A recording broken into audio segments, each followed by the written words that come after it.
Tyler, are we supposed to be able to hear anything yet?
Time is 7 p.m.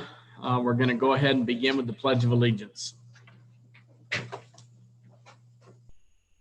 I pledge allegiance to the flag of the United States of America and to the republic for which it stands, one nation, under God, indivisible, with liberty and justice for all.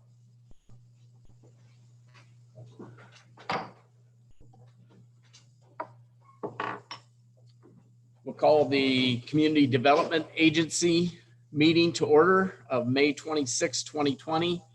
Time is 7:01. The Opens Meeting Act is posted on the rear wall next to the agendas. We'll begin with roll call. McLean. Present. Ellis. Present. Coons. Present. Bechtel. Here. Yerger. Present in the room. Jensen.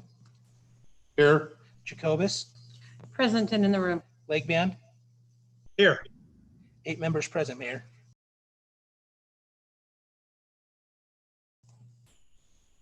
Item 1, Resolution 2020-006 to approve amendment to the South Fremont Industrial Redevelopment Plan and third amendment to the amended and restated redevelopment agreement. This time we'll have staff report. Let me do it.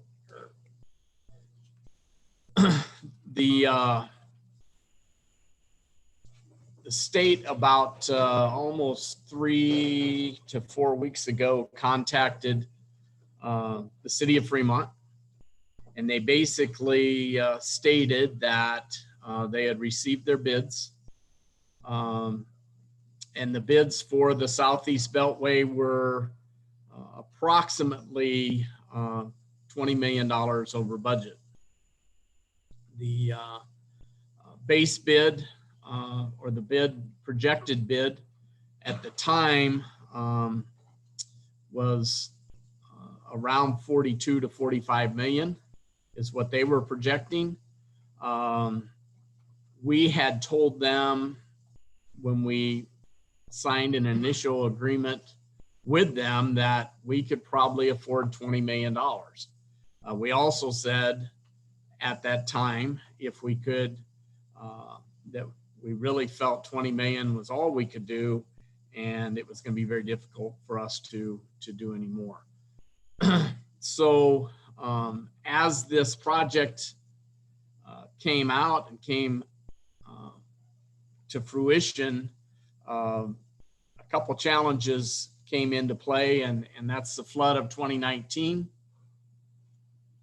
and the flood of 2020, which the bid was taken after both of those projects, which affected the overall cost of this project dramatically. Number one, projects that were to be done last year got put on hold for the work, the emergency work that was done in 2019. So that work was pushed out. So you had extremely busy contractors. And then the material was used for both the emergencies in 2019 and some of the emergencies in 2020. So the cost of product that they would need for this project has also increased. And then other things in regards to the design, probably some overfill on the Western Sand and Gravel property were all reasons that caused this project to run over. They basically came and they said, is there anything you can do? We went back and forth for about 10 minutes. You can only say the same thing 10 times about, we told you 20 million was all we were going to do, and they understand that. But at the end of the day, they said now is the time for this project at 61 million. If it gets delayed and comes back out for rebid, more than likely it'll be closer to 80. The second bid was about 78 million, and the third bid was around 91 million. So that's kind of the spread. So we said, okay, what we'll do is we'll talk to our community partners, we'll talk to the county, and we'll talk to the industrial partners in the area. And so we have talked to Holstone Farms, we have talked to Lincoln Premium Poultry / Costco, and we talked to Fremont Beef, and we talked to the county. Tonight we have in front of us a plan that Costco came back to us, and it's a very generous plan. They came back to us and they said they understood that at the time of their project being done, the appraised value of their facility for TIF purposes was 98 million. And these are approximate numbers. And roughly the appraised value today is somewhere between 145 and 148 million. So that left about $50 million that could be used for TIF indebtedness. So at the end of the day, they're coming back with an amendment to amend the redevelopment agreement and for a $10 million ask.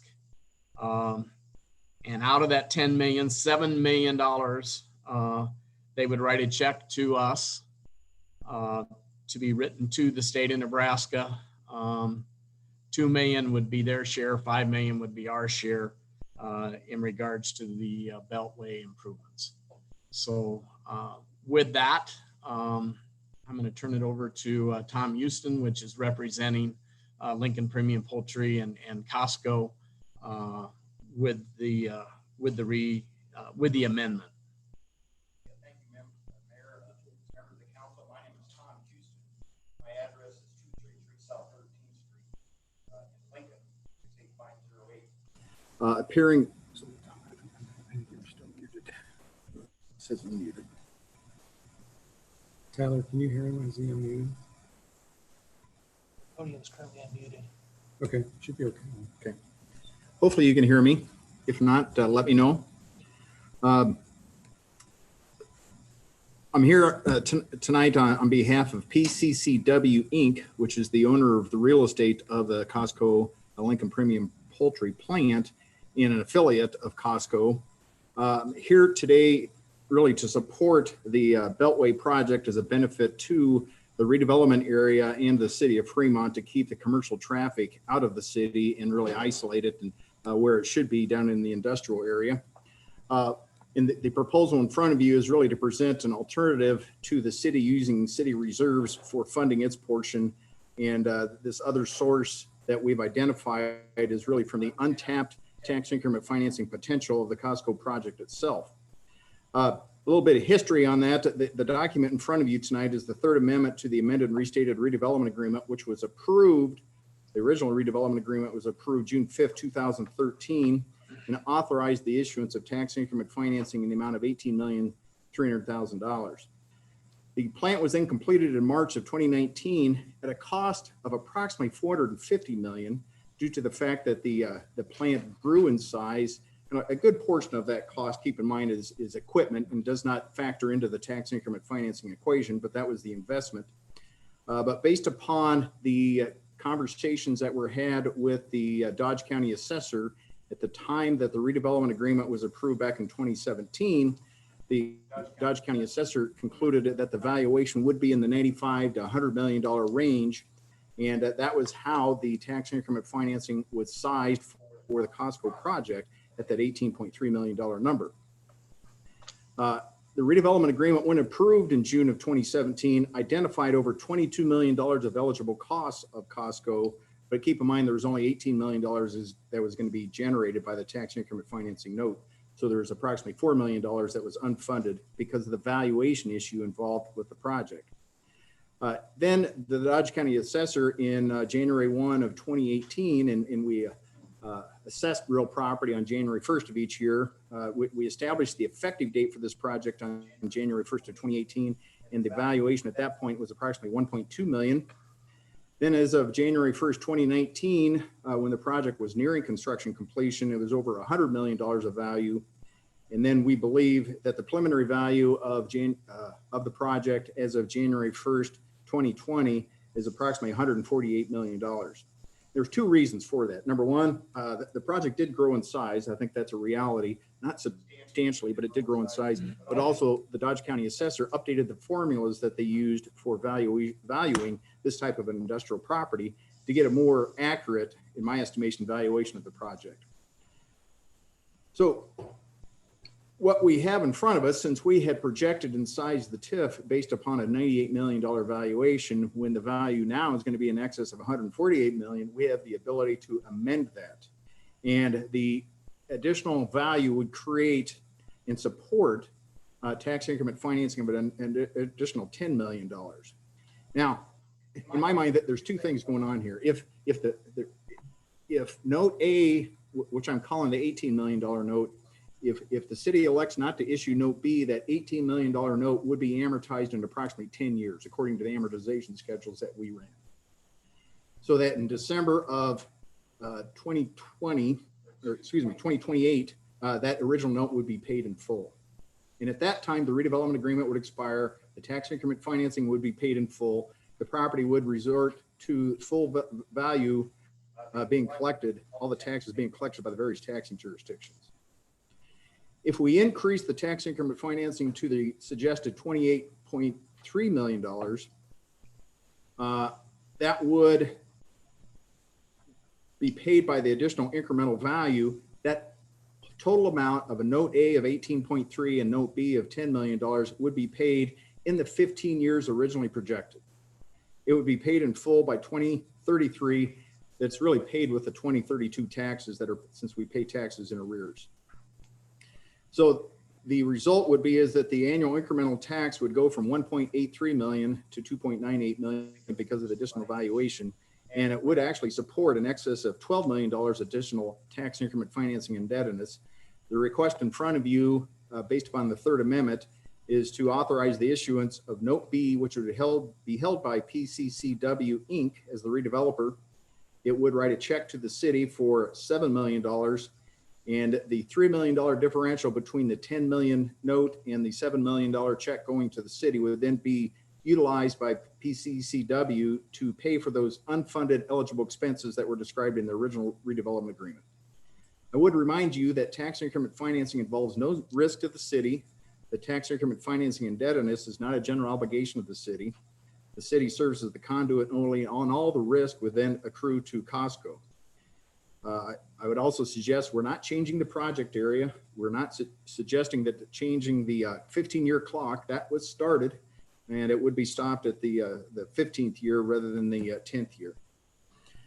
So without the Third Amendment, I believe that the option for the city would be to find another source and use reserve funds. But this Third Amendment that's in front of you would authorize the utilization of this additional tax increment financing that's available because of the additional valuation provided by the Dodge County Assessor. The resolution in front of you, 2020-006, represents approval by the Community Development Agency. And you also have an agenda item tonight, number 24, which would constitute City Council approval of that same amendment. And with that, I'd be happy to try to answer any questions that you may have. Any questions for Mr. Houston?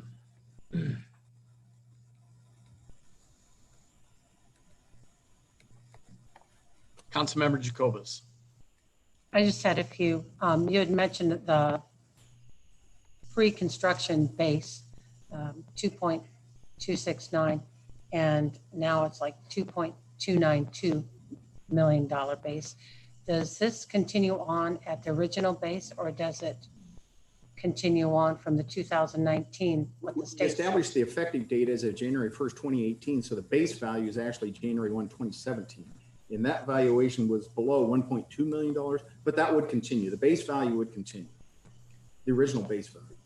So what we actually collect taxes on pre-construction is on the original base value from 2017 Correct. of 1 million plus? Yeah, 1.2, correct. Because that, when I look at it in the state site and I saw that 2.269, some numbers didn't jive with the original prior to this amendment proposal. My other question was, I see where 2 million and 5 million, the total of 7 million. Where's the other 3 million going, or what project is that purposed for? The 3 million, that's the additional amount beyond the 7 million, is really intended to enable PCCW to reimburse itself for those unfunded tax increment financing eligible expenses that were described in the original redevelopment agreement. We had $22 million of tax increment financing expenses listed on the exhibit to the redevelopment agreement, but there's only $18 million available. So that $4 million gap, we're going to use $3 million to help pay for those eligible costs. Costs that were originally identified, but we didn't have funds to cover. And then the original language had clawback in it, as is there. Could you refresh me on what a clawback provision is? Well, it's a performance requirement of the redeveloper that they have to meet certain benchmarks. And if they don't meet it, then the tax increment financing indebtedness, and the benefit of the TIF indebtedness is really returned to the city, and the developer has to disgorge those amounts. I think that's a broad definition of those clawback provisions. Any other questions? Councilmember Yerger. When making an amendment to a redevelopment plan such as this, is there a difference in process if you're making an amendment that's insignificant versus significant? Different Yes. process course or same process course? It's a matter of definition, but yes, I think there's two different processes. The community development law is not the crystal quality clear on this question. The community development law does provide that a planning commission is to provide its recommendation on substantial modifications to a redevelopment plan. There's also a provision in section 18-2117 that indicates that if there's a modification to a redevelopment plan that has been approved by the governing body, which is the city council, then any modification to that redevelopment plan has to be approved by the city council. That's why agenda item 24 is on your agenda tonight. And the key definition there is substantial modification or minor amendment. Those terms are used in the community development law and not defined. So it's a matter of interpretation.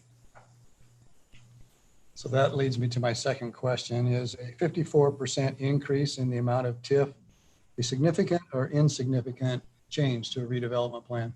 To put it in context, I think it's insignificant because of the discussions that were had when this valuation was originally being set. And my approach to tax increment financing to be as accurate as possible as we can be in establishing the completed value. And so we have to work closely with county assessors, and there's nothing in the statute that obligates county assessors to work with us, cooperate in the process. The Dodge County assessor was cooperative, but they changed their formulas. And based upon that, I think it's a minor modification because we established there was multiple more costs that was associated with this project. Nonetheless, 54% is not insignificant. Would you agree with that? Not in this context. Had the formula that was used in 2020 been used in 2017, this wouldn't have happened. Is the Beltway in any way part of the Costco redevelopment area? Yes. It's included within the South Fremont industrial area, at least a segment of it is. But specifically in the redevelopment area for Costco? It's in the blighted area, I understand that. Well, that's the Is it in redevelopment Costco's area. area? That's the project area.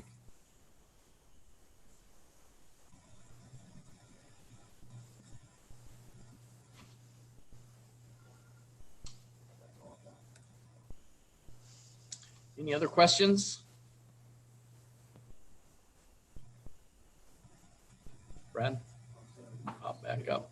Okay. Any comments from the public?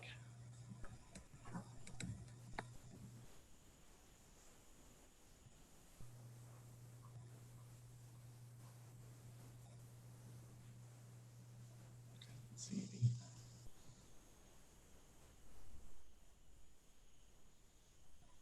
Comments from the CDA board?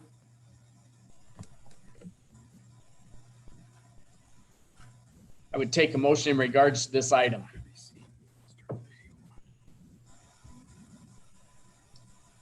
Councilmember Jacobus? I was going to make a comment prior to make a motion. I'm not opposed to this. I just wanted to state that there was a comment made from the public by a phone call today about the commentary on fiscal impact on the staff report, that there was no fiscal impact. There is a fiscal impact, but I felt when I had a discussion with the person who was opposition to this, that the benefit outweighed what that impact was. There is detriment to the taxpayer for an extension of 5 years and 10 million in taxes not collected to add towards other support city services. However, I would remain in support of this extension of TIF or the amendment too. So for that, I make a motion to approve resolution. Councilman Coons? I'll second that motion.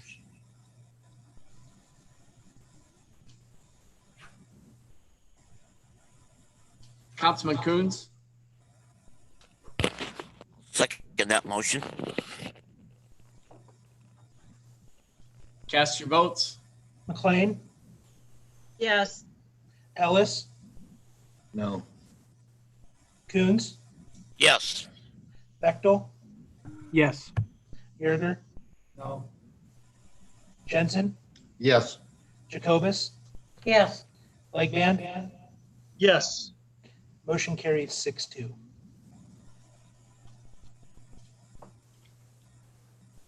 Item number 2, public hearing, resolution 2020-007 to approve request for amendment to the redevelopment district number 3 redevelopment plan for DPA Auctions Redevelopment Project.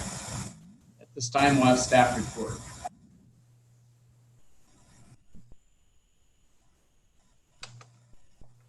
Jennifer.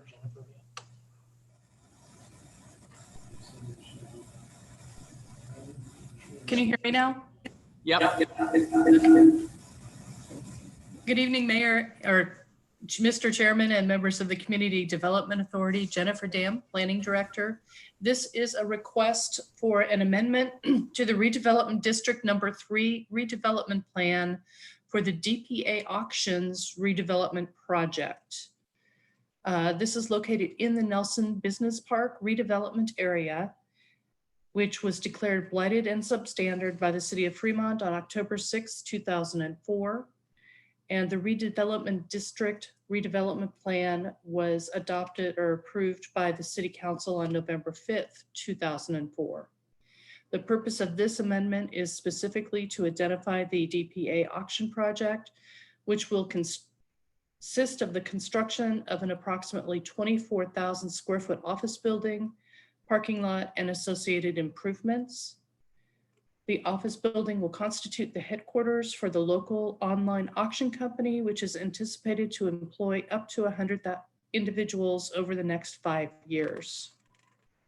The commercial use of the property is consistent with the property comprehensive plan, which designates the area for commercial uses. We received an email in support of this from Spencer Lombardo, who holds property across the street.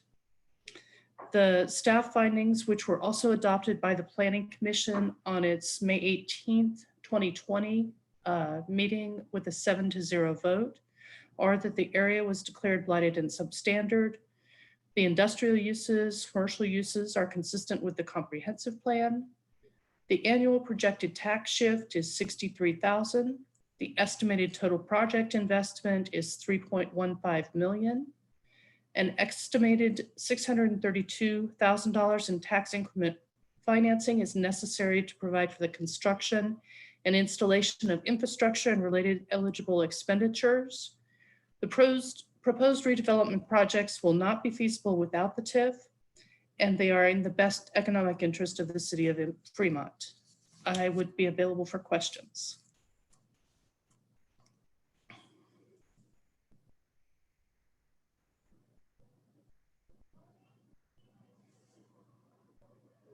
Jennifer, you had mentioned both at Planning Commission and also tonight about up to 100 jobs, and yet on Exhibit D, as in David, it says 50 to 75 full-time and part-time jobs. So though your commentary isn't the actual final or the exhibit, your staff report clearly says 100, and it doesn't specify full-time or part-time. What is that mix according to your staff report?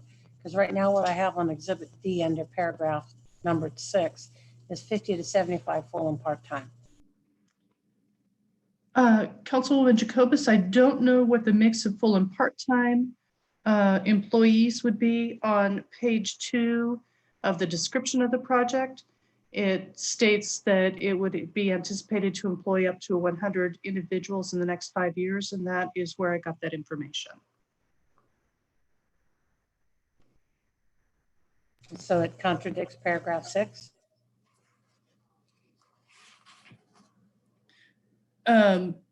Page 2 of the project that was supplied by the redeveloper, under description of the project, the first paragraph under description of the project states that it would employ up to 100 individuals. And you're, again, under D, on your Exhibit D, there's 2 paragraphs that are numbered 6. Under other impacts determined by agency to be relevant, that says 50 to 75. I was just asking you to clarify. I wasn't trying to argue the point. Yeah, sure. You'd have to ask the developer's attorney for that. They prepared both of these documents. Thank you.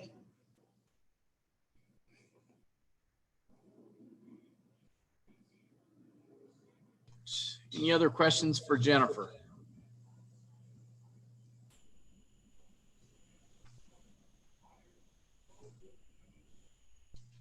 Councilman Yerger.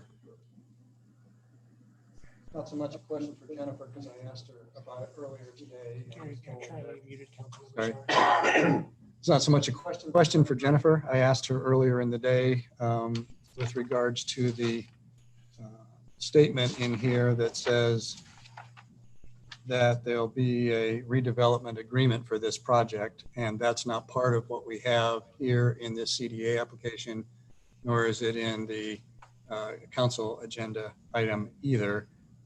I was told that it comes in at a later date. I guess my question really for legal is why does the redevelopment agreement not follow along at the time of application rather than after we've already made tentative approvals for this and then it becomes in secondarily?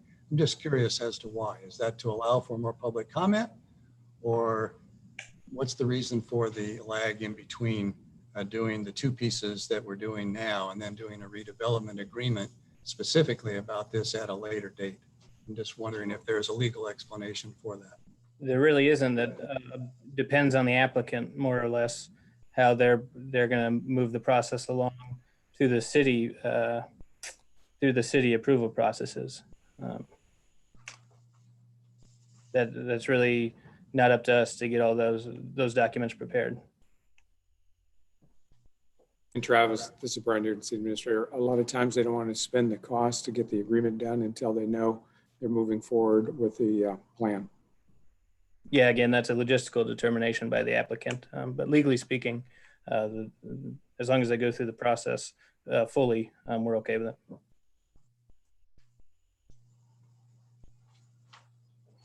Any other questions for staff? We'll open the public hearing.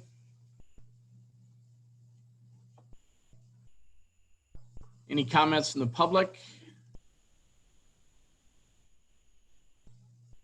Heather Carver.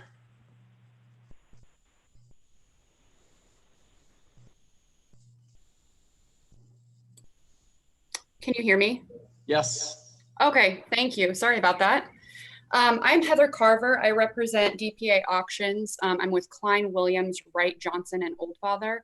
And our address is located at 12910 Pierce Street in Omaha. The redevelopment plan that you have in front of me, I guess I'll kick it off by answering Susan's question from earlier related to the employment, and then dig into the plan amendment a little bit deeper. But with respect to your question regarding the number of employees, DPA currently employs around 30 individuals. And the purpose of this office is to expand their operations in Fremont. So they anticipate growing by 50 to 75 employees in the next 5 years. They're actually seeking other incentives in order to make this project possible through the state that would require them to grow the number of employees in their organization in order to obtain those incentives. So the 100 number that you're seeing is a cumulative number, and the 50 to 25 is how many that, or 50 to 75, excuse me, is how many they'd like to grow by in the next 5 years. So as Jennifer stated, the redevelopment plan was adopted in 2004. At the time of the adoption, the redevelopment plan highlighted the need to remove some unsafe, hazardous conditions on the project site. Those have been removed, but the plan also calls for this as a priority site for private development and ultimately the use of TIF. The redeveloper proposes to develop a 24,000 square foot office building that will serve as their headquarters in Fremont. Like I said, they would like to grow by 50 to 75 employees there. And the facility that they are intending to construct would be a modern facility that would include components like wellness facilities for the employees. So what they're really trying to do here is make this their base and attract young professionals to the city of Fremont and other employees. As Jennifer mentioned, this is consistent with the comprehensive plan, which shows this site, the use of this site as commercial. And it's also consistent with a component of the comprehensive plan that identifies this area on Morningside Road as an ideal spot for a business park or office facilities. It's also consistent with the redevelopment plan, which identifies, as I said, the use of TIF for eligible uses on this site and ultimately private development to decrease blighted and substandard conditions. Based on this, on the, consistency with the comprehensive plan and the redevelopment plan, the Planning Commission voted unanimously to recommend the plan amendment. The redeveloper anticipates that the private investment in the project site is going to be over $5 million to construct this office building. We're conservatively estimating, there's no facilities quite like this in Fremont. So we're conservatively estimating that the project upon completion will be assessed at about $3,150,000, which would generate an annual tax increment of about $63,000. Using these figures, the redeveloper is requesting TIF of $632,000 for eligible expenditures like site acquisition, site preparation and grading, facade enhancements, and energy enhancements to the building, among others. I think that this project will bring substantial benefits to the city. Those are outlined in the cost benefit analysis and include increasing employment, eliminating existing blighted and standard conditions. As I mentioned, it's consistent with the comp plan and the redevelopment plan, and it's supportive, based on the comments from the adjacent developers of some residential units across the street. It's supportive of the adjacent developments taking place in this area. This item is also on the city council agenda. I would be happy to answer any questions now, but won't run through the same item again unless you have additional questions then.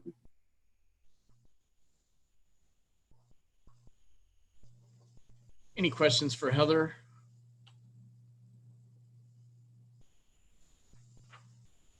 Any other public comment?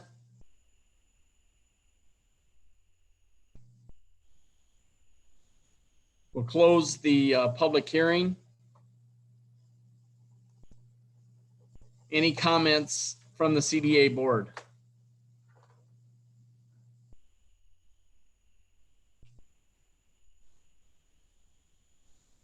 Councilman Jensen? If there's no comment, I'd make the motion to approve resolution 2020-007. Is there a second? Councilman Legban? I will second that. Cast your votes. Legban, Yes. Jacobus, Yes. Jensen, Yes. Yerger, Yes. Bechtel, Yes. Coons, Yes. Ellis, Yes. McLean. Yes. The motion carries 8-0.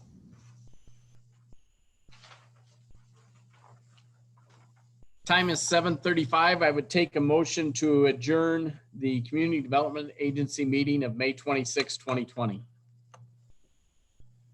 Councilman Jensen, I'll make the motion to adjourn the Community Development Agency meeting. Councilmember McLean. I'll second that. She said yes. I'll second that. Cast your votes. Legban, Yes. Jacobus, Yes. Jensen, Yes. Yerger, Yes. Bechtel, Yes. Coons, Yes. Ellis, Yes. McLean. Yes. Motion carries 8-0.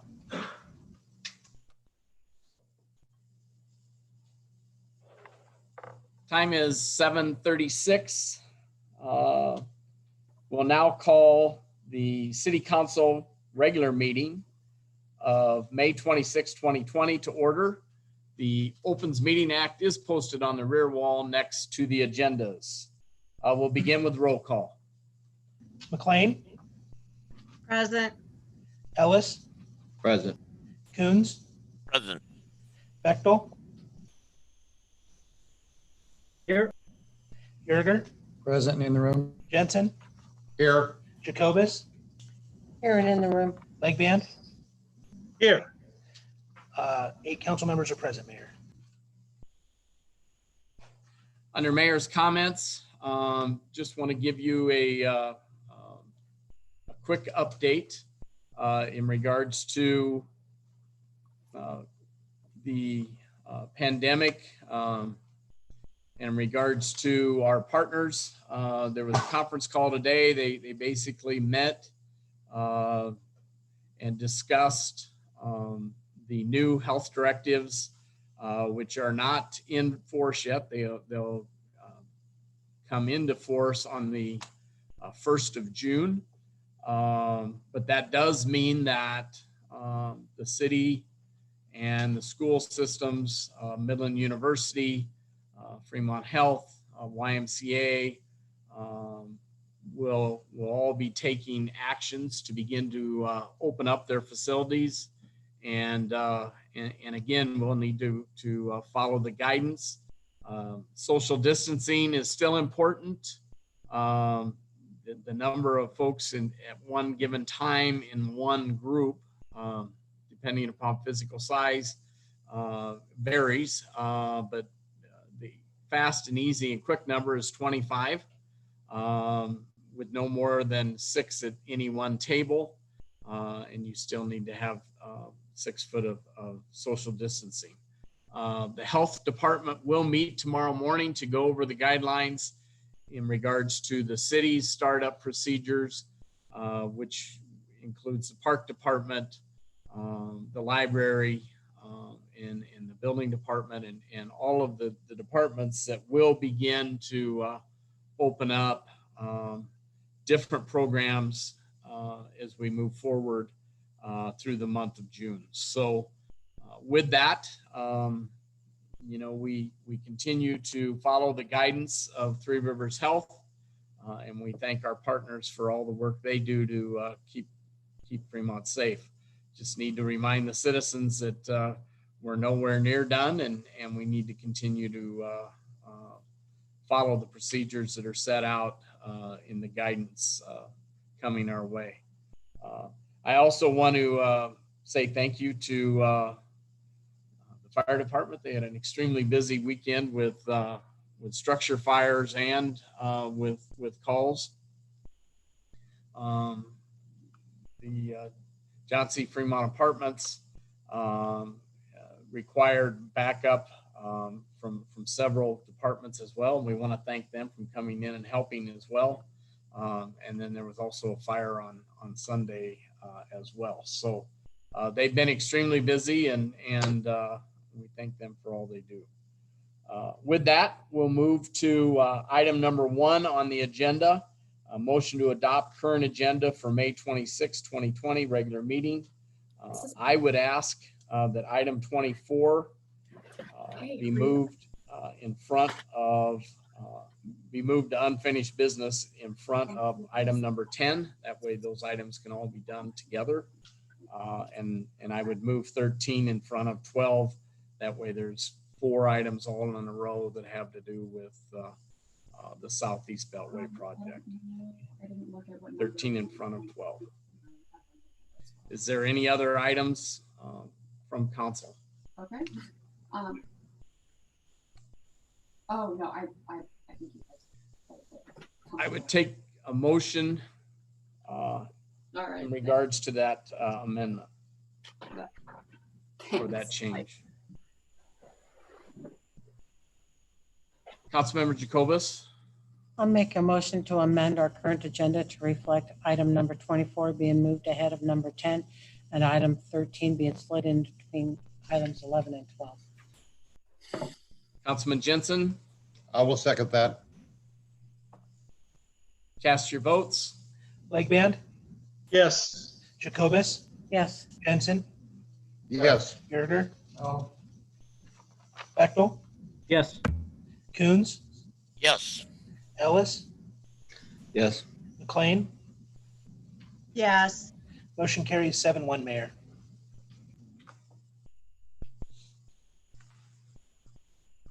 Item 2, Resolution 2020-100, authorizing the issuance of a conditional use permit for a property located at 1249 East 23rd Street for the purposes of expanding a non-standard use into a required yard.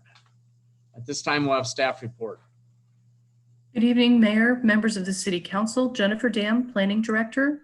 This is a request by the Ludwigson Funeral Home to expand the southeastern part of its building on the eastern side into its required yard. Part of the building on the east side already extends into the required yard. Their goal is to add some restroom facilities.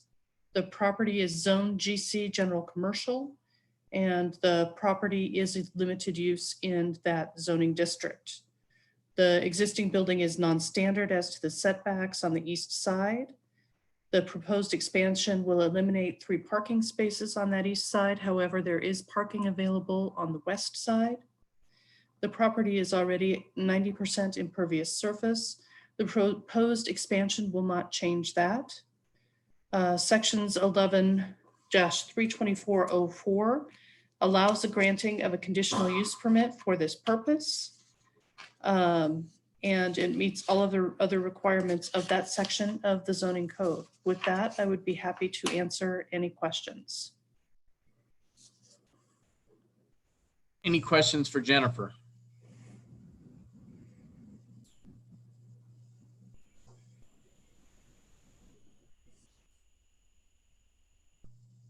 I would open the public hearing.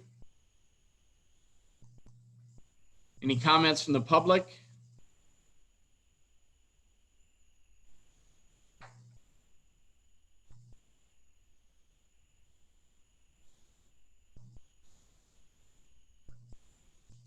I would close the public hearing. Any comments from council?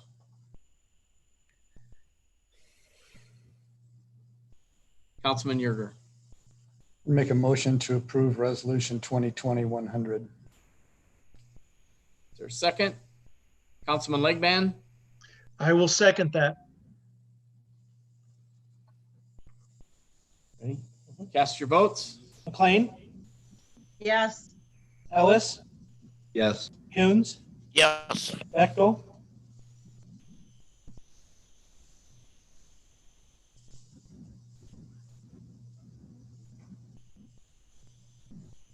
Councilman Bechtel,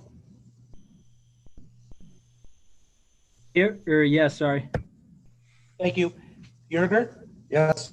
Jensen, Yes. Jacobus, Yes. Lake Band.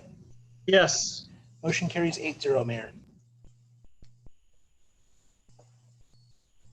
Item 3, resolution 2020-0102 to approve request for amendment to the redevelopment district number 3 redevelopment plan for the DPA auctions redevelopment project.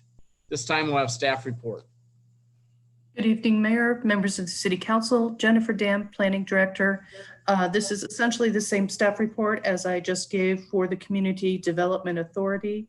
I would be happy to answer any questions if there are any additional questions rather than repeating myself. Councilman Yerger. I actually have it up, but I do have questions, so I'll ask it. It's there. Jennifer, I asked her today. You're muted though. I really don't have a question for Jennifer. I asked her this today. She said probably the applicant could explain it more fully. There's a statement in the additional projects information on page 3 of this application that talks about local option sales tax revenue refund from the state. And I'm wondering if the applicant could expand on it. Get to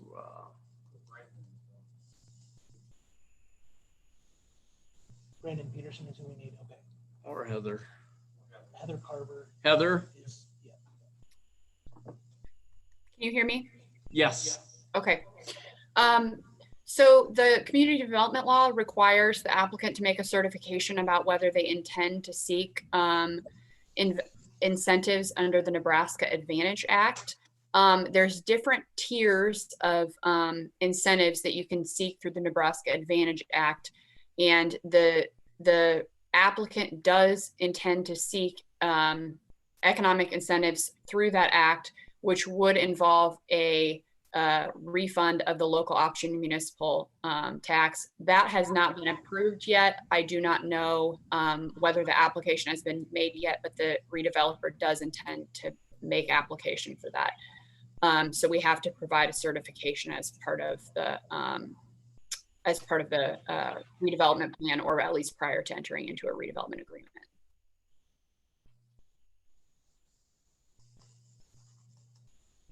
Any other questions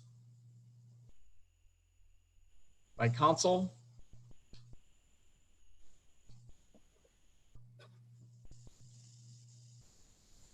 We'll open the public hearing. Any comments from the public?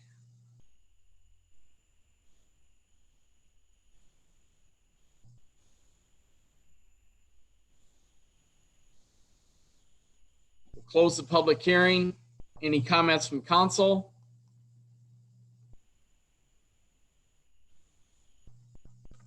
I would take a motion in regards to resolution 2020-102. Councilman Legban, Make a motion to approve resolution 2020-102. I think that was a motion to approve. This, we heard, was that a motion to approve, Mark? Yes, it was. Thank you. Councilmember Jacobus. I'll second the motion. Ready? Yep. Cast your votes. Councilman Yerger, Yes. Jensen, Yes. Jacobus, Yes. Legband, Yes. Bechtel, Yes. Coons, Yes. Ellis, Yes. McLean. Yes. Motion carries 8-0, Mayor. Item 4, resolution 2020-099, authorizing the issuance of a conditional use permit for public assembly church in LI Light Industrial District on property generally located at 2407 Colorado Avenue. At this time, we'll have staff report. Good evening, Mayor, members of the City Council, Jennifer Dam, Planning Director. This is a request to allow a public assembly use in the Light Industrial District. The property was previously used by Oriental Trading and is proposed to be used by a church. The property to the north is zoned AR Auto Urban Residential. It's developed with attached single-family and single-family uses. Properties to the east are zoned Light Industrial, and they are developed with offices, a daycare center, and a contractor's office. The property to the south is zoned SC Suburban Commercial and is just developed with a driveway. And then further south and to the west, the properties are zoned Light Industrial, developed with an airport, and Suburban Commercial, developed with storage facilities. There are not any heavy industrial uses in the area that would negatively impact the use of the property for public assembly. Section 11-50402I states that public assembly facilities are permitted if they are 300 feet from either a GI or AV district. They are. Primary access to the site is from a collector roadway that's immediately off an arterial roadway. There is sufficient parking on site. Traffic will exit south to 23rd Street unless somebody lives in the particular area and needs to go to the north. There shouldn't be any extraordinary or unusual external noise. And this, it's not applicable. It operates in accordance with all laws. The proposed use meets the criteria for conditional use permits in 11-316. The Planning Commission voted 8-0 to recommend approval of this item. And with that, I'd be happy to answer any questions. Any questions for Jennifer? Councilmember Jacobus. The only question I had is, do you have anybody contact you that was in opposition to this, that was residing towards the south area? Because there's not a lot of housing involved. And I know that there's a church in the vicinity in a northwesterly direction of the church, the proposed church site. I was just curious if you had any opposition, because I didn't have it. You were muted, so I only heard a little bit. Is the question, did anybody contact me in opposition? That is the question, yes. No, there was no opposition. Councilmember Yerger? I only have one question, and I think it's probably self-evident. This request has its own parking lot. I forget what street that is that runs north-south. Is that a no parking street, or will parking be permitted in the street with regards to the church activity, or only in the parking lot? It's Colorado Street. I don't recall if parking is permitted on the street or not, but the parking lot in front of the church is huge. So I can't imagine a need to park on the street in any event. I mean, it's a huge parking lot. Yeah, that's Colorado Avenue is the street, and that's a fairly significant major arterial into Washington Heights. The only reason I'm asking if that was to be parked on both sides of the street plus the parking lot, that might be a congestion issue.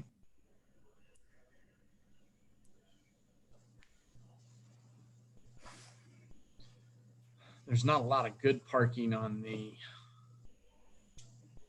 east side.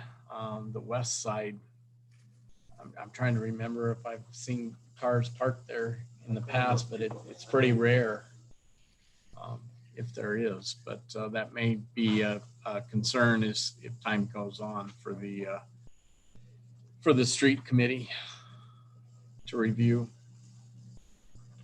Any other comments for staff? We'll open the public hearing. Any comments from the public?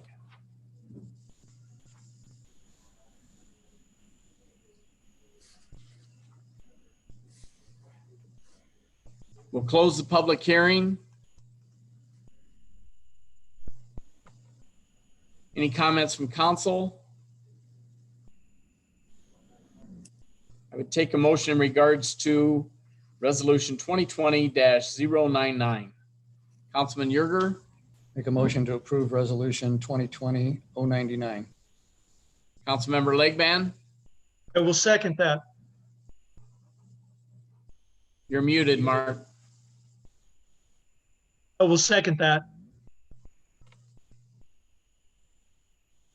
Did you hear it that time? Cast your votes. McLean, Yes. Ellis, Yes. Coons, Yes. Bechtel, Yes. Yerger, Yes. Jensen, Yes. Jacobus, Yes. Legband. Yes. Motion carries 8-0, Mayor. The next items on the agenda is the consent agenda. All items in the consent agenda are considered to be routine by the city council, will be enacted by one motion. There'll be no separate discussion of these items unless a council member or a citizen so requests, in which event the item will be removed from the consent agenda and considered separately. These would be items 5 through 9. Staff has requested 9 to be removed for further comment and clarification. Is there any other items from the consent agenda to be removed this evening? Councilmember Jacobus? Item number 7, and also a question for Tyler, who got my email regarding the minutes. Oh, did not see your email. I'm going to amend it to the minutes. Number 16 was not clarified. Okay, So She's muted. continue the minutes as well. We can make sure it's let me take a look at 16. So number 6 and number 7.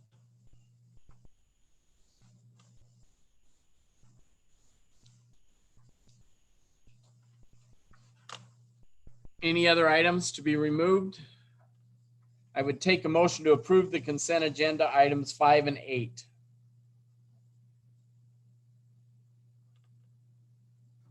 Councilman Jensen, I'll make the motion to approve consent agenda items number 5 and number 8. Councilmember Legban, I will second that. cast your votes.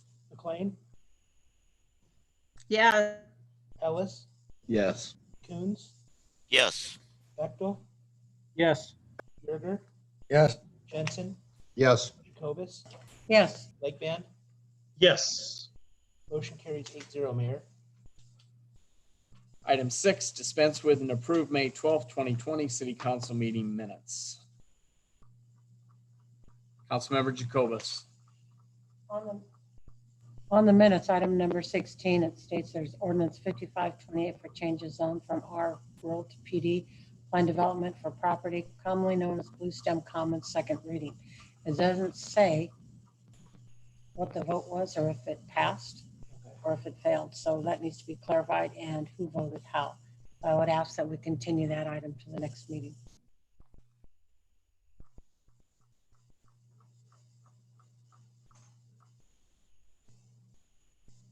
Do I need to make that a motion to continue that to the next meeting?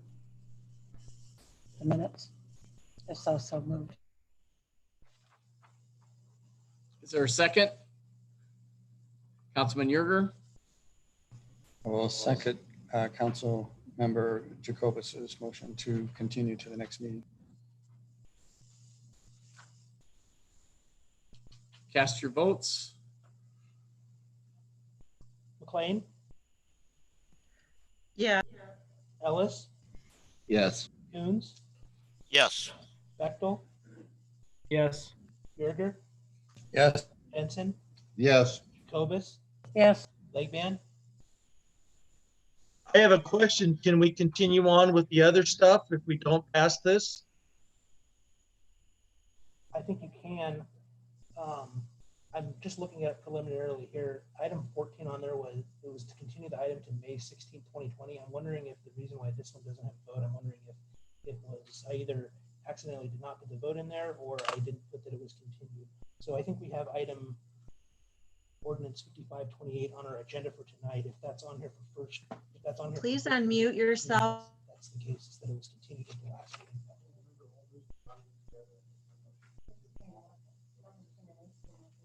Okay. I'm not sure. We'll just have to.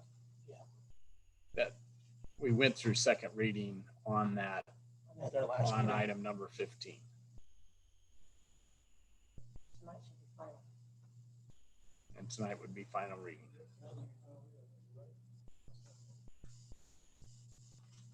My vote is yes, if we can continue on with that.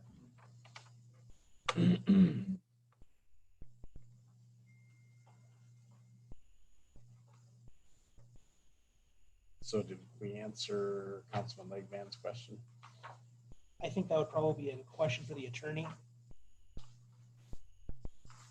He's probably wanting to speak. Are we continuing 15 or 16? You're continuing the approval of the May 12th, 2020 City Council meeting minutes. Oh,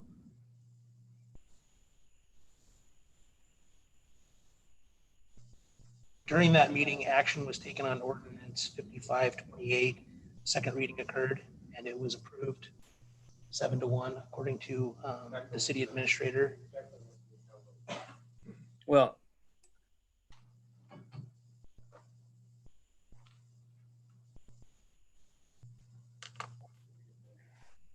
you know, We could have approving the been- minutes,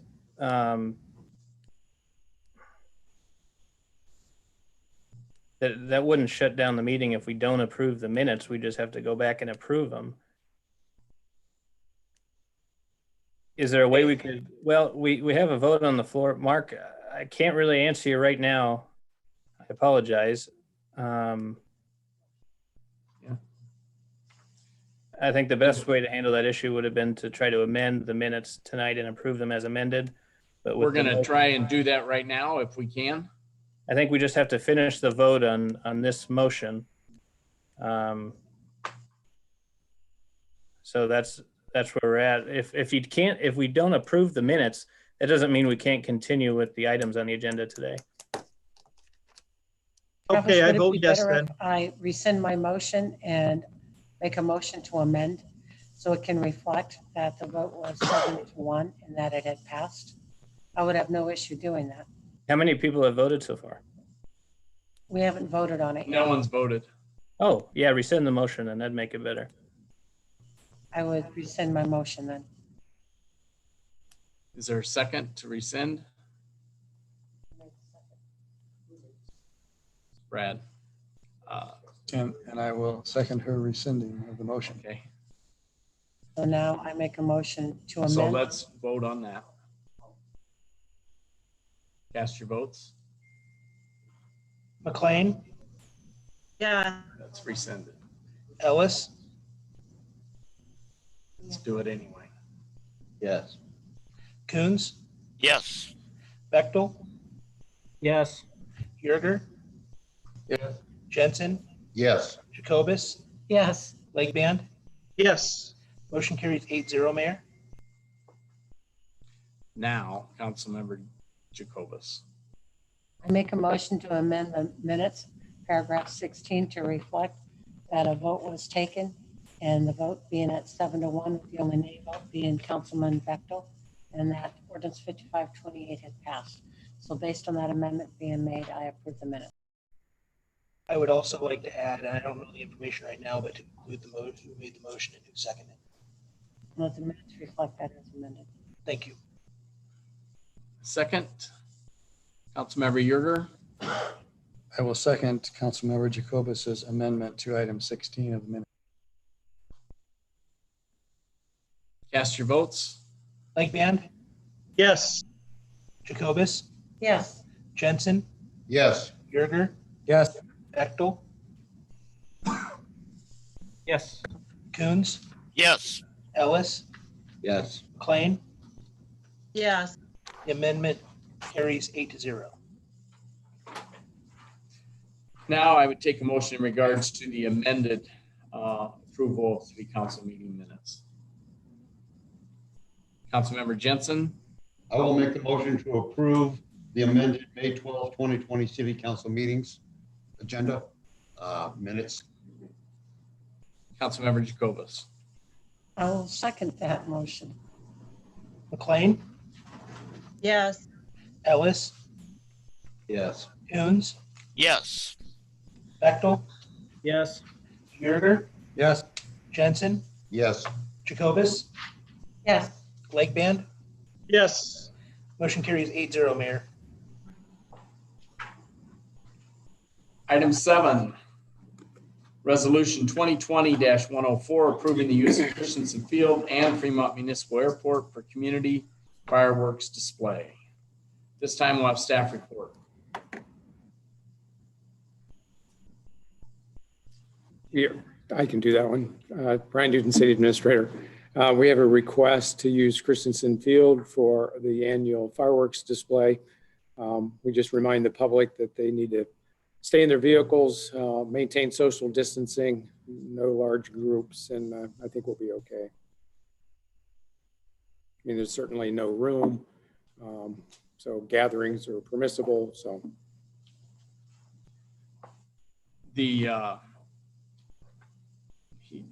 The applicant typically has a presentation before he starts the fireworks. That's been canceled, and basically, so there'll be no event at the golf club, or not at the golf club, but at the airport, and then everybody will be either at Christensen Field or along the roadway. And again, we'll have to keep an eye on Highway 30 because they park on Highway 30, and so that'll have to be. They utilize REACT for that. They get utilized heavily to keep them off that highway. But it is going to be critical that everybody social distances. I will tell you that we'll be in July, and so right now, in an event like this, you could have as many as 3,000 in July. That number, as long as we stay healthy and we have capacity, that number should go up, and we should be able to have more folks. But it's a long time event, and one that probably is important at this time of the year to have happen for kids' sakes and everybody else's, but it will be one that everybody's got to be careful. So, Councilmember Jacobus. just a few questions. I would assume since historically, it's been the Fremont Fireworks Committee that has held the insurance policy on this, but this is on file because we don't have it in our packet. And in times past, including the parking lot used for the farmer's market recently on May 12th, that had to be included in the packet, and I understand that was chased down and included, as well as I think the one prior to that, the most recent prior was the Fall Festival, and that was obtained far in advance. And I see that this was received, but we have no insurance in the packet. The Fremont Fireworks Committee goes and solicits donations from various different businesses in town that have been very generous in their donations to put on a good show. I'd like to know how we're going to police this, if this is going to be reserving the Fremont Greenfield Airport, or we can have cars parking at the airport strip area, or just in the Christensen. So what is the plan for 3,000 cars to park? They do now. I mean, they do all over the place. It's just all the streets everywhere. It's turned Cars. into You kind will of line the entire business park. So out by Natura, they line that whole entire, all those roads. Business Airport Parkway, Road, they line that. Military Road, they line that. Linden. And then they line Linden. And then they'll fill Christensen Field. And then they'll park in the businesses to the, which are to the east of the airport. But no, the airport will not be open to the public. Is there availability for some of the private parking, like say the former Oriental Trading Post or the other churches in that area? Is that something that would be asked to be open for the purpose of people parking there? Because this is going to become an issue. It's going to be like It shouldn't be any different than what it's been in the past. no tailgating. There's been a lot of tailgating in the past, Brian. Yeah, but I've they been all down drive there. there and then they get out and tailgate. So we'll have to patrol and That's we'll what have to I'm watch saying. the tailgates. We are going to be under the new directive health measures as of June 1st, and we're not out from underneath the woods. I'd hate to see a spike just because of this, but I also don't want to go without the fireworks. So No, I think just the asking public, that we have some adherence to that, but also where is the insurance policy that should have been in the yeah, package? we'll get it. So it's early. We're still in May. We'll get it. We're at the end of May, sir, and they've got to have that insurance. And then who are their pyrotechnics experts? I know that the gentleman who asked for this to be put on the agenda can't go near the pyrotechnics. No, they hire a company. The same company had done it every year. So Who is that company? I don't know. Blair, That's right. but I can't think of their name right now, but they are from Blair. Thank you. And they do probably everybody's surrounding. They do Venturas, they do Woodcliffs, they do Fremont. So they do all of at least 3 or 4 in the community, not the same night, but at the same time. I would ask that when that insurance policy is given, Brian, that you make sure we all get a copy of it. Sure. At least email it to us. We know it's done in advance. 'Cause I Good. know in times past that had to get chased down, which was why my request came on tonight. I did send an email along those lines to Mr. Godikin earlier, but it might not have gotten to him in time. So my apologies for that. Councilman Yerger? Just 2 things. One, I would have echoed the same comment Councilmember Jacobus just made with regards to the insurance policy. We've typically required those applications to be submitted with the application to hold events. And that should have come as part of this, just as a routine matter. The fact that the resolution says this request is contingent upon, I guess I'll accept that, but I don't want to set a new policy that says, okay, now anybody that applies no longer has to provide the insurance up front, because that's not the rule we've been following. We asked for it. And if this could be delayed, we should wait and get that. Otherwise, this shouldn't be an exception that becomes a rule. The other thing with regards to the resolution, based on the discussion that we've had and other things that we've passed of late, seems to me that it would be appropriate for there to be some sort of statement in the resolution dealing with COVID-19 restrictions will apply to the extent that they're still applicable for this event, because we're making an approval here that doesn't say anything about those restrictions. And I think that should at least be stated. If they're gone, that's great. But if they still apply in some fashion, then whatever they are apply. And I think our resolution should state that. I'd like to see it amended to do that. It could be so simple as to COVID-19 restrictions, if applicable, still apply to this event. Something to that nature. No objection. Is that a motion?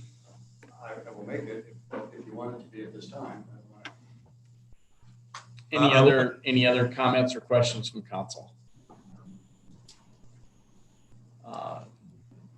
So Brad, that is your motion. Councilmember Jacobus? I'll second his motion. Ready? Yep. Cast your votes. McLean, Could you restate the motion, please, before we vote? It is a little unclear with the back and forth exactly what we're voting on, and I'd like clarification. I think the motion was to provide language that acknowledges that COVID-19 health guidelines would be followed for the event. As an amendment. Thank you. Yes, I vote yes.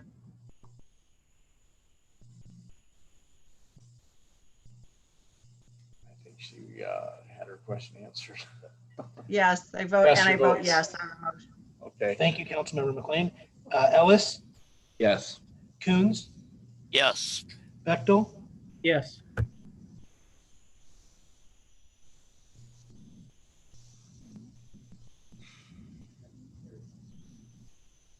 Councilmember Bechtel. Yeah, I said yes, sorry. Thank you. Yerger, Yes. Jensen, Yes. Jacobus, Yes, Legband. yes, Motion carries 8-0 to amend, Mayor. Now I would take a motion in regards to the amended resolution 2020-104. Councilmember Jacobus, I make a motion to approve resolution 2020-104. 104. As amended. I didn't hear it, sorry. As amended. Councilman Jensen, I will second that motion. ready? Cast your votes. Legband, yes, Jacobus, Yes, Jensen, Yes. Yerger, Yes. Bechtel, Yes. Coons, yes, Ellis, Yes. McLean. Yes, Motion carries 8-0, Mayor. Item 9, resolution 2020-115 regarding the risk of exposure to COVID-19 through the use of municipal property for youth baseball and softball. At this time, we'll have staff report.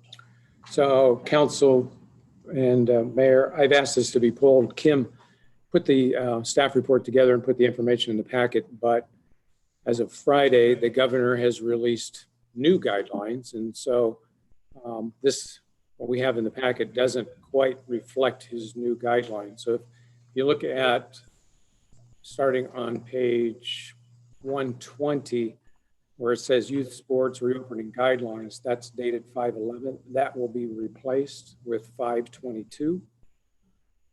Also, if you look in starting on page 122, the license and management agreement, that should pretty much substantially stay in its current form. What this agreement is that we're asking any team that wants to use our facilities for youth sports to sign this. So this, I think, in pretty much substantive form, this will stay as it is. I doubt it will change because it doesn't really reference any of the unique guidelines. Exhibit A will stay. You can see that's the list of the city-owned property, the fields that we have available. Exhibit B would be what they would check when they fill out the licensee and tell us which field they're wanting to use. Again, Exhibit C is the same reopening guidelines. That will change to the governor's new guidelines dated 5/22. Then in the resolution, that's where the changes need to be made. Starting on page 132, we need to amend the resolution and replace the May 11th with May 22nd. That's the date last Friday when the governor updated his guidelines. So in the 1, 2, 3, 4th whereas, that May 11th will need to be changed. In the 5th whereas, that will need to be changed. In the next whereas, 6th, 7th, whereas that date will need to be changed. And then in the last, be it further resolved, there's 2 dates in there that will have to all be changed to May 22nd.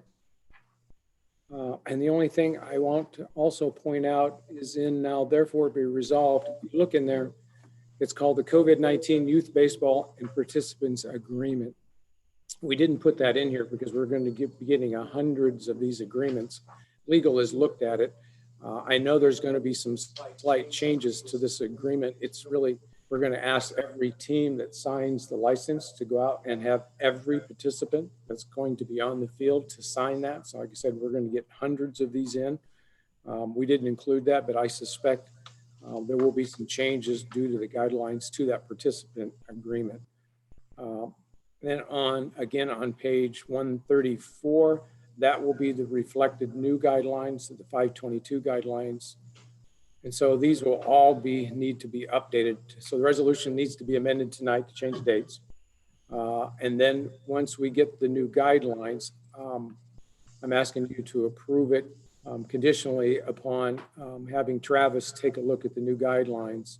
And if there's anything substantively changed that would affect the license agreement or any of the participant agreement that we have between us and the participants, we would bring it back at the next meeting. But I don't anticipate being any substantial changes. I think there'll be minor changes in there, simply because the explanation I got today from the league was that they better define some of the penalties.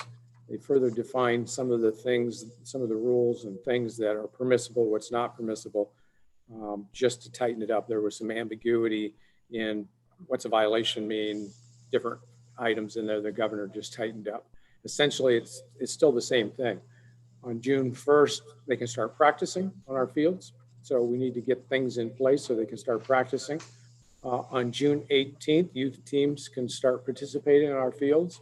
And so that's the reason kind of we need to get this moving, is because teams are going to want to start signing up to use our fields. We need to get something in place so we can get going and get that thing done as quick as possible. Are there any questions? Any questions for staff? Councilman Jensen? Councilmember Jacobus? We just had a hour-and-a-half community meeting today, and there's a Board of Health meeting tomorrow. And we have to decide where we're going with what we want to do with any additional restrictions.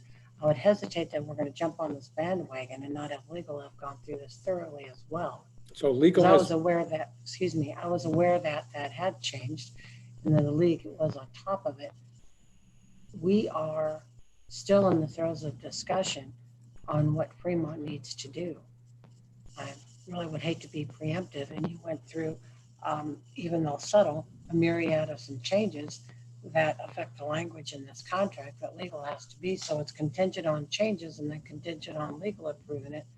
Why can't we continue this to the first meeting in June? Because it's not finished and complete yet. You could, but then we won't be able to let teams practice because we really need them to sign the license agreement. We'd like them to sign the license agreement as soon as possible to start using our facilities. We won't have that available, so we'll have to postpone practices until after a council meeting. And Councilmember Jacobus, Travis Jacott, City Attorney, the licensing agreement it references applicable rules under the COVID restrictions. So that, I'm certain that won't change at all. And it's my understanding that those would be required to be passed tonight for logistical purposes for the teams. But of course, I'm going to go through the updated restrictions that came out on Friday, or the updated guidance. We'll make any amendments that are necessary. But again, the licensing agreement in the packet today, I don't think it'll change.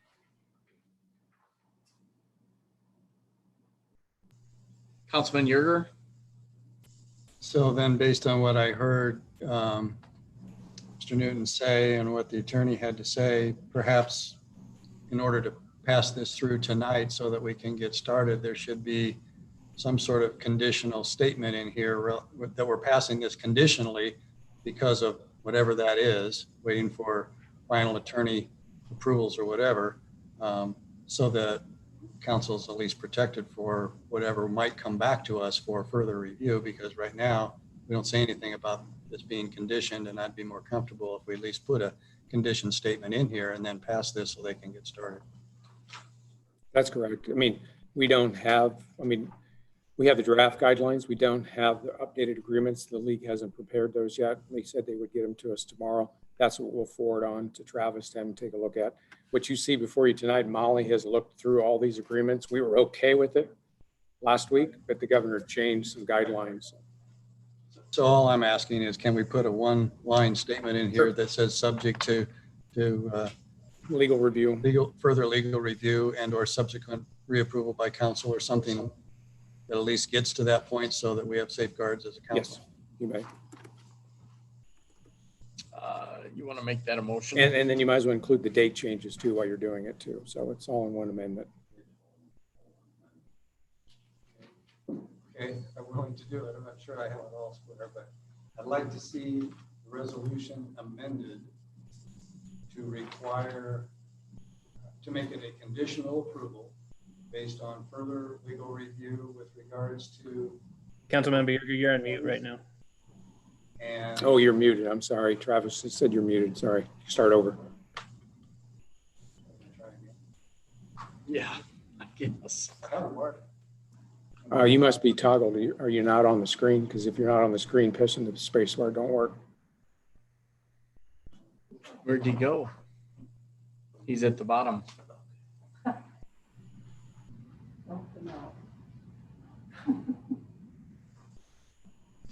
Usually it takes you right to the top.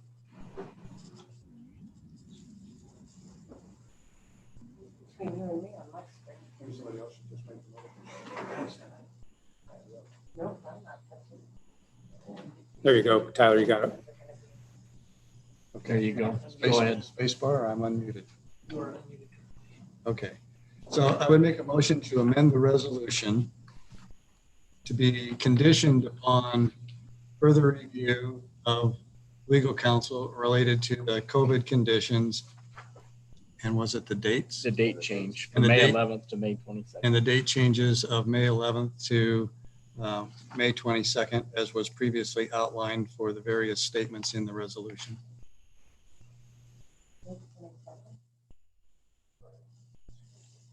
Councilman Legban? I will second that motion. I was going to say the same thing. I will second that.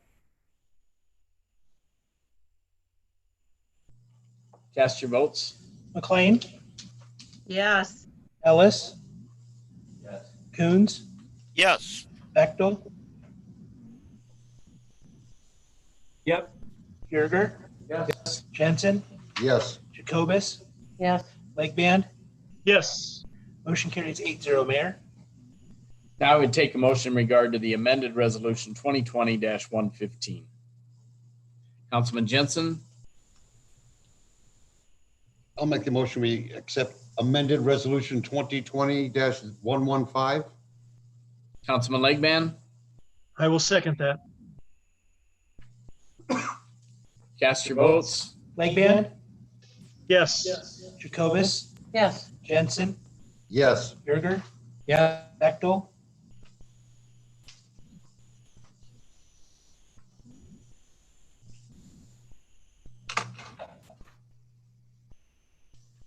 Councilmember Bechtel, Yes.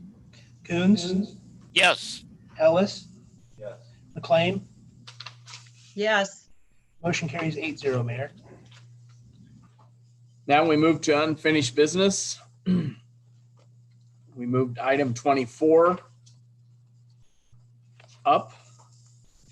Resolution 2020-114 to approve amendment to the South Fremont Industrial Redevelopment Plan and third amendment to the amended and restated redevelopment agreement. This is the same item that was in the CDA. Is there any other comments from staff or Mr. Houston?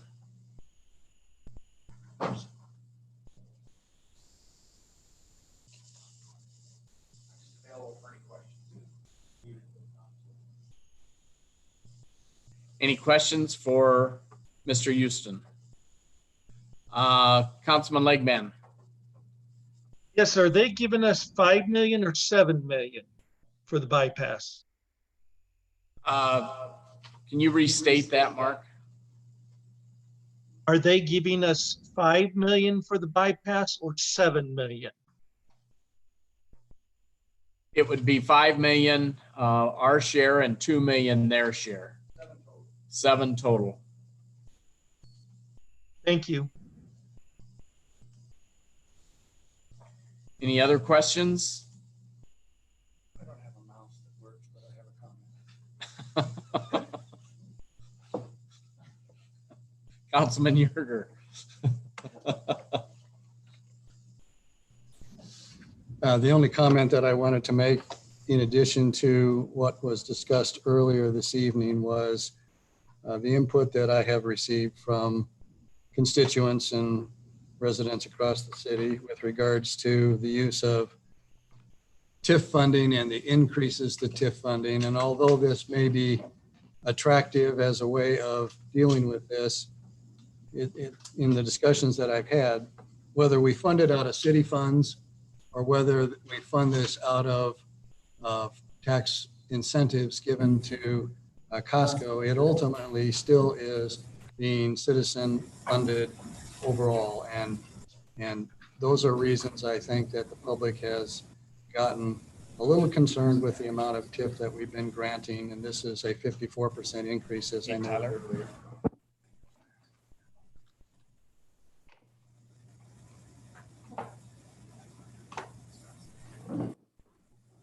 Any other comments?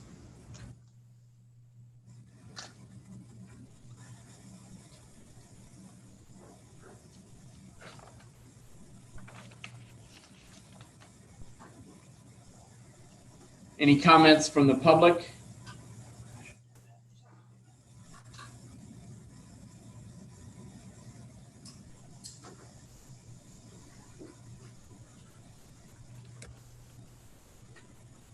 Any comments from council?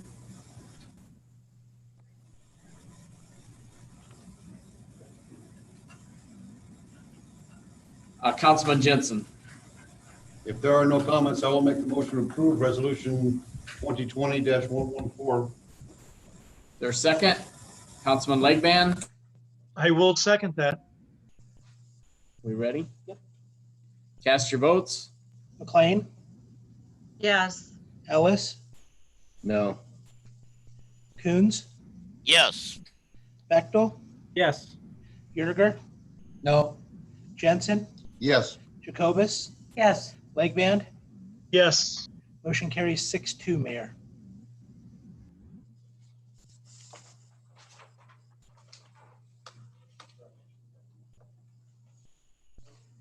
Item 10. Resolution 2020-096, awarding contract to WC Plumbing and Excavating, Inc. for installation of electrical conduits for Southeast Beltway. This time we'll have staff report. Troy Shaven, Assistant City Administrator, Utilities. This is related to the Beltway. The city has existing utilities that are going to be in the path of the Beltway. They are currently overhead. Rather than try to string line over the Beltway afterwards, it's easier for us to install conduit, pull electric through, and actually put in underground. So this is a bid to install underground conduit, pull wire through, so that when the Beltway is done, we can connect our electrical and maintain our system south of the Beltway. Bids were taken. Lowest bid is WC Plumbing and Excavating, $125,404.25. Staff recommends awarding the contract to them. And Troy, at the end of the project, we then are reimbursed by the state back for this work. The agreement with the state says once we've made our contributions that the reimbursement comes back to us and there's no cost. The agreement says we're reimbursed for all utilities. And this would be to rates instead of it's utility rates. Yep. Paying for it, not right. City taxes. Yep. Any other questions?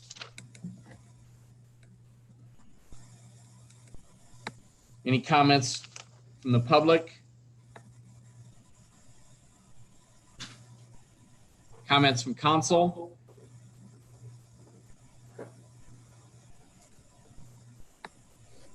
I would take a motion in regards to this item. Councilman Jensen, I'll make the motion to approve resolution 2020-096. Councilman Coons, I'll second that motion. cast your votes. Blake Band, Yes. Jacobus, Yes. Jensen, Yes. Yerger. Yes. Bechtel, Yes. Coons, Yes. Ellis, Yes. McLean. Yes.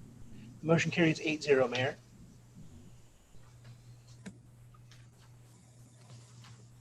Item 11, Resolution 2020-097, authorizing the mayor to execute an agreement with Thompson Construction for the water main encasement Southeast Beltway project. At this time, we'll have staff report. Troy Shaben, Assistant City Administrator Utilities. This is very similar to the last one. This is for water. City has 2 30-inch transmission water mains coming from our well field to the city. When the bypass comes in, the bypass will be over those water mains. They're not designed to have that much fill over them.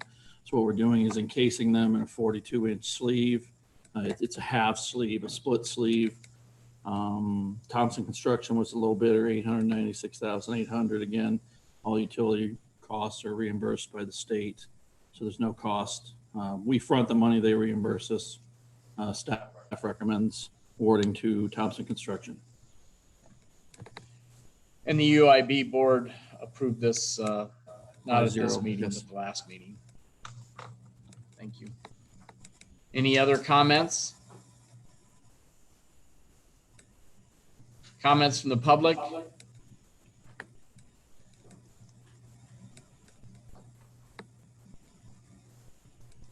Comments from council?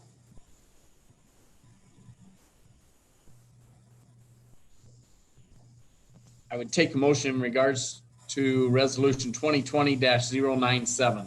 Councilman Legban, Make a motion to approve resolution 2020-097.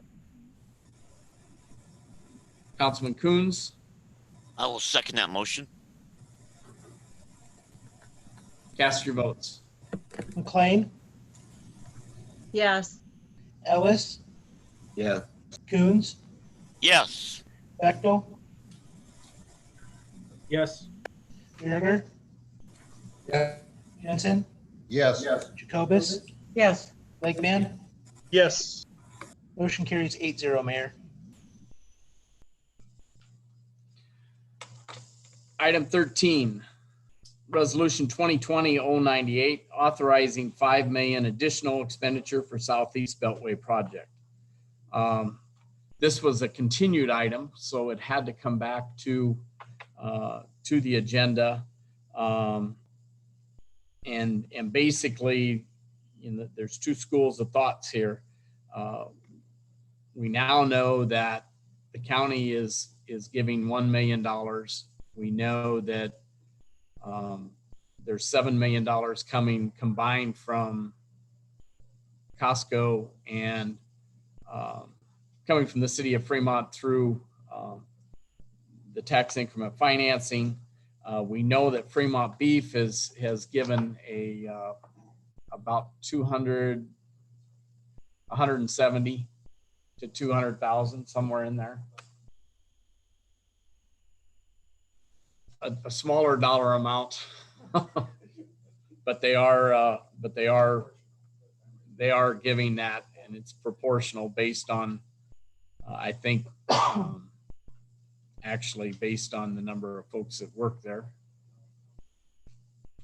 Yeah, he changes his numbers, but okay. And we know Holstone is going to participate. Their request would be to participate in the at the 3rd year. So just because of all the costs they are seeing, we had requested $2 million from them. We're not real sure their they're in for 2 million. So my only thought would be that we would use resolution 2020-098 and give authority to staff to spend up to 1.5 million and only the amount required to reach the total of $10 million. And those dollars would come out of the reserves that were basically presented to us by the finance director at our study session. So with that, I'll open it up for comments.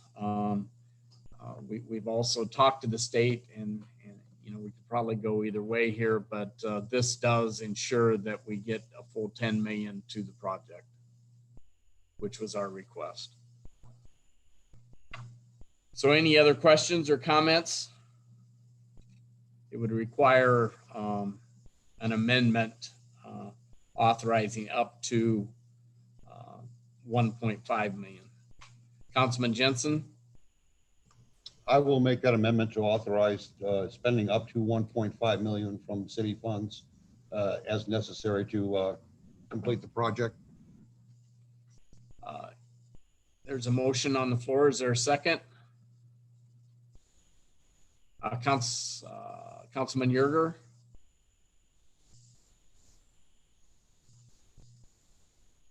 Councilman Legban? I will second that. Let's, we do have, we kind of moved pretty quick there.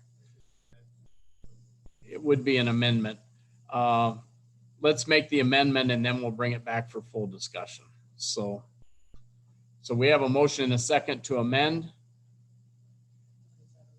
Cast your vote. Up to 1.5 million. Did he not made it? Mark, can you make that amendment up to 1.5 million? I believe that's what I did. Okay. Cast your votes. McLean, Yes. Ellis, No. Coons, Yes. Yes. okay. Bechtel, Yes. Yerger, No. Jensen, Yes. Jacobus, Yes. Legband. Yes. Motion carries 6-2, Mayor. Amended resolution 2020-098 authorizing up to 1.5 million additional expenditure for the Southeast Beltway project. Any comments from the public? Julie? Yes, this is Julie Hindmarsh, 2015 Bramblewood, Fremont, Nebraska. I had talked to both my representatives and understood that Costco was going to put up the 5 million. And under those conditions, I thought this was allowing us to go forward in a reasonable manner because those that were benefiting from this expansion were doing the majority share. I would suggest that we wait until the rest of our meatpacking partners come up with the second 5 million. I don't think the city should be putting any money toward this process when we have not accounted for what the costs of the coronavirus in the city. Excuse me. And since we haven't any estimates on that, I don't think we should take money from the reserve fund for something that is a commercially beneficial operation. Thank you.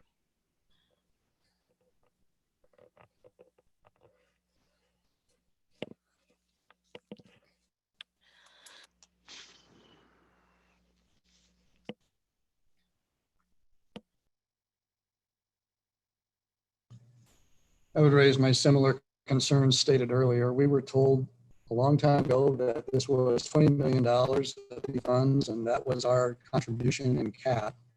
And even at that point, residents of the city, I think in large measure, were somewhat aghast that we had to spend that kind of money out of our reserves and road funds in order to do that in such a quick fashion. Secondly, this is a state and county road basically outside the city limits. It's not a condition of city streets. And here we are spending our city funds doing that, just as the public has indicated. It seems to me that this is a problem for the state in large measure. There may have been other solutions that they didn't look at. They could look at cost saving measures, for example. I don't know why this needs to be a 4-lane stretch of road. It just as easily be a 2-lane road. Everything south of the bridge onto Wahoo is 2-lane, and it's going to be 4-lane anytime soon. So whether the Beltway from 275 or to 77 is 2-lane or 4-lane, it seems to be a significant cost savings. If we only put concrete on one half of what's being visioned, you can always add the second 2 lanes at a later date. I agree with what Ms. Heinmarsh just said. Cost causers are the ones to pay. The city residents are not the cost causers in this case. And it's putting that $20 million should have been enough, and adding to that in any fashion seems disproportionate. The other thing that's not been discussed with regards to this whole project is what's going to be the impact on local businesses when tourism travelers do as they do when you have bypasses. They go around your city. No one has talked about the economic impact to those local businesses that are getting the drive-through traffic today that won't tomorrow. It'll be beneficial to the major plants on the south side. And if that's the case, maybe we ought to consider a stretch of road to be a toll road that could be paid for with entry and exit onto this road. There are other options that I think were not explored. And at every turn, we don't want to put the extra cost on the payers and taxpayers of Fremont. And personally, I think that's a bad idea.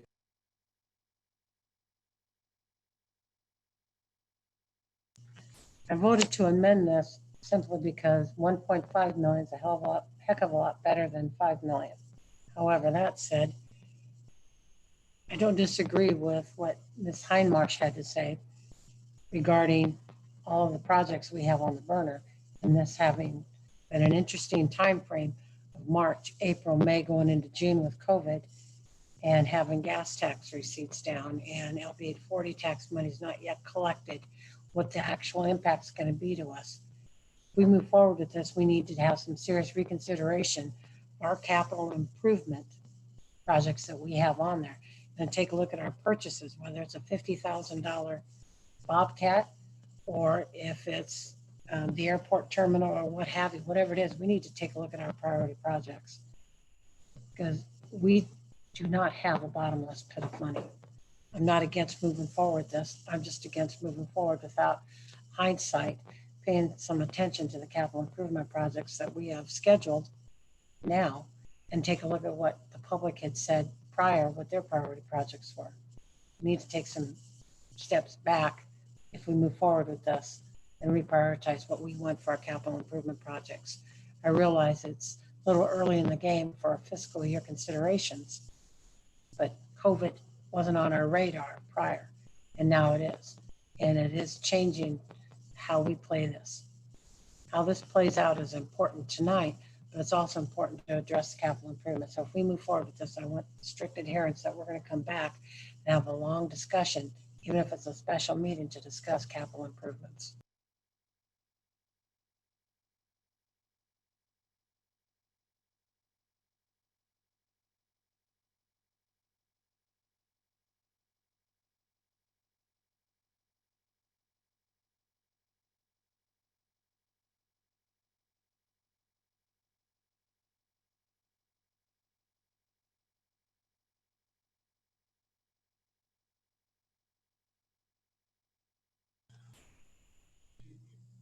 Councilmember McLean. Yeah, just Mayor, maybe you could share. Because I'm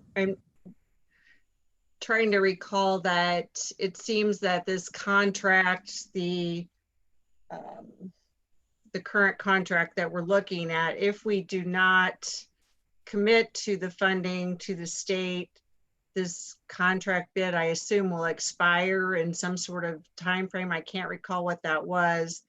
And also clarification that we would still be pursuing the funding from Holstone Farms regardless of this motion. I'm assuming the state only wants, I shouldn't say only wants, it's a lot and the timing's horrible. We all agree, I think, on that point, but that they're wanting our commitment in order to proceed.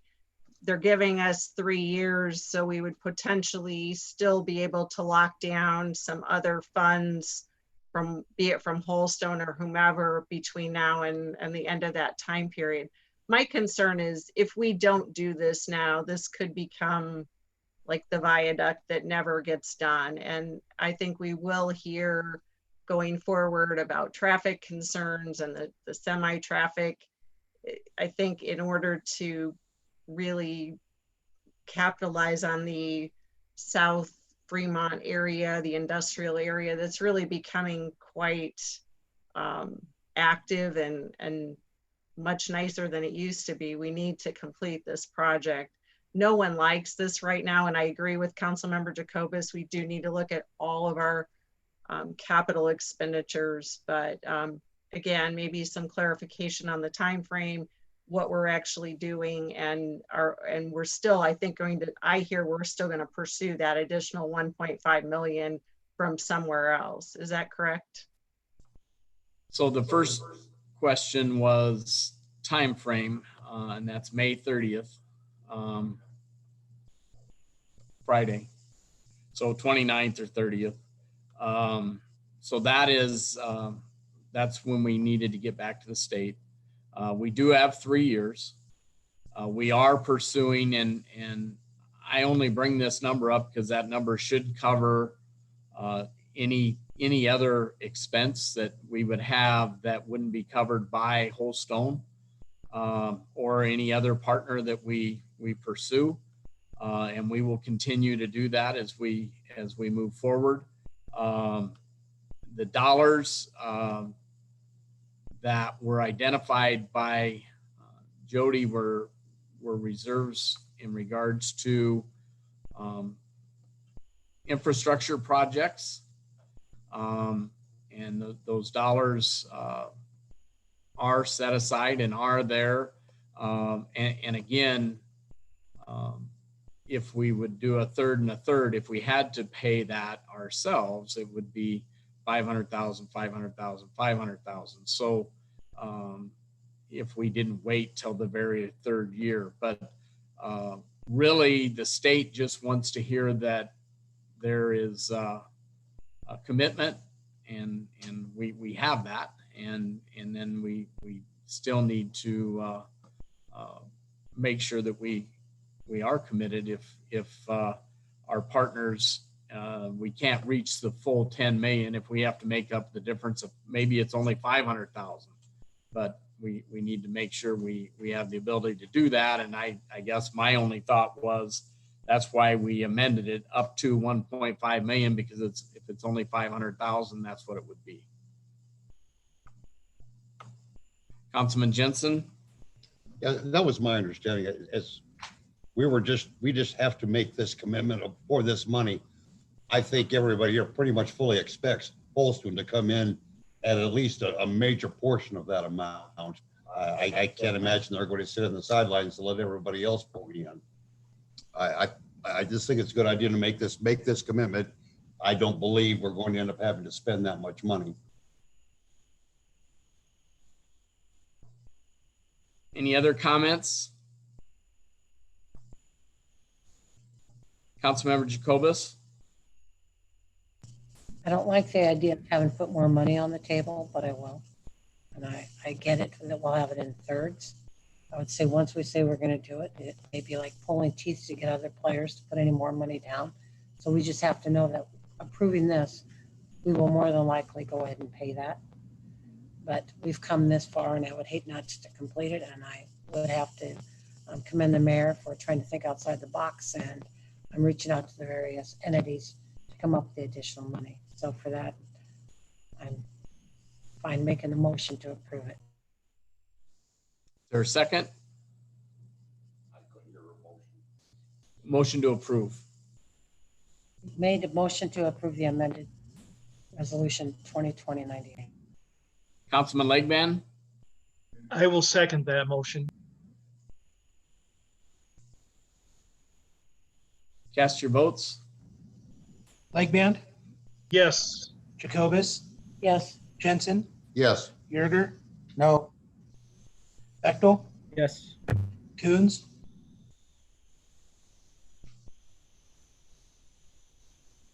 Councilman Coons, I think that was a yes, I think I heard. say it again.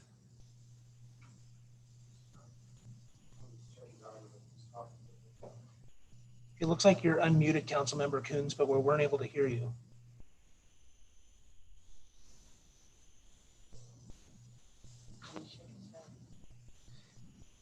Shake yes or no.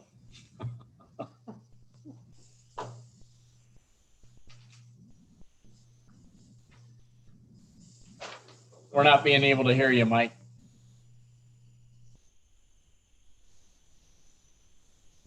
Raise your hand if it's a yes.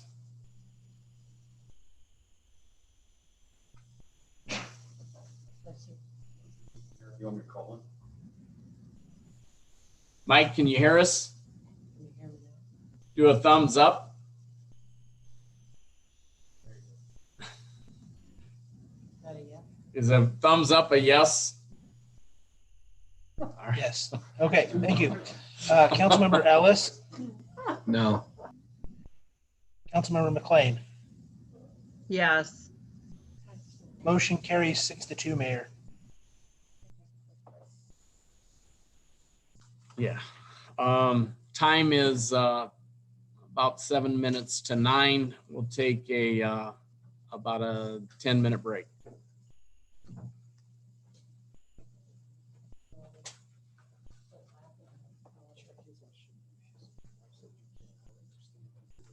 Which councilmember? You did whatever, she said, can't hear. So let me ask what you have. Or either that or that Jeremy will listen and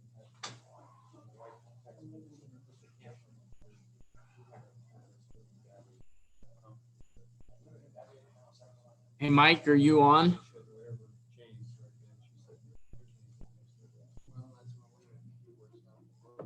Something.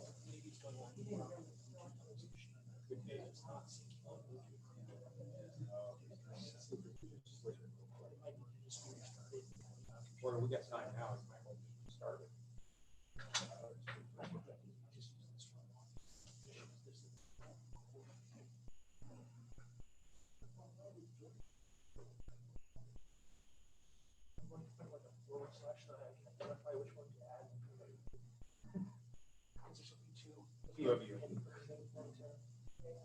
Well, I know nobody wants that, so actually they really want.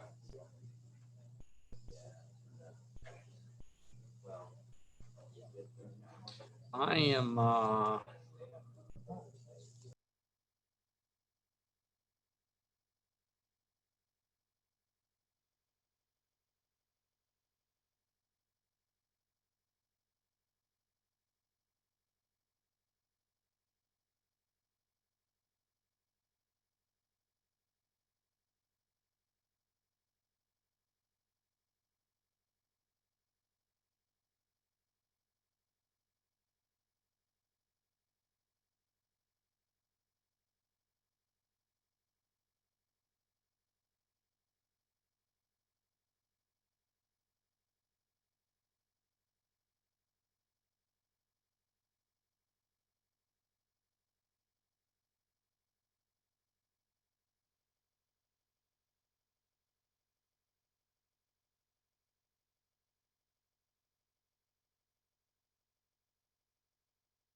Okay.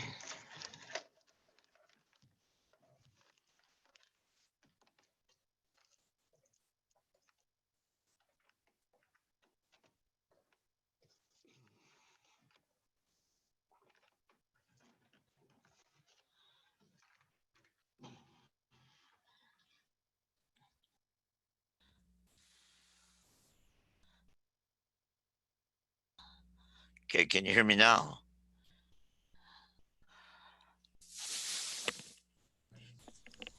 Mike, we can hear you just fine. Okay. All right, I'm gonna shut my phone off. Okay.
It was way down on the totem pole. We had a strategic plan of 2017. It was down to the ground and I got my paper.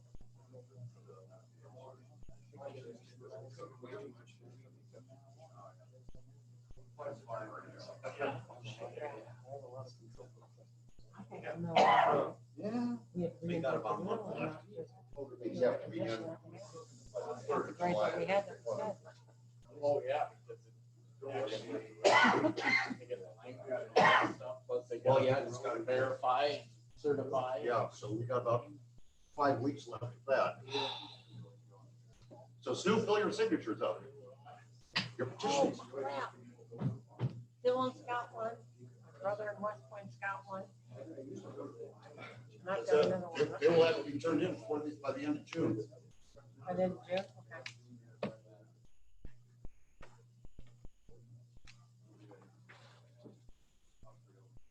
Well, Dylan, he's in He's in Lancaster. He's in Lincoln, right? I see what you have. Well, you'd have to get it notarized, of course, but Christ, that's where the main office is at. I mean, you could do it there. Yeah, he could find somebody. I can't notarize it, it's family. I can notarize any other. You can notarize too. I'm sorry? I said, you can notarize too now. Yeah, the ones that I didn't collect myself over the weekend, I notarized, but then of course the ones I had to, I took to the bank today. You can't notarize your own papers. Huh? You notarize your own papers? No, I said the ones that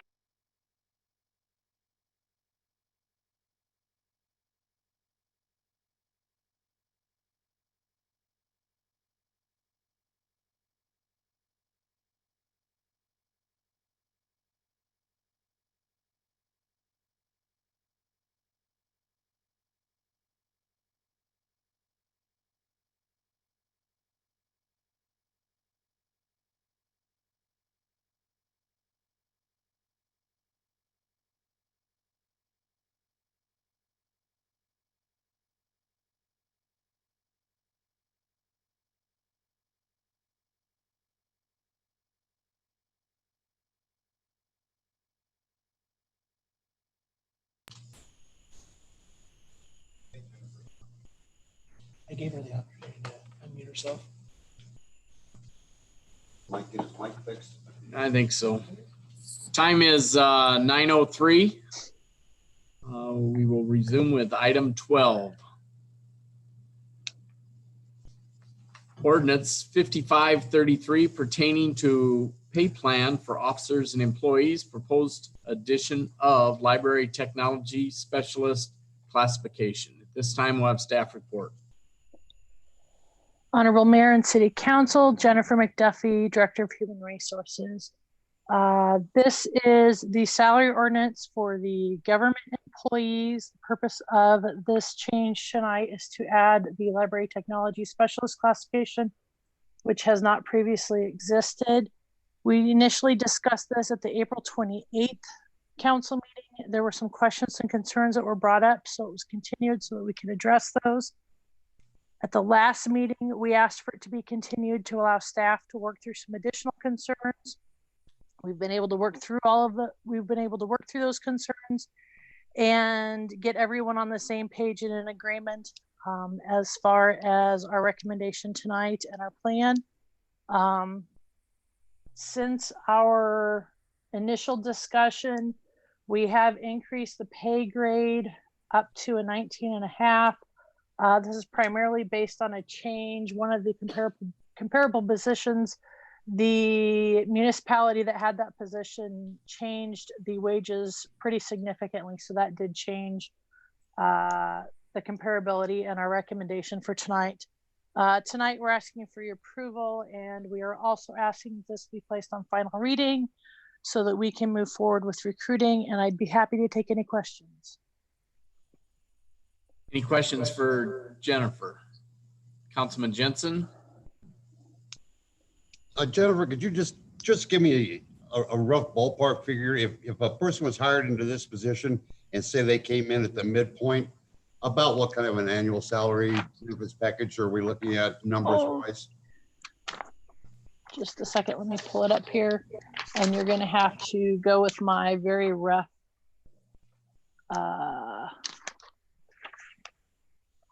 estimation.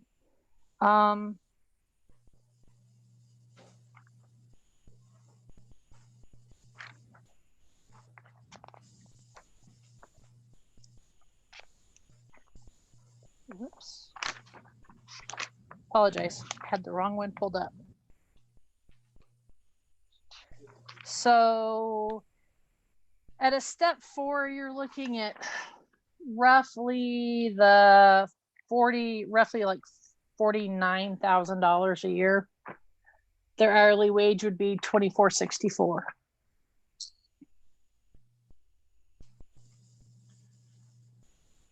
Any other comments or questions?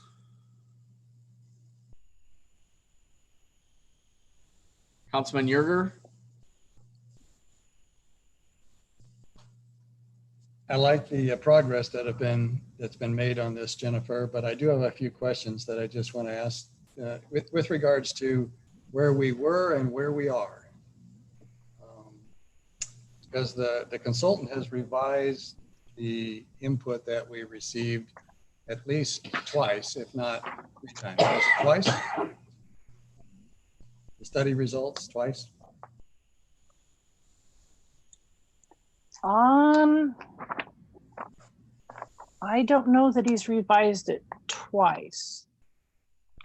Well, originally it was at an average of 20.11 and now he's at 21.26. And there may have been one other than that. I'm not sure that supported the original assertion that this should be graded out at an 18.5 status. I'm just not sure. And it doesn't really matter. The point is that we've had a couple of renditions relative to this particular study.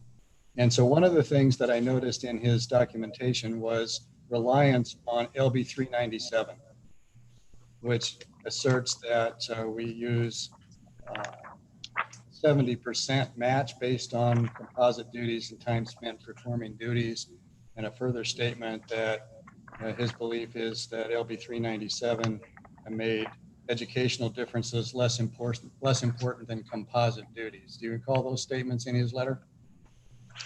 I'm reading through it, but I do remember those slightly.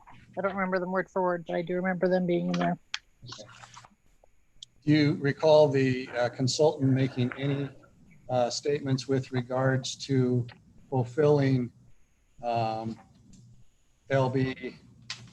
397 and Nebraska State Statute 48818 dealing with the development of his study? And in particular, I'm interested in knowing whether or not he utilized in the construction of the array of the 8 comparable cities that were used, whether or not he used the 50-mile concentric circles statutory requirements for establishing the array. I could not answer that. The reason I'm asking that is one would think that if that had been done, that perhaps North Platte's not within the 50 concentric miles before you get to a minimum of 5 comparable studies, as long as they're public utilities within the state, and 7 to 9 preferable. And when I looked at North Platte in the study area, in the calculations that were used, North Platte in the study array had a technology assistant minimum rate of 1547, substantially less than any other rate in the comparable range by a significant amount. And I did some recalculation on that. If you hadn't used North Platte, which I don't think fits the 50 concentric circle miles, you would have ended up with a midpoint range of not 2126, but 2214, which would have been even higher than what we ended up with at a salary grade of 19.5. Probably would have boosted that to a salary grade of 20 based on the study's results. And I'm just curious as to whether or not you had any discussions with the consultant about that at all. I did not have any specific discussion with him about that, no.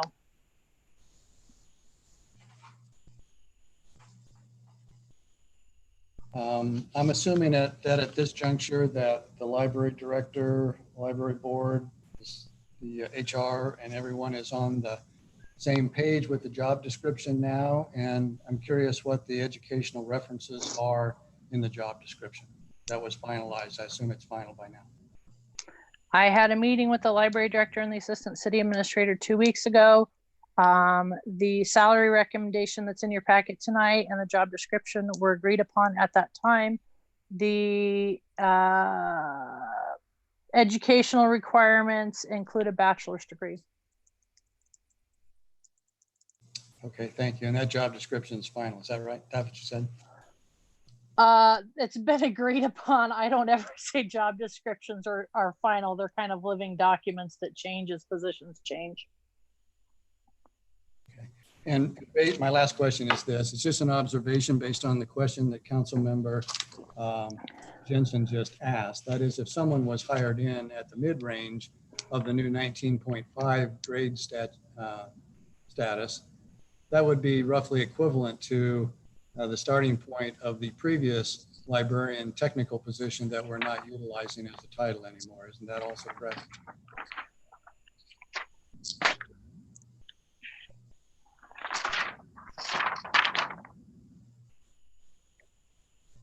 It would be a step behind that. 'Cause I think Or sorry, a step starting ahead of that. salary for step one, IT specialist library was 2347. I think you indicated to Councilmember Jensen that the rate would be 24 something. So in the Correct. ballpark, It would. but higher It would than be a. the current 19.5 starting position.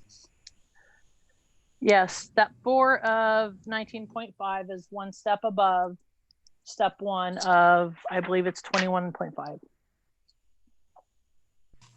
Okay, thank you. Just a few points that I wanted to get clarified. I understand everybody's in agreement now, so that's a good thing. Thanks. Councilmember McLean. Yes, Jennifer, I just wanted to confirm, do you use 2,080 hours as your multiplier for the hourly rate when you're computing the annual salary? That's what we do, but I'll be real honest, I did it in my head real quick, so it may not be exact. I just wanted to clarify that based on that hourly rate of $24.64, it actually comes out to be about $51,254 annually at the midpoint. The starting point of the range is about $44,283. So just to clarify, that's a little bit higher even than the numbers that you mentioned. We've discussed this. I know this is an area of interest for me. I know that Paul is a regarded expert in his field. And so I'm glad that it sounds like there was an ability to reach consensus on this item. Any other comments?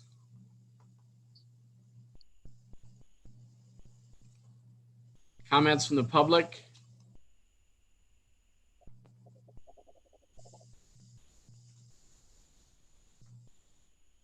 Comments from council?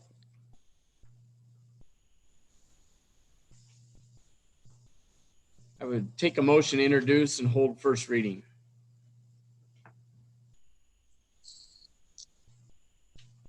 Councilman Jensen. I'll make the motion to introduce and hold first reading of ordinance 5533. Councilman Legban. I will second that. Cast your votes. McLean, Yes. Ellis. Yes. Coons. Yes. Bechtel, Yes. Yerger, Yes. Jensen, Yes. Jacobus, Yeah. Legband. Yes. Motion carries 8-0, Mayor. We'll now have first reading.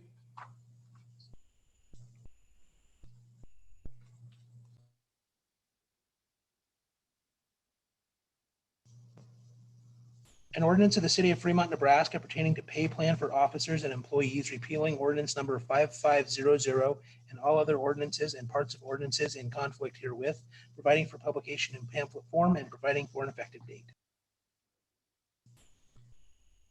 So we can get out and get this position filled. There's been a request to suspend rules and hold final reading. I would take a motion to that effect. Councilman Jensen. Yes, I'll make the motion to suspend the council rules and move this to final reading. Councilman Legban. I will second that also. Cast your votes. Legband, Yes. Jacobus, Yes. Jensen, Yes. Yerger, Yes. Bechtel, Yes. Yes. Coons, Mike.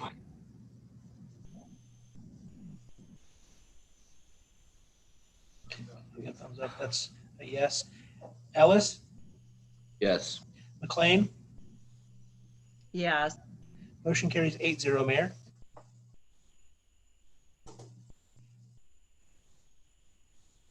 Now we'll have third reading.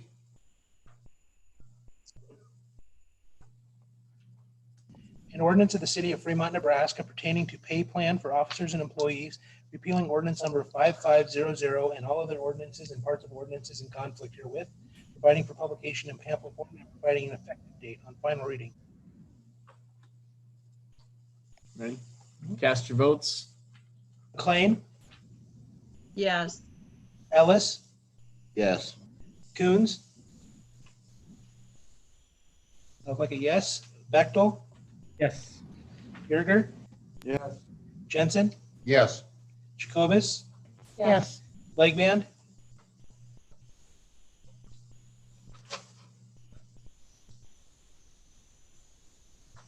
Councilmember Legband, I didn't hear you. Councilmember Lakeband. Yes, sorry. Motion carries 8-0, Mayor.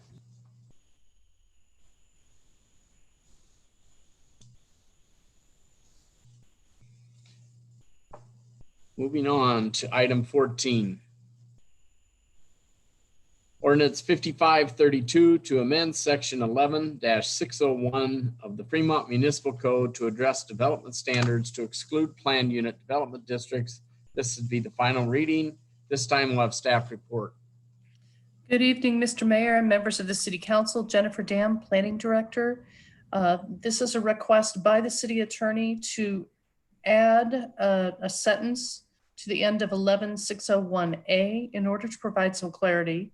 The wording that is proposed to be added states, I'll just read the paragraph, 11-601A, the purpose of this article is to establish the general standards for character, scale, density, parent residential, and intensity, parents non-residential and mixed use of development that is allowed within each zoning district as set out in 11-403 zoning districts, except, this is the language to be added, except planned developments, see section 11-40507D for standards of planned developments.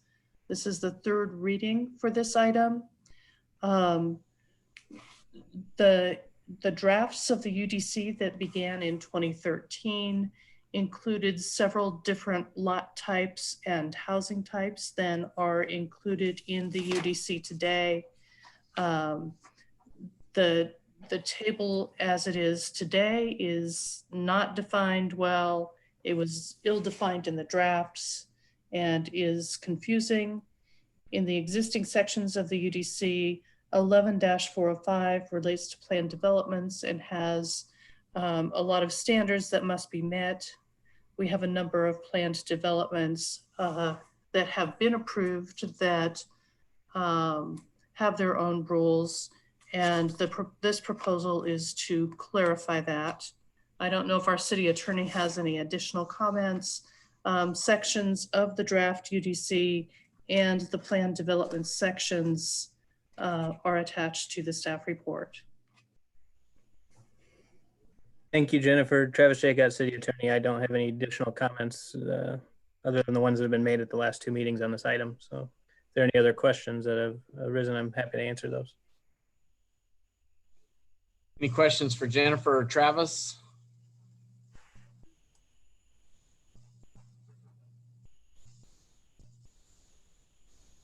Comments from the public?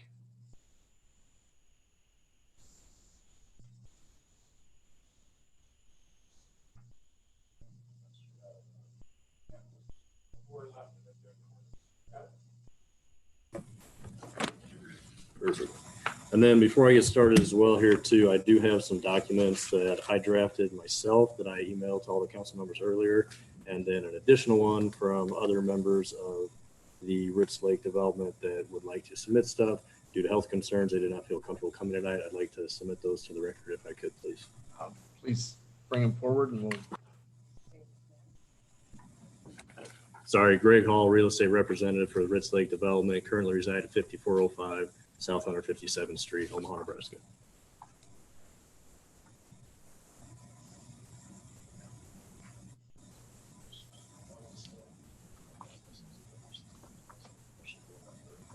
everybody. I would take a motion to receive.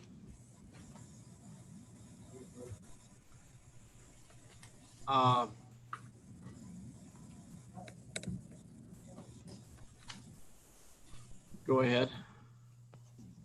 I thought document for the record, because we're under COVID restriction, had to be submitted by Friday at 4:30 or they were not part of the record. So I didn't receive these documents as part of the process. That was my idea, was to get those documents in that way I can send it out to the rest of the council. I suppose if the rest of the council is okay with receiving them and that they did receive the email from the gentleman as he stated, and everybody has a copy of it, because what's going on is we won't be able to share this unless they already have it with the council members who are attending remotely, a copy of the same information. But if they already received it via email, then it would be probably up to the council to determine whether it's something that they want to receive into the record. And how does the public have access to those after 4:30 on Friday? So the public, if the council decides to receive these items into the record, these would be included in the archive section of the city website, but they would be available. I can work on getting them uploaded as soon as tomorrow. But when we receive items into the record, it's the public generally doesn't have access to them ahead of the meeting typically. I'm just looking at the front page of our webinar request. It says all documents must be received into the record by 4:30. I understand.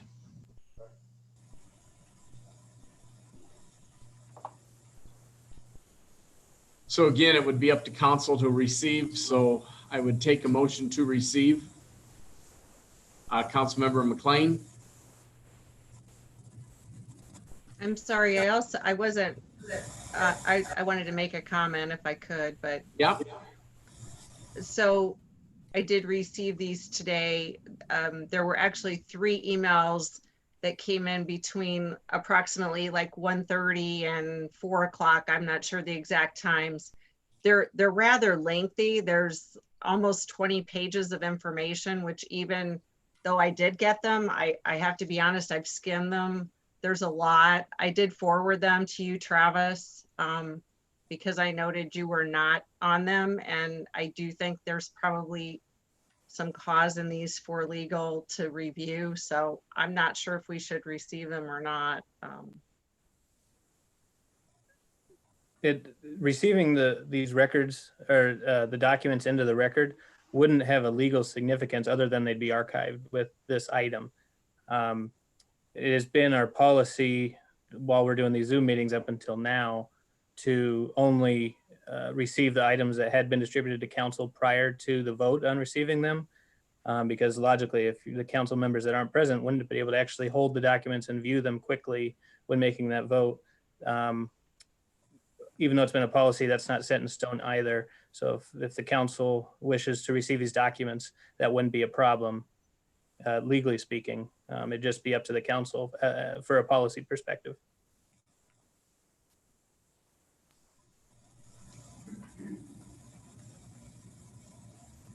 Councilmember Jacobus.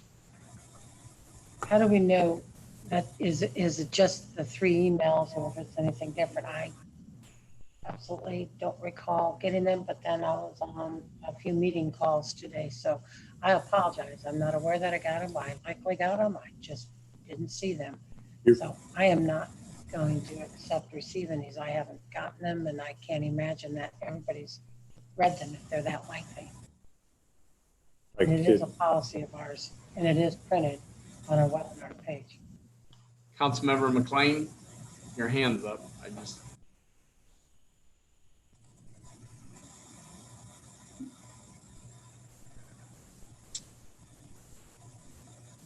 Again, I would take a motion to receive.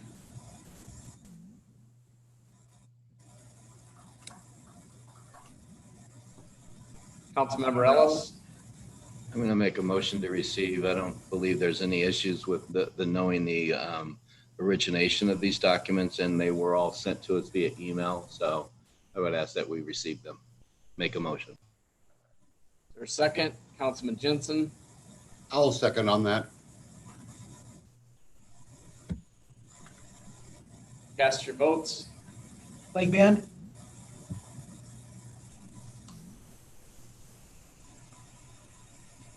I'm going to say yes, just so that they're archived. Councilmember Jacobus, No. Jensen, Yes. Yerger, No. Bechtel, Yeah. Coons, Is that a yes or a no, Mike? no. Councilmember Ellis, Yes. Councilmember McLean, I'm going to say no. I just think we need more time to read them. This is too short a notice. the motion fails 3-5.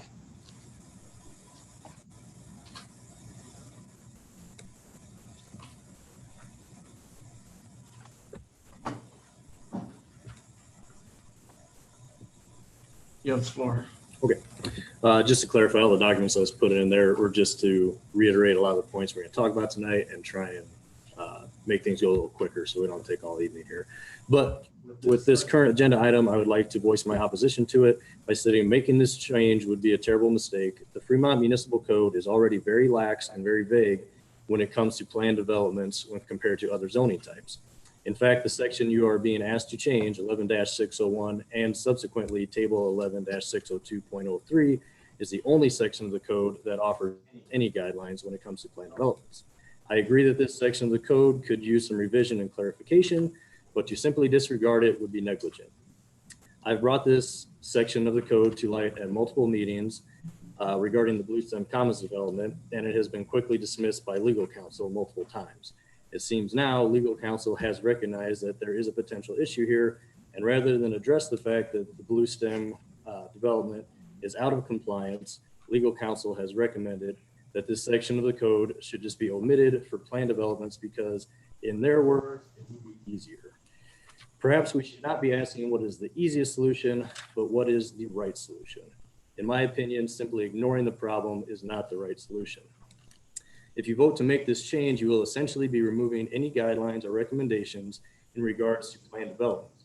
That means the only thing necessary for planned development's approval is the support of the city council. In my opinion, that gives far too much discretionary power to this or any future sitting council, as well as it removes any layer of protection for adjacent property owners. I also heard statements at the last council meeting that changing this section of the code is not necessary for Bluestem to proceed because they are already in compliance as is after their last revision. This claim is false. Although 6 single-family detached homes were added to their last revision, which brings them into compliance with the 4 housing type requirement, they are still far short of the ratio requirement, which states that there must be a minimum of 10% of any one kind of housing and a maximum of 50% of any one kind of housing. They only have 6 single-family detached. That's far short of the 10% of the 404 units, and they have 272 apartment units, which is far more than 50% of the same 404. The Bluestem developers keep claiming that this section doesn't apply to them, but they are sure trying very hard to get it deleted. The last point I would like to make in regards to this agenda item is about statements made in the previous meetings that Ritz Lake and other developments that are zoned planned development do not comply either. This is a valid point. I was not involved when the zoning for Ritz Lake or other developments were selected, so I don't know how or why this was overlooked, but I don't believe the best response to a previous unintentional mistake is to intentionally make the same mistake again now. Also, I can't speak for other developments, but Ritz Lake is the least dense housing development in the city and far exceeds the minimum standards of any other residential zoning type. So if you want to have a discussion about correcting that previous mistake and rezoning it to any other residential zoning, Ritz Lake would easily fall into compliance. Thank you very much for your time and be happy to answer any questions you may have. Thank you.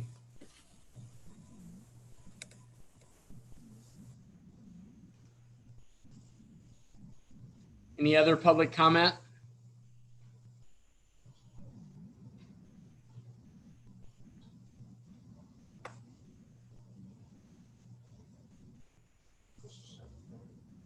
Should be set to go.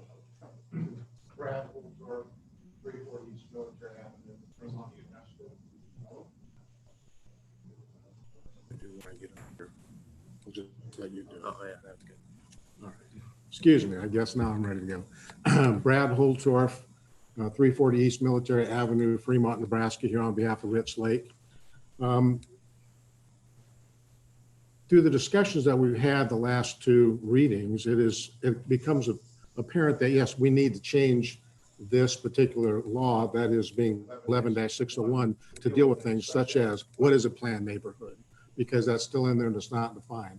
And so there are things that need to be reviewed there and adjusted, but I do not believe it's in the Fremont's best interest to just say all of this doesn't apply to planned development. And the reason that is planned developments are allowed under the law because there's a state statute that says, and it's section 18-3001. It's all by itself.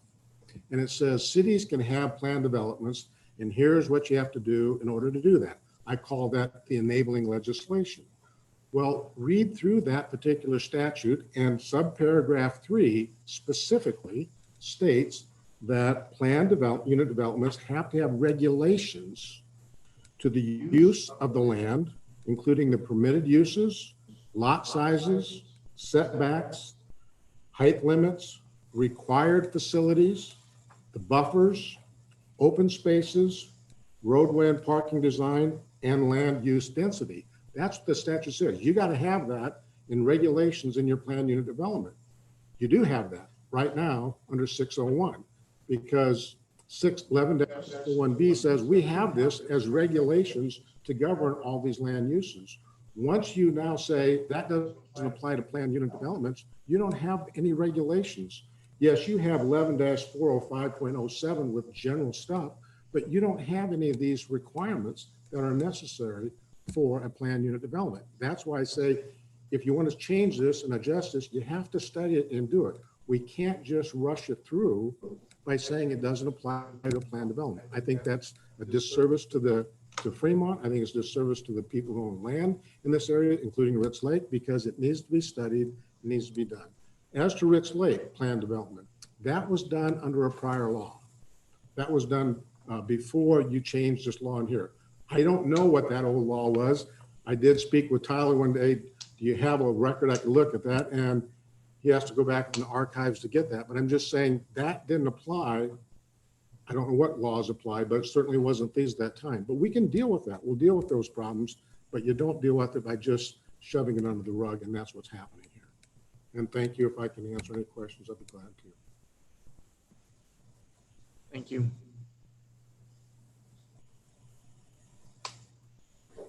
Any other public comment?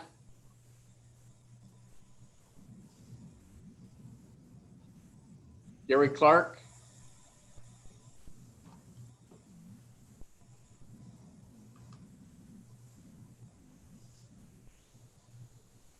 Are you able to hear me? Yep. Okay. Good evening, council members, mayor. I want to thank you for letting me speak briefly. I just want to recognize myself as President and CEO of the Greater Fremont Development Council, and my address is 1005 East 23rd Street, Suite 2, Fremont, Nebraska 68025. I just wanted to speak briefly on the need for a project like this that's been discussed tied to the planned development issue. And speaking about Fremont and the growth that's happening and the need and support that we found. So most recently, we did a housing study in 2017 that talked about 2017 to 2022, the needs for housing. And in that plan, as you all may be aware, Fremont, with the economic boost and impact of the Costco project, LPP, that housing study showed that there was a need for an additional 1,194 actual units. Now, hey, Gary, yes. Probably this is going to make more sense to come in down on item 16 than under this item. This is actually to change the municipal code. Yes, that's true. That's true. I will defer and hold my tongue. Okay. Thank you. Any other public comment?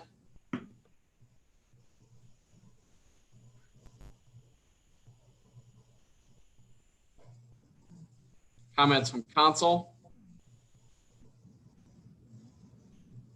Councilmember Jacobus. There's comment made about Rich Lake not having to adhere to PD, or this would benefit him, and that wasn't the intent. I didn't interpret our UDC code to have boxed in plan development under planned neighborhoods. We beat up the UDC code prior and had a long discussion in 2017 about what a plan development would be.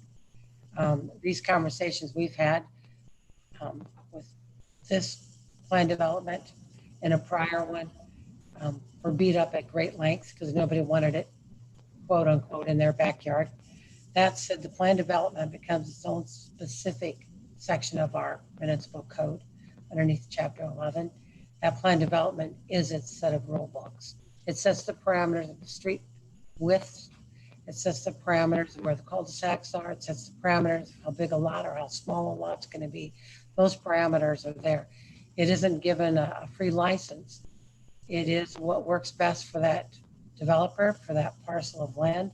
And it was put in place with the blueprint for our housing study in mind, which Gary Clark started to allude to. So whether or not it benefits Rich Lake now or in the future when they go to petition to finish out is regardless. This is just seems to be muddied in the waters to some people. I didn't see it that way. So I don't see why there would be any opposition to following through and changing our code to make it more fluid and more understandable for those that feel that it's muddied. Councilmember McLean. Yes, I kind of like to echo maybe some of what Councilmember Jacobus just said, but and maybe address this idea that without or with making this change that it'll just be this free for all with no rules. I don't think that's the case, and maybe Jennifer Dam, our planning director, could speak to that briefly, but it seems to me that isn't the case. There would still be rules and review, and people couldn't just come in and do whatever they wanted to do. I was initially concerned that this proposed change was only targeted to one development. However, I see now as we have moved through this is really not a blue stem issue. It's a broader issue to be addressed. And maybe we do need to look even further at the guidelines, but I think it is getting a little bit muddied up there. And I would like Jennifer, if you would just briefly to speak to that allegation that this would create a free for all if we make this change. Thank you. Jennifer Dam, Planning Director.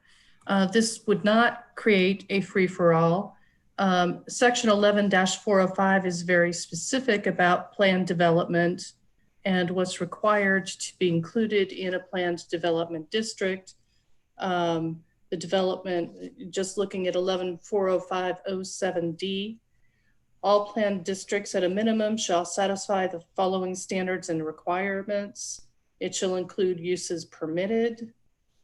In making its determinations to the uses permitted within the PD district, the City Council may consider the compatibility and relationship of the uses in the project, etc. It looks at intensity of development and the density of the dwelling units within a PD district. The developer is required to provide a formula.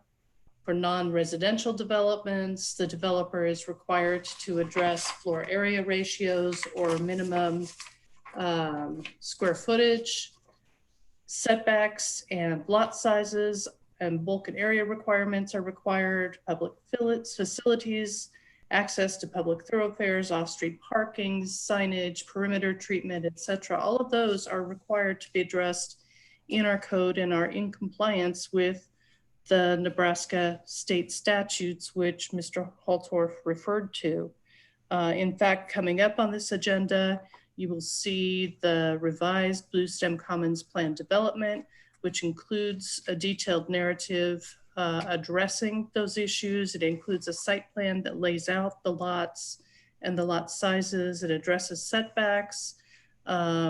It addresses the mix of uses. And then further on in the agenda is a plan development agreement that stipulates, it's an agreement between the city and the developer that stipulates how the property will be developed. This is certainly more rigorous than just your typical preliminary plat and final plat that a developer needs to go through. I hope that answers your question, Councilwoman McLean. Thank you. Councilmember Ellis. Jennifer, I wonder if you can answer a question here. It's been mentioned that this needs to be passed because it's going to box in our already existing PDs. Is that the case, or are those existing PDs already ruled by pre-existing laws that were in place when they became in existence? Ritz Lake and Gallery 23, well, Ritz Lake was in existence prior to the passage of the UDC, as was Gallery 23. However, Gallery 23 was amended and had to comply with the terms of the UDC. Morningside Point was passed after the enactment of the UDC. Duke Estates was passed prior to the UDC, but it has since expired. With Ritz Lake, it would have to comply with the UDC for any future expansion. It currently does not comply with the housing table as set out because it doesn't have 4 distinct types of housing there. So if they were to come forward to expand, I think we'd have to look pretty closely to see if they met the requirements of the UDC as it stands now without this being passed. And Travis might have a different opinion. No, I don't have a different opinion, Jennifer. All right. The second question is, I thought it was on tonight's agenda, but I don't see it. Maybe it is. We're in the middle, or I think you're going to be starting kind of revamping the whole UDC in the future. Is that correct? Yes, I do have an RFP that has been drafted. I'm waiting for a couple comments back, and then it will go out on the street for bids. It's a pretty, it'll be a pretty huge involved process that I expect will take about 18 months to complete. So if this modification does not affect Bluestem, then is there a reason why we're trying to clear this up? Is there any more PDs that are in sight coming soon that this would affect? Or is there any reason to push this forward right now or wait for the complete revision of their UDC? I think it provides clarification as we move forward. I would be reticent to have a lot more changes to the UDC come forward as we go through the process to do an overhaul of it. However, I think that there will be times when there are clearly amendments that need to be made in the interim, and I think this is one of those.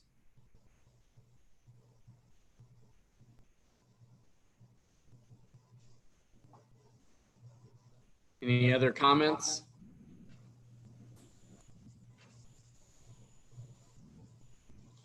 I would take a motion for final reading. Councilmember Jacobus. I would make a motion to approve and hold final and third reading of ordinance 5532. Is there a second? Councilman Legban. I will second that. Cast your votes. Legband, Yes. Jacobus, Yes. Jensen, Yes. Yerger, Yes. Bechtel, Yes. Coons, Yes. Ellis, No. McLean. Yes. Motion carries 7-1, Mayor. Now we'll have third reading.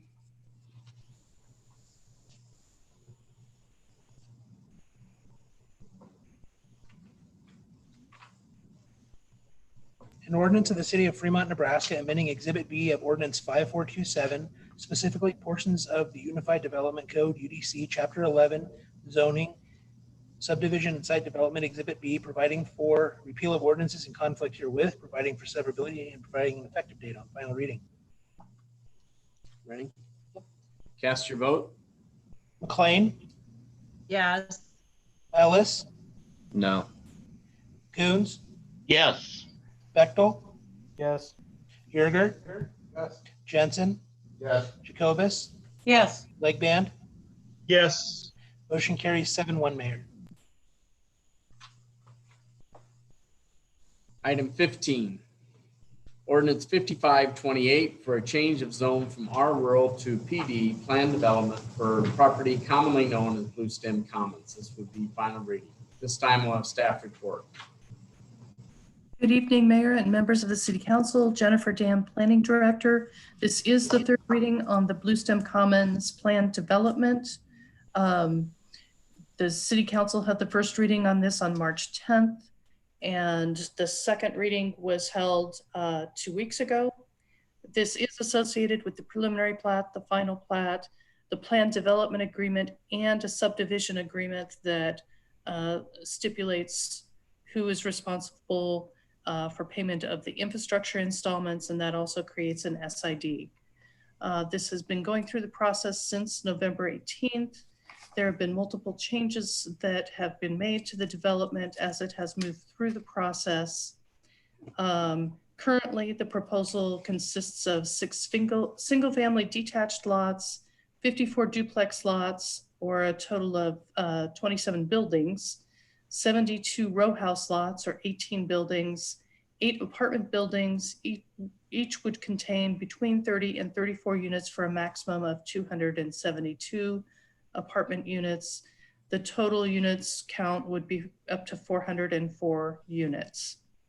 There is also proposed clubhouse area, mixed use area that would include commercial space. The narrative that is attached with the plan development stipulates the type of uses that would be allowed, that would be conditional uses, and that would be conditional or prohibited uses. We've had a lot of conversations about this, and I'd be happy to answer any questions. I won't go through it ad nauseum since we've had so much conversation. Any questions for Jennifer?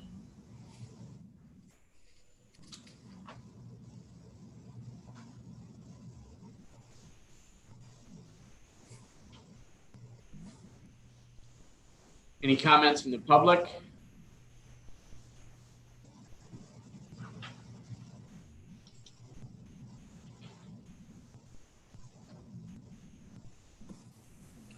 Yeah, Mr. Mayor, members of the council. My name is Tom Houston. My address is 233 South 13th Street in Lincoln. Appearing before you tonight on behalf of the developer, Hoppy & Sons. Jake Hoppy is here in the room. He may be speaking to you. Fred Hoppy is available on Zoom, I believe. And the project engineers from Lamp, Rainierson, Mike McMeekin, and Michael Sharp are also available. You have 5 items on your agenda tonight that really relate to Blue Stem Commons. As Jennifer mentioned, the first public hearing commenced in November of 2019 with a planning commission hearing. There have been multiple planning commission hearings and multiple city council hearings on this project over this past 7 months. The first item on your agenda, item 15, is ordinance of 5528 dealing with the change of zone. The public hearing has been held, and there's just a couple things I wanted to mention. The purpose of the PD zone, which is the zoning designation that is sought here, is really envisioned under your UDC as a special district. It's designed to ensure flexibility in the use and development of land.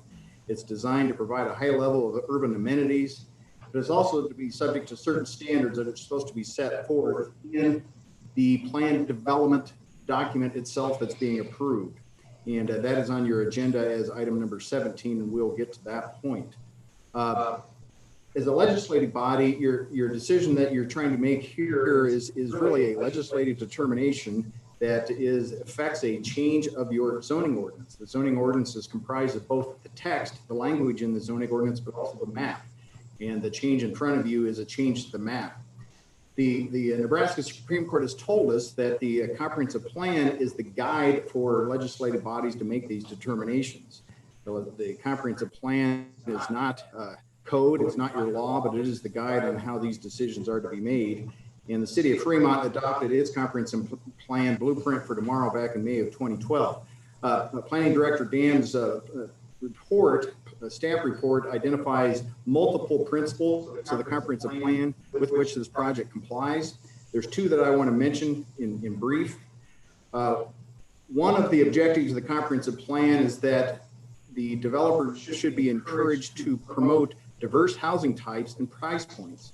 This is a project that has not otherwise been available in the city of Fremont. It's going to provide housing opportunities for workforce housing. It's going to provide mixed income housing opportunities for both rental and ownership. And the comprehensive plan indicates that the city should mitigate impediments to affordability. And as indicated by the study that was mentioned, the 2017 study, there are over 1,100 housing units that are required of mixed income varieties. One other point in the comprehensive plan that is mentioned is that planned development should be compatible with existing development. The planning staff report concludes that this project is compatible with all adjacent development due to the site planning principles that it entails, and also the buffering that it has been involved. So if the purpose of the planned development zone is to establish these standards, as mentioned, these standards will be embodied in the planned development agreement. Regardless of the text amendment that you just approved, we revised those restrictions in the planned development agreement so that 4 housing types are listed. And that those housing type restrictions will be embodied in the planned development agreement, assuming it's adopted by the council, as the governing principles for the Bluestem Commons development. Now, over the course of the last 7 months, the developers made multiple concessions. We've met with the opponents. The concessions include additional buffering, site plan adjustments to move some of the uses around. The apartments were moved further to the west, so that now approximately 1,000 feet from any of the development in Ritz Lake. We have added the single family detached dwellings. We have reduced the density. We have eliminated the commercial uses, which dramatically decreased the amount of traffic that the project could be generated. But it still is not good enough for the opponents. They're still fighting this, and you have to ask yourself why. It is they disavow the concern that is a not my backyard argument, but that has to be what it is. The opponents argue that this project should be built elsewhere, and that in essence is a NIMBY argument. But it is a policy question. The policy question in front of the council is not everybody can afford a $500,000 home. Not everybody should be able to be required to have that kind of housing. But the policy question for the council is, how do we ensure affordability moving forward? The way to do it is with density. It reduces land costs and helps the developer to provide the affordable options. So I would submit to you that the change of zone complies with your comprehensive plan and your zoning ordinances, and I would ask for your support. I'd be happy to answer your questions that you may have. Thank you. Thank you. Any other comments from the public?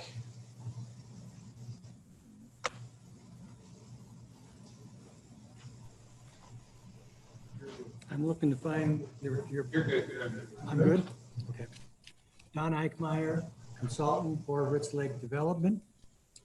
I also submitted an email this afternoon to council members, and I did so on the basis that I'm not going to be able to meet your 3-minute commitment tonight by trying to go through all of those individual points. We'll give you 4. Thank you. But I would, regardless of your action tonight, I would strongly recommend that each of you individually look at that, compare the staff report with the comprehensive plan and with the points that I tried to make. Because I believe that there are several significant discrepancies in what you have been advised regarding this proposal. For the purposes of tonight's public comments, however, I'm going to limit it to some of the major comments I made at your first reading of the proposal back in March. Bluestems does not provide a pedestrian connection to the city of Fremont. It has a half a mile gap in which nothing is provided. Loose Dam provides no neighborhood park, nor swimming pool, nor playground within their development. Keep in mind that this is a subdivision of 404 units. If you average out one person, more likely 1.5 persons that will be with children growing up in this neighborhood, you're going to have 600 kids coming to school, going to playgrounds from this neighborhood. You may not require it tonight. It may not be required to be built. But believe me, you will be building a connection to this community. The question is whether you're going to ask the developer to take responsibility to pay for it now and ask future developers to participate in reimbursing him at a later point in time, or whether you're going to ask the Fremont property taxpayer to pay for it on their own. If you leave this issue silent in approval of this tonight, I'm going to wager that it will be on the property taxpayer's back. Loose Dam Commons provides no access to Fremont's major employers. Loose Dam Commons provides no access to schools, libraries, or medical facilities. I had hoped that between first reading, here we are tonight, 90 days later approximately, that staff and developer would address those issues. The not my backyard issue is a convenient way of dismissing the opponents. But it is not the significant issue that the city of Fremont should be facing. You are to provide a planned unit development that has amenities that serve the neighborhood and the city. These omissions, the subdivision agreement is silent to it, to these items. The planned development agreement is silent to it. The staff report is silent to it. They are being avoided rather than being addressed and confronted. For this reason, I firmly believe you should be in a position of denying the zoning request as proposed to you tonight, as well as the subsequent planning and subdivision agreements. If not, I would ask you to seriously considering tabling it so that these discussions can take place. I would be glad to sit down, whether it's staff, with you as individual council members, with the mayor, to discuss this further. Cities regularly make changes and negotiate and require the developer to make improvements that cost the developer more money. But it's necessary for the community's interest. I'd ask you to wrap it up. I would ask you to consider my comments. Thank you very much for your time. Any questions, I'll be glad to answer. Thank you. Any other public comment? Yeah, Council, I'm Mike Sindelar. I've addressed the council before on this particular proposal. My address is 1410 North Bristolwood Drive. And my primary concern in prior presentations was really the density of housing in this proposal. You know, developers gone back and made revisions, and I see they've made revisions to meet the number of housing types, but really that 400 housing units has really not changed substantially that I can see. And that's my primary concerns. We're using an urban standard, which to me is for a downtown area, a high concentration of housing, not for a suburban where you've got single family housing surrounding it. I don't think it's the right place for that concentrated level of housing, which is an urban standard that we're trying to apply here. And to say, you know, these concerns are just that we don't want this in our own backyard. That's easy to say when your backyard as a developer is 60 miles away. I think that's a little unfair to say that. I take that a little hard, I think, and don't appreciate that comment because that's not why I'm here. I want Fremont to develop the right way. I'm a lifelong resident of Fremont, and I think more single family housing that we'd like to see here. 400 units is just too much for that little area. Public access that's been brought up, schools, infrastructure, getting into town. That all comes into play. 400 units is just too much. If we had a proposal or a plat that comes back that reduces that density to a reasonable suburban type of a concentration, then I think I'm all for it. I'm pro Fremont, I'm pro growth, I'm pro affordable housing. I think we need it. I've got family, kids that live here, and that's a concern that they've raised. But there again, they're looking at affordable single family housing units. And that's really what I think I'd like to see here. Thank you. Thank you. Any other comments?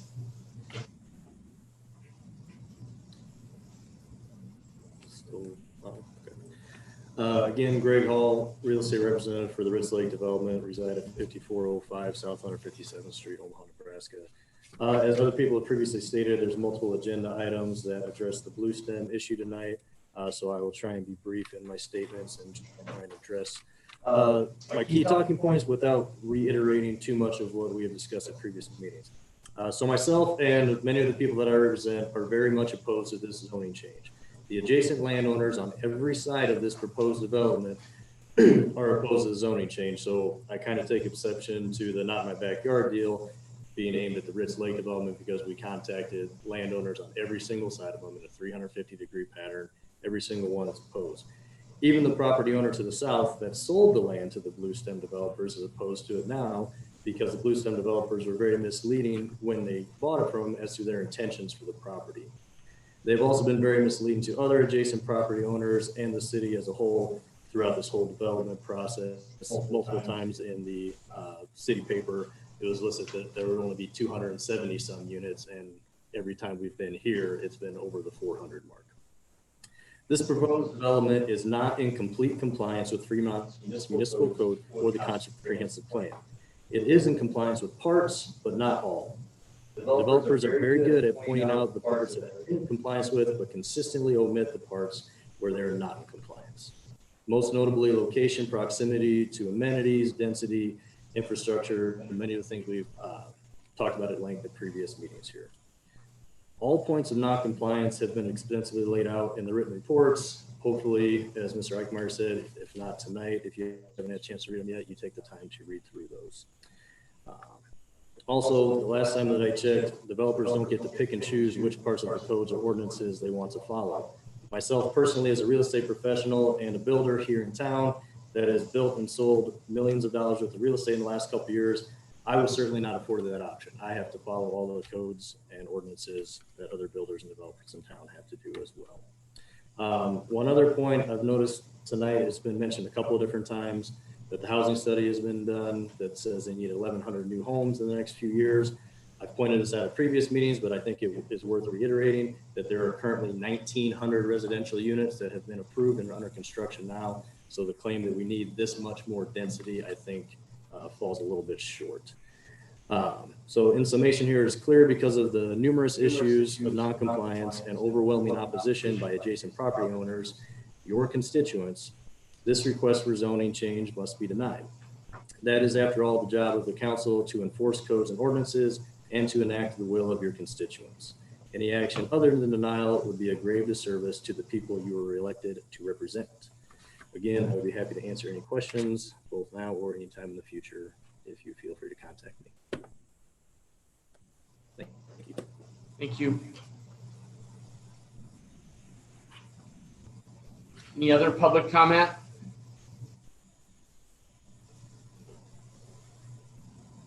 Comments from council?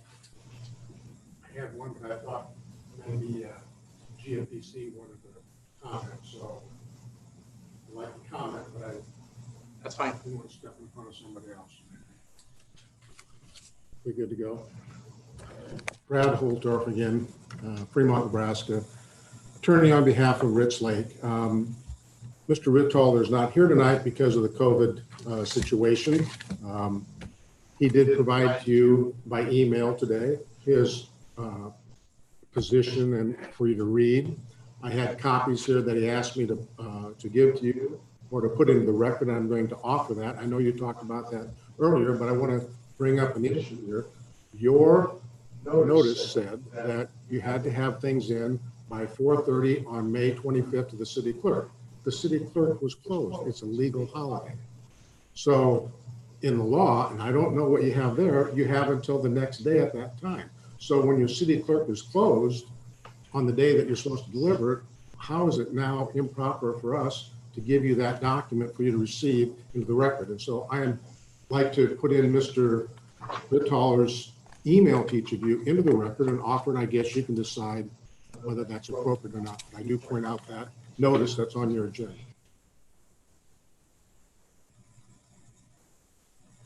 Go ahead and bring it up. Council can decide what they're going to do.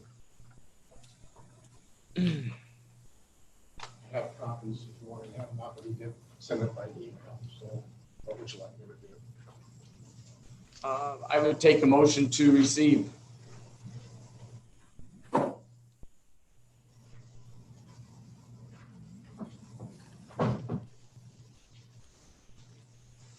Councilman Ellis? I didn't even realize that the office was closed yesterday, so I make a motion to receive. There's a second? Councilman Jensen, by chance, are you unmuted? I didn't see your hand up or anything. Is there a second?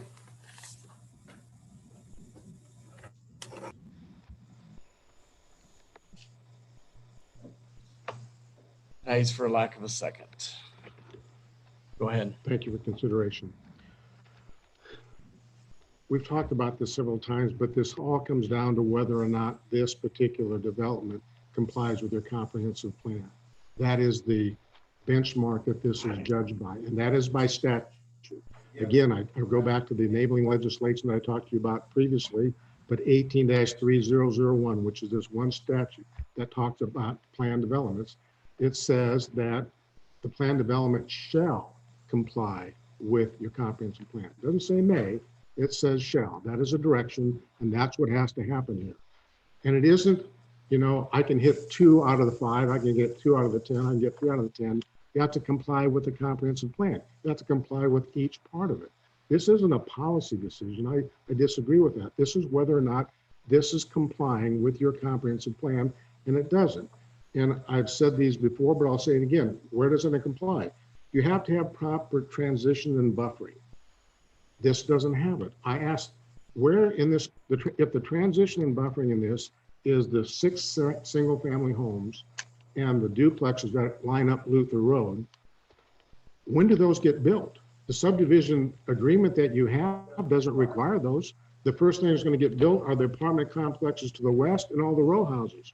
When, if ever, are these particular houses that are supposed to be the buffering going to get built? There's nothing requiring it. How are we ever going to? We don't believe that's sufficient buffering and transition. But if you view that as, where are the requirements to do that? There are none. So how does Rich Lake get protected? There isn't any. It says that this type of development in your comprehensive plan has to have the highest level of public and private sector services. There are none out there. This isn't, oh, not in my backyard. This is putting something with high density under your comprehensive plan the furthest away from things. And we've said that again, that is not in compliance. The third thing, and what we've always talked, is the density. Your density of these plan developments have to be in compliance with the surrounding area. Well, all the people around there didn't want it. They all protested it, but Rich Lake is the development right across, and it doesn't. You're taking the highest density that Fremont has ever had right across from a lake development that I think is the only one in Fremont itself. And yeah, they're expensive homes, but there's total contrast there. It doesn't comply. And so I submit that the comprehensive plan is not being going to be followed in this particular matter, and that's why this cannot go forward. Thank you. Thank you.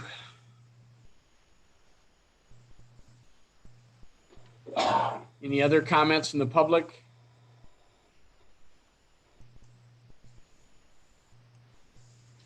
Gary.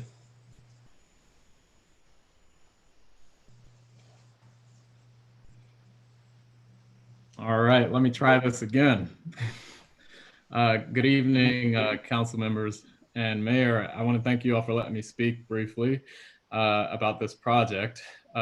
Most importantly, I wanted to speak about the past housing study, partly to say that it is now obsolete, that we have gone far beyond that number because there is a need that continues to happen in the Fremont area.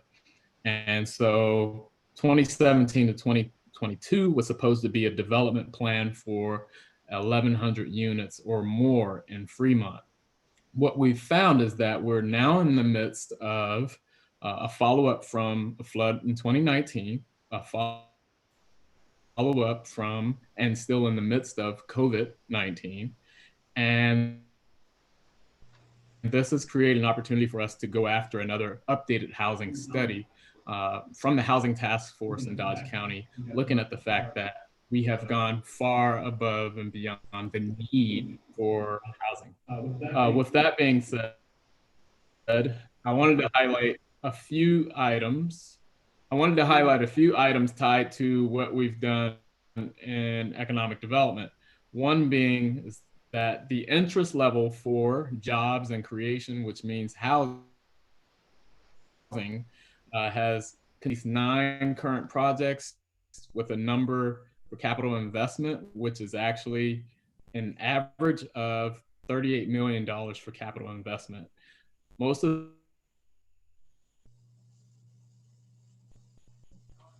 those jobs, these are projects that are being proposed or looking up per project. And that's 27 active projects currently being explored in Fremont right now. That means that this housing study, the need for blue STEM is still prevalent today, even with COVID-19, even with the flood issues we had. It's actually created more of a need. And what we're seeing from the economic development realm is that people want to move to Fremont. People want to work here. And what we've learned, my final comment, is that it doesn't matter what type of job you have. Most of them can be critical. The wage workers, critical. Those people working in those manufacturing facilities, critical. And so if they are critical access workers, they also need critical housing. So with that being said, I believe the Greater Fremont Development Council supports Blue STEM Commons project, and we can take any questions that you may have. Thank you. Len Walls.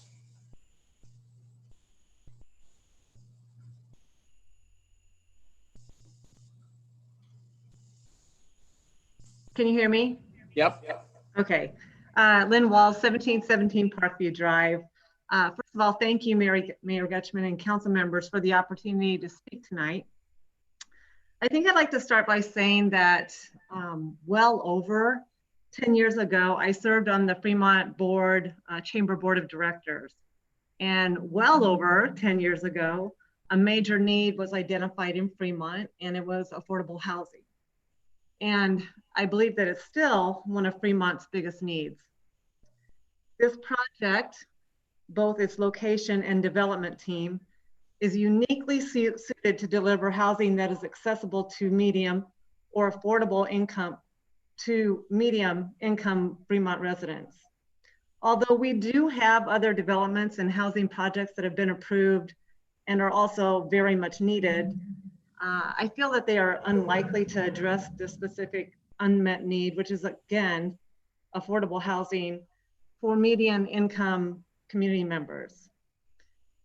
As many of you may know, it is abnormally expensive to build in Fremont due to the flood areas that present significant soil challenges and adds additional costs. Very apparent when you look at our real estate market over the past 10 years. Out of the top 28 communities in Nebraska that grew between 2010 and 2020, Fremont added the fewest new housing units per resident. And the homes that were built were extremely expensive. The average cost of a single family home was $330,000. That's not affordable for the majority of people. That price range does not meet the housing needs of our hardworking community members. Blue STEM Development, I believe, is proposing something different to address the housing needs of our residents who live here. The chosen location presents cost advantages, both with land cost and soil challenges. That is a savings that can be passed on to potential home buyers. This proposal is a multi-product development focused on delivering high quality new construction homes in our community. And it would be at a price that is affordable for our teachers, our nurses, our first responders, production workers, all people who, or individuals who are vital to our community. And I think that all individuals and families that we would like to see remain in our community or move to our community. I think that we all realize that we are entering some uncertain times. We have waited for years for true affordable housing that I think would be great for working families and would be really great for our community. I'm afraid that if we pass on this opportunity, we again risk not addressing the housing needs that our community has asked for and asked for and asked for, and that's affordable housing. Thank you very much. Thank you.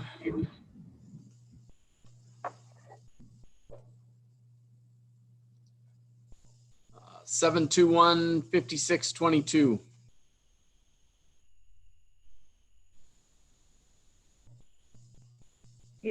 This is Diane Mallett. Go Can you ahead. hear me okay? Yep. Okay. I'm Diane Mallett. I'm with Structural Component Systems, 1255 Front Street.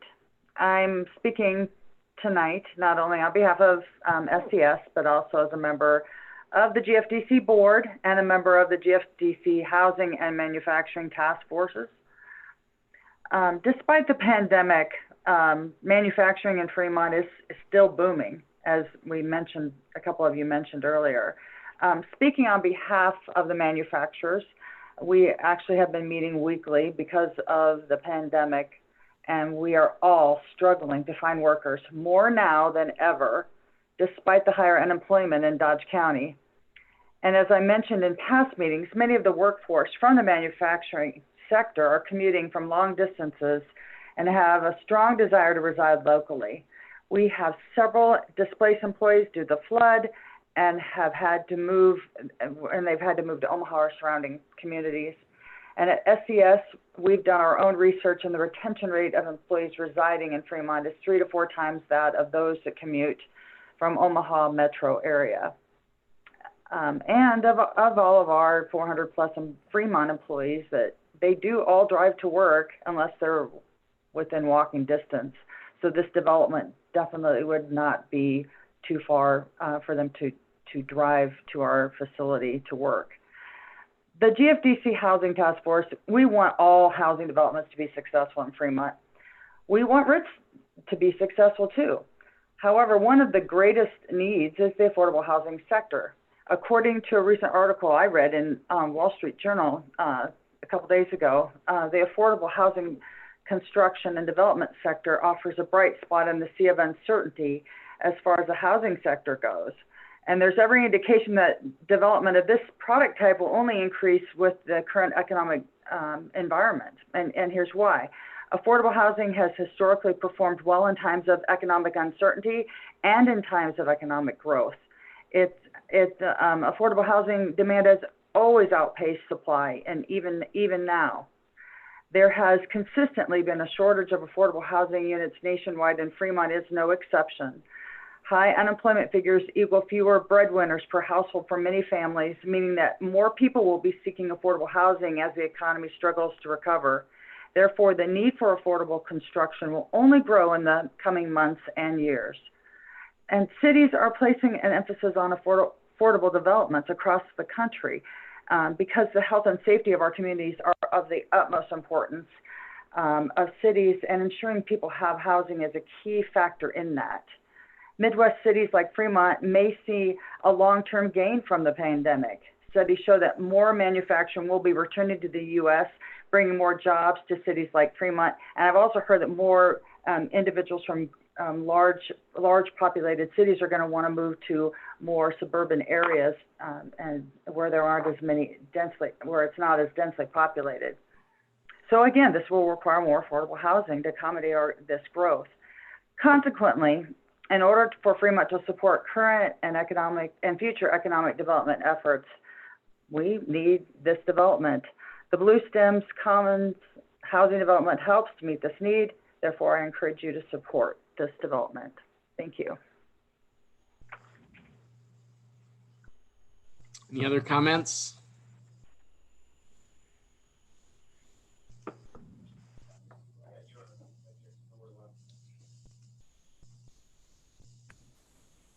Jake Hoppy, 301 South 57th Street, Omaha, Nebraska.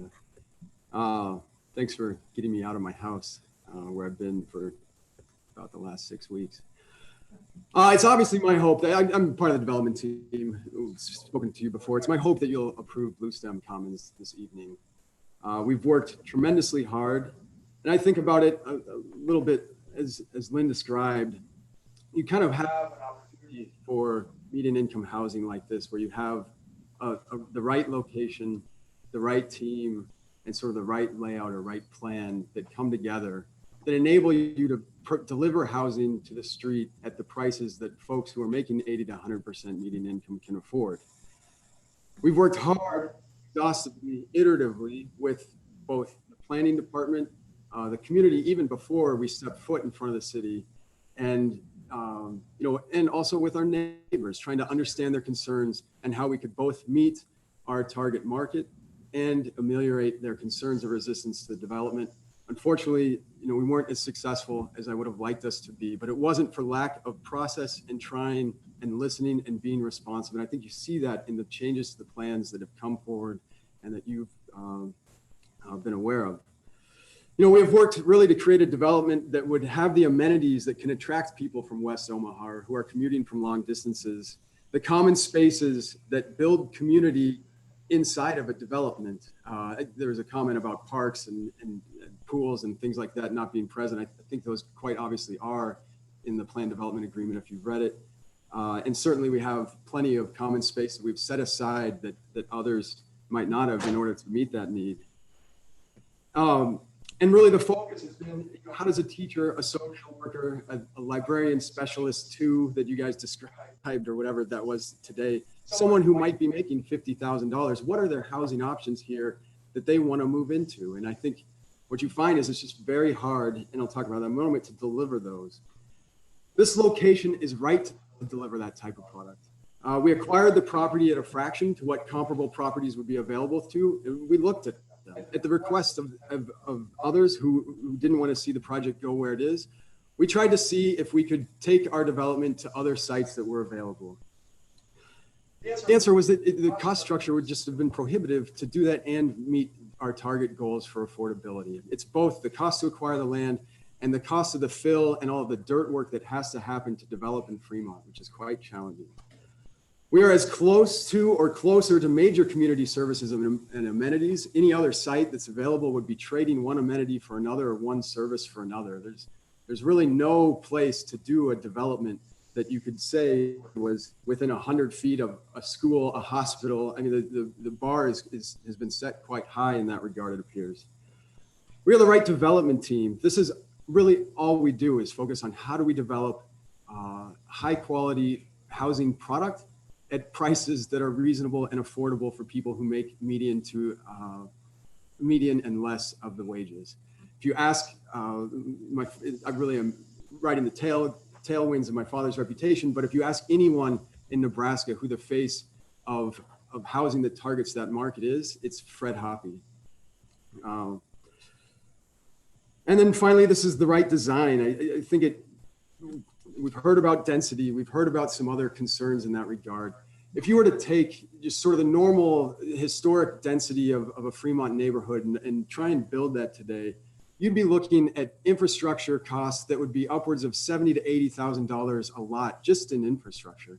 it's just not possible to deliver housing at the price points that we're trying to deliver housing at and keep the quarter acre, third acre lot that people, that some of the neighbors would desire. You know, and it is worth mentioning too, as far as, you know, the impact of schools and how you think about, you know, it can be exaggerated with the impact of schools that this set of units would be doing. We did look at how many students you would expect, how many grade school students you would expect if we were to do a single family development of quarter acre lots here of 4-bedroom homes, and what we're proposing is virtually the same. And certainly the tax revenue per kid is considerably higher in what we're proposing. So the resources coming into the district are considerably higher. So I won't rebut all of the comments. I did note one thing that Brad Holtorf said, and I think it kind of all, in my mind, comes back to this, unfortunately, is how does Ritz Lake get protected? That seems to be the concern. What I would ask you is, you know, how do working Fremont families get protected? How do folks who want to move in here to take some of the jobs, how do those folks, you know, who's kind of representing their voice at this council? And that's it. And obviously happy to take any questions and appreciate the time and the consideration, both in these meetings and outside these meetings that I've received. Thank you. Any other public comment?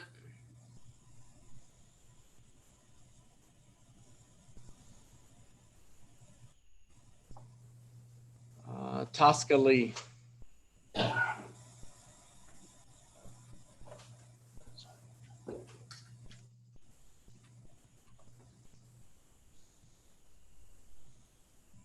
Can you hear me? Yep. My name is Tosca Lee and I live at 1277 County Road W. Thank you for letting me make a few comments. I am new to the community and I am a member of the Rittler family. I am new to Fremont, but I have been following this issue closely. And I don't think that anyone, and I've been to all the meetings, I don't think anyone refutes the idea that affordable housing is needed. I think the question is, how can it be done in accordance with Fremont's long-term vision, which was laid out in Fremont's comprehensive plan? And there's been a lot of questions of safety, transitions, compatibility of character, things that have been brought up, safety issues especially, that I'm not going to touch on anymore. But one thing is that it should promote walking and biking and balancing safety with convenient access to business. I don't see how that happens. And I don't disagree that the housing is needed. I just don't know that this is the correct place. Also, nobody has touched on the fact that it should maintain the rural character of the city's periphery. It is a rural area. Nobody's touched on that. This isn't coming from me. This is just coming from the comprehensive plan. And I am not an attorney. I am just someone who read the plan. Thank you. Any other comments? How's that? Comments from council? Would you allow secondary comments? No. Sorry. That's all right. I raised it. I just lowered it. Any comments from council? Council member Ellis. Got a couple of concerns and questions for Mr. Hoppy. You made a couple of comments about safety of, I mean, my biggest concern here is the possibility of 600 kids in that neighborhood and getting them to and from school. There is no school bus service. So there's going to be mom and dad, 600 carpooling kids. I'm not sure how the nearest elementary school is, but it's quite a ways away. It's across 23rd Street. There is no access as far as the sidewalk goes along Luther. I'm really concerned about a lot of the things that were mentioned tonight. You mentioned that there are parks and pools. I don't see any parks or pools in your development. I see some retention lakes, but I wouldn't consider those parks. I would consider those retention ponds. Is that what you're considering as a park? We have a walking park. Please. So we have a walking area around the detention park. So we've made that into like a pedestrian access park.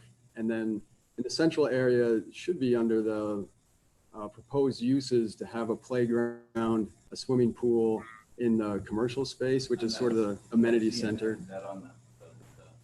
Should be in the narrative. Mike or Michael, if you're on. He's an attendee. Mike McKeegan. Yeah.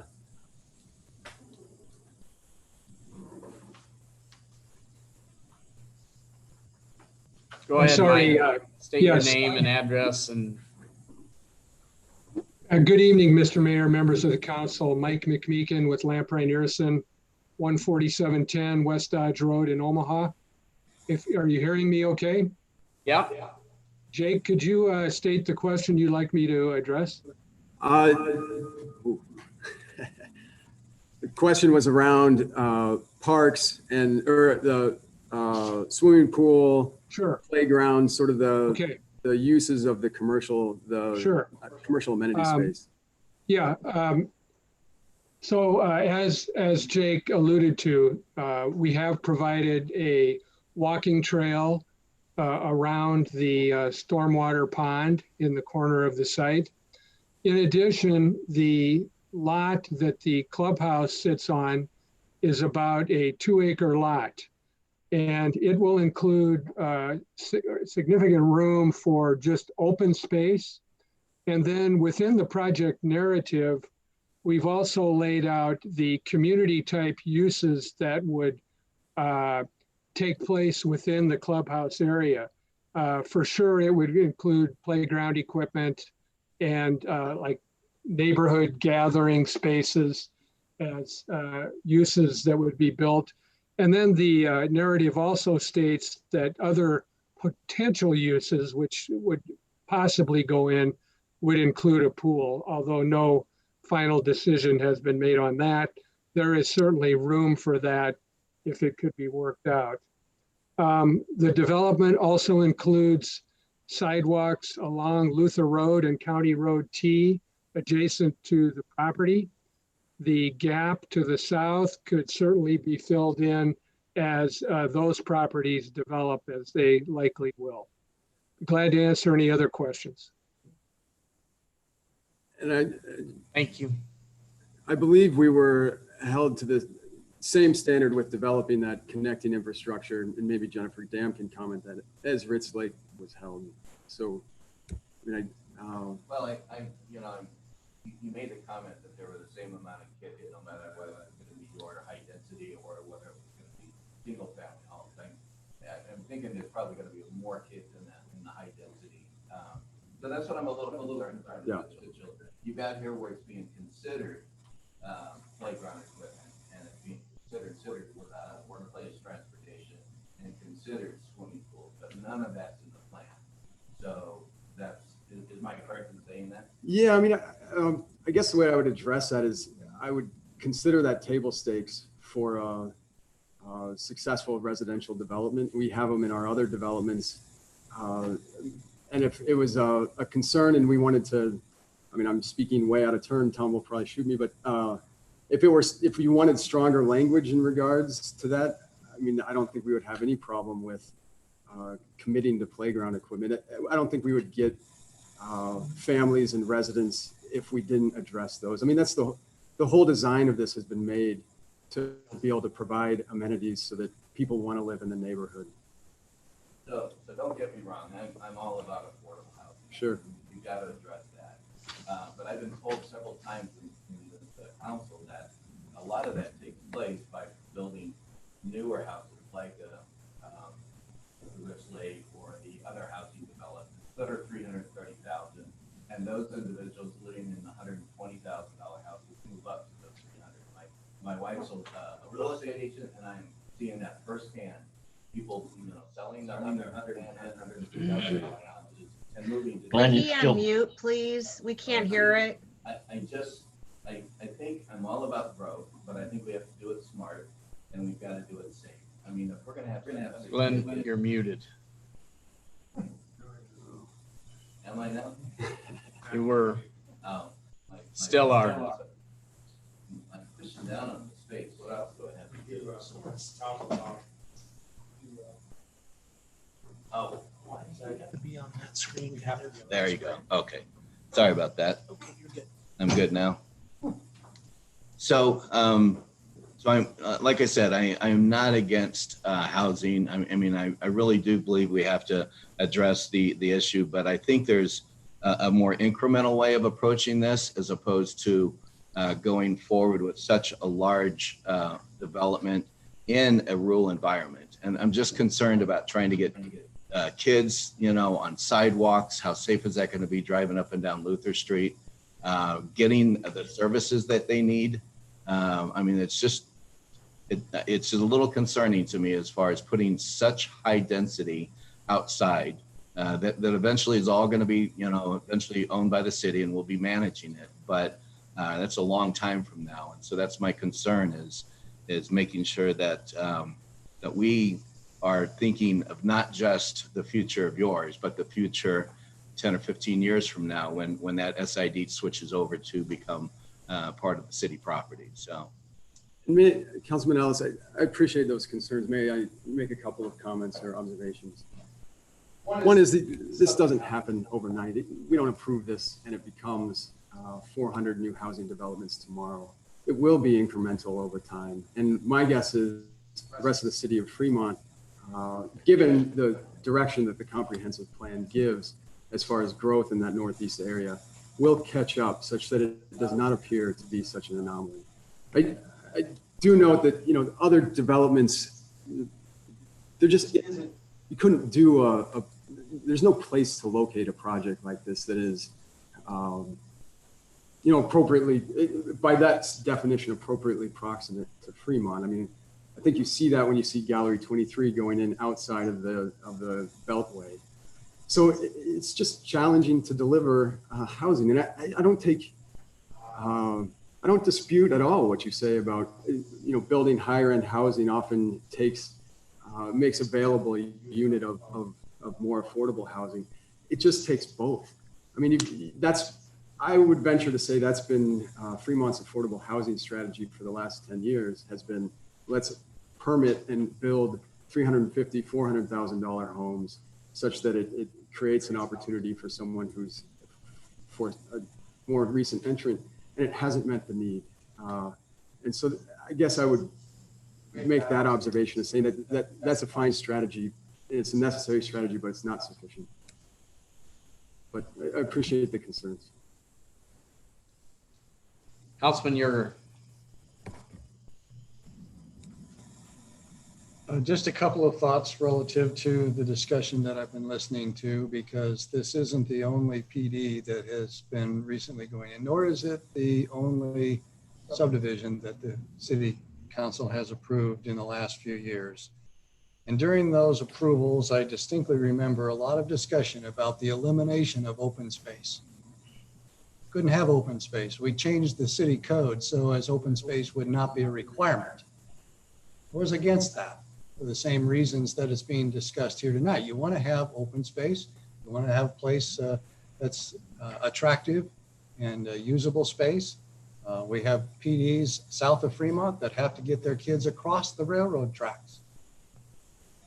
That's going to be just as difficult, if not logistically, from the north location. So I share all of those concerns that I'm hearing tonight as we expand the city to provide housing of all sorts.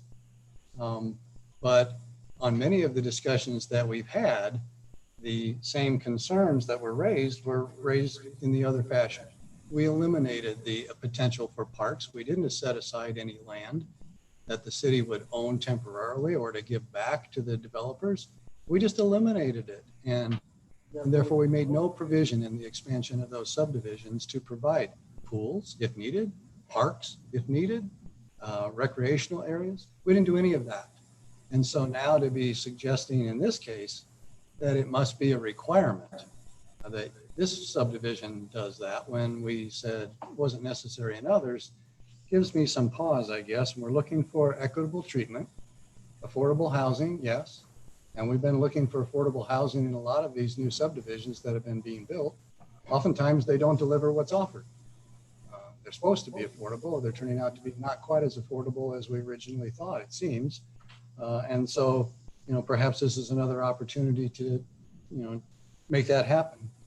But I am concerned that we treat all the developers in that same sense equally. And we didn't seem to do that when it came to open space set-asides in previous discussions. Any other comments from council?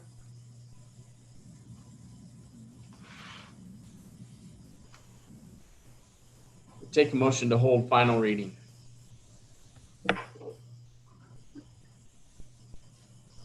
Councilman Legman, Make a motion to hold final reading. Councilmember Jacobus. I'll second the motion. Cast your votes. Lakeband, Yes. Jacobus, Yes. Jensen, Yes. Yerger, Yes. Echtel. No. I think that was a no. Correct. Coons, Yes. That was a yes. okay. Ellis, No. McLean. Yeah. Motion carries 6-2, Mayor.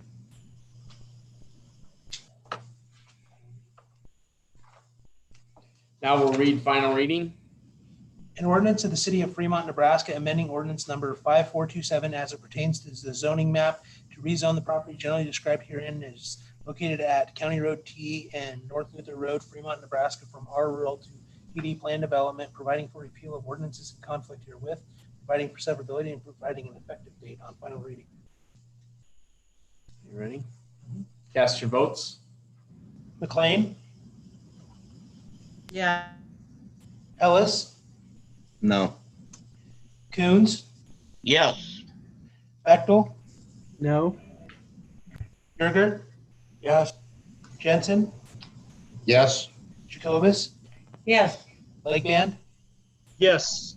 Motion carries 6-2, Mayor.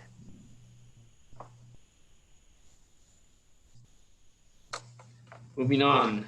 Item 16. Resolution 2020-068 to approve the Blue Stems Commons preliminary plat. This time we'll have staff report. Good evening, Mayor, members of the City Council, Jennifer Dam, Planning Director. This is the preliminary plat for the Blue Stem Commons development. It's similar to the PD in that it has the layout and the lot sizes, but it's a little bit more technical in that it establishes the grading and the drainage, where the water and the sewer will go, and sidewalks and so forth. It complies with the UDC, and we've talked about this in general. I'd be happy to shorten this up and try and answer any questions you might have. Any questions for staff?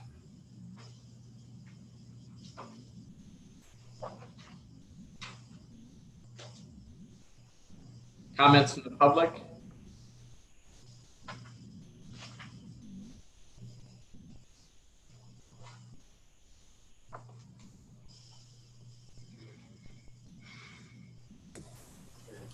Yeah, thank you, Mayor, members of the council. My name is Tom Houston, 233 South 13th in Lincoln. I'm appearing before you today on behalf of the subdivider.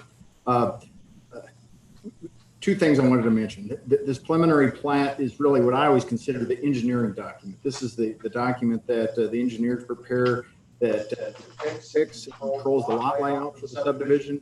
It dictates the sanitary sewer and water plan location, and also dictates the grading plan and the storm sewer location. The legal standard for approval of a preliminary plat is much different than a change of zone. Change of zone, legislative body has a lot of discretion. Preliminary plat is if the subdivider complies with the subdivision ordinance, is city council is required to approve the subdivision. And so that's what we have in front of you. That it will really be implemented by the subdivision agreement, which is later in your agenda. And I would just suffice it to say that it's really no cost to the city for any of the on-site improvements associated with the subdivision.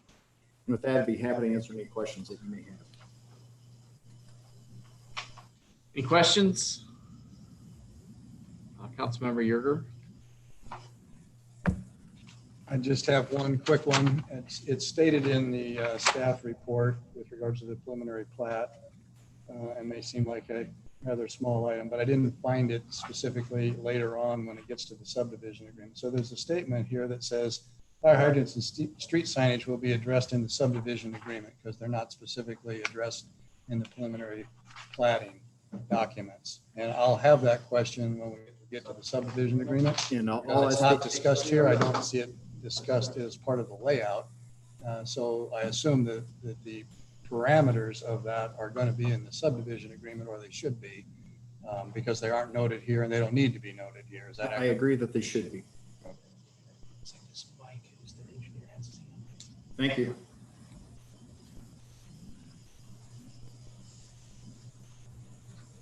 Linda, do you have a question for Tom? Yeah, I guess I do. I mean, I have a question. I'm not sure who it's for, but I think it would be Tom. I think it kind of dovetails off of what Councilmember Yerger just asked, which is, and again, I'm not sure I want to hold this till the subdivision agreement because it has come up, and Jennifer did just specifically mention sidewalks. And this has come up in a number of comments, the safety issue. I think we all remember the kids walking down the middle of Johnson Road. I do believe that there has to be a sidewalk for this to be safe for these kids going forward. The subdivision agreement actually says that the project's going to provide street, sidewalk, and trail connections to the existing city network. Is that shown on the plat? I mean, does that mean it's going to get all the way down to Sid Dillon or wherever that is that the city currently has sidewalk? Because I don't want to be paying for the sidewalk later on. I want this addressed now. Who's going to cover that? Is that on the plat? Is that in the agreement? Actually, both the preliminary plat, the final plat, and the subdivision agreement will not address off-site sidewalks, because the preliminary plat, the final plat, and the subdivision agreement are only going to be applicable and binding on Bluestem Commons. So if there's a need for sidewalks south on Luther Road, that's not going to be part of this agreement, because this preliminary plat and the subdivision agreement can only legally bind this subdivision. And having said that, I'll just jump in. The sidewalks are going to be required to be installed along Luther Road and County Road T as those areas are subdivided. So the subdivision agreement for the first phase will require sidewalks along Luther Road for that phase of the development. As it moves north in the future, the sidewalks will be required adjacent to County Road T in that area. That's typical for any subdivision. The area south will be required to put sidewalks in place at the time that those areas are developed. Thank you. Any other comments from the public?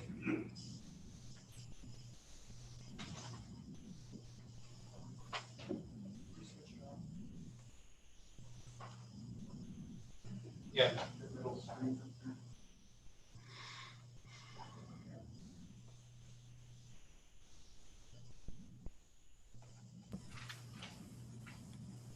Don Eichmeyer, consultant for Risk Lake Development.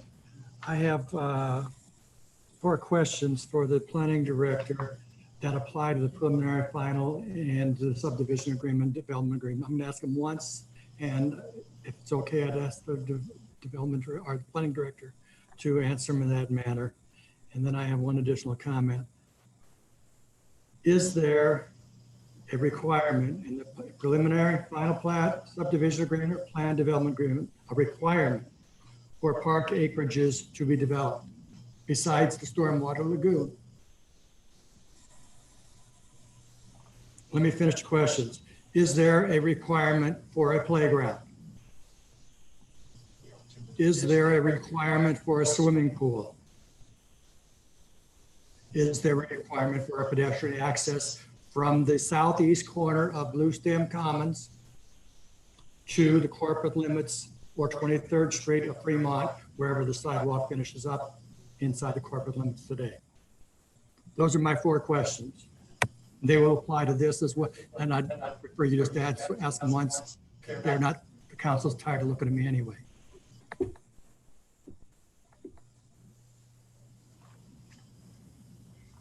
So we'll take the questions, give your comment, and then Okay.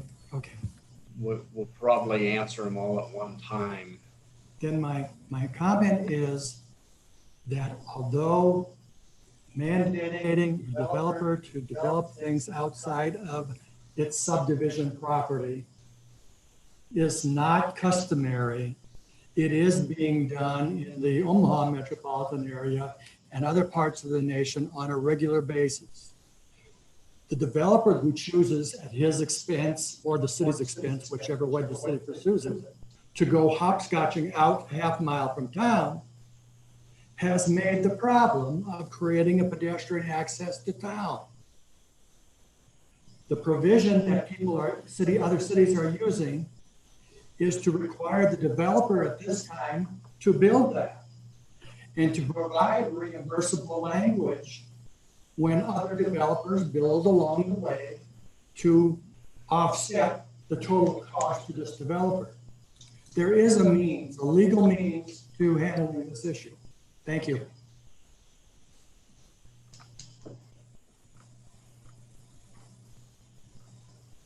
Any other public comment?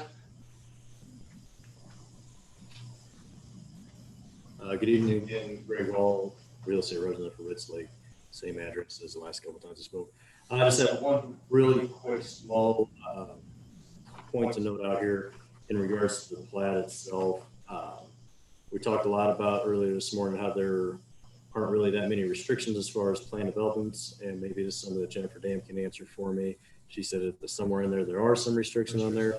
One thing that I noted, a lot of the setbacks for a lot of these buildings are very close to the streets in the plat here. Most notably the multifamily buildings. Their setbacks from the front yard are only 25 feet. Street yards and rear yards are only 15 feet.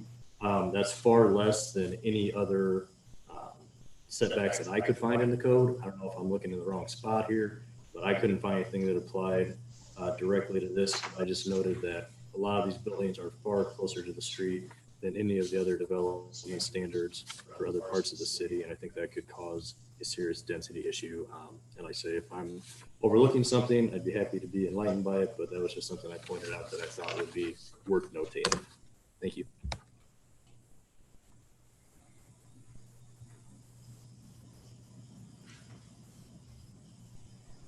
Any other public comment?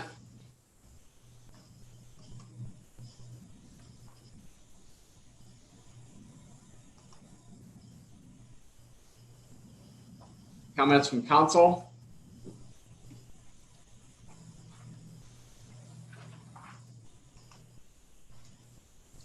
Councilmember Ellis. Can we get Jennifer Dam to answer those questions? Jennifer Dam, Planning Director. I'll try and remember them all. There is not a requirement to connect a sidewalk along Luther Road down to Sid Dillon, just adjacent to the development property itself. If you look across the street at Ritz Lake, there is not a requirement for Ritz Lake to have a sidewalk connecting down to Hobby Lobby either. That is typical of the development standards in Fremont and in our code. We don't require off-site improvements. The area that Mr. Eichmiller described as a lagoon is an existing pond. A lot of people view water as an amenity. There is a walking trail around it. The intent on the part of the developer is to develop that more as a park-like experience. Additionally, if you look at their source and uses of funds, which is Exhibit G, further down on the agenda with the development agreement, they have a total of about $80,000 included for park improvements. That does not include grading. I talked to the engineer to be sure that the grading for the park sites were not included in that $80,000, and those are actually included in the overall grading costs. I'm missing some of the questions now. If you could remind me what. Pool. It specifies in the PD agreement that they may put a pool in, but I don't believe that there is a requirement to put a pool in. Likewise, they talk about putting in playground equipment. I would presume that that is part of the $80,000, but it's not specifically spelled out that playground equipment will be installed.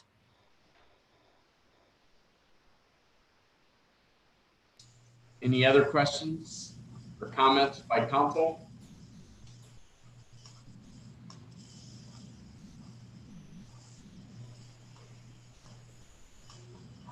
Councilmember Ellis, your hand's up. Sorry. I would take a motion in regards to this resolution.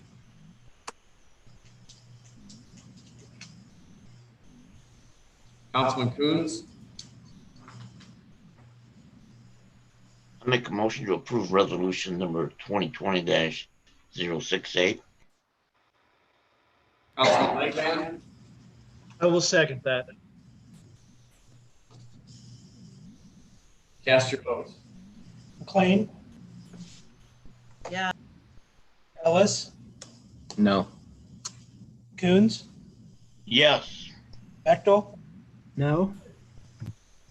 Yerger, Yes. Jensen, Yes. Jacobus, Yes. Lightban. Yes. Motion carries 6-2, Mayor. Item 17. Resolution 2020-069 to approve the Blue Stem Commons final plat. This time we'll have staff report. Evening, Mayor, members of the City Council, Jennifer Dam, Planning Director. This is a request for the final plat or the first phase of Blue Stem Commons. It is in conformance with the plan development and with the preliminary plat. The developer intends to establish an SID or Sanitary and Improvement District that is stipulated in the subdivision agreement, which is a little later on the agenda. The future land use area shows this area for residential development. The subdivision agreement is required, and I'd be open for any questions. Any questions for Jennifer?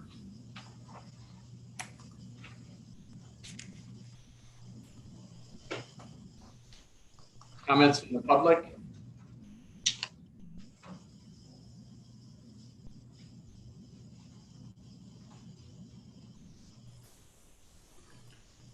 Mr. Mayor, members of the council, again, my name is Tom Houston, 233 South 13th Street in Lincoln. Appearing before you tonight just on the final plat that Jennifer has correctly described it. The final plat is consistent with the preliminary plat. It's consistent with your subdivision code. This final plat only is applicable to the southern half, meaning that the infrastructure approximately will be developed in the southern half of the development first. The northern half will be developed as a part of phase 2, a further addition of the final plat. And from the legal perspective, certainly the final plat's consistent with the preliminary plat in the subdivision code. The costs are really detailed in the subdivision agreement, which is later in your agenda. And SID will be developed for all the internal costs as a part of the development, and be happy to answer any questions that you may have. Any questions for Mr. Houston? Thank you. Thank you. Any other comments from the public?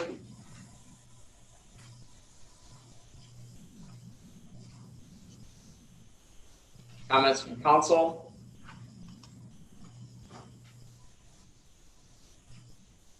When your hands up, sorry. Sorry.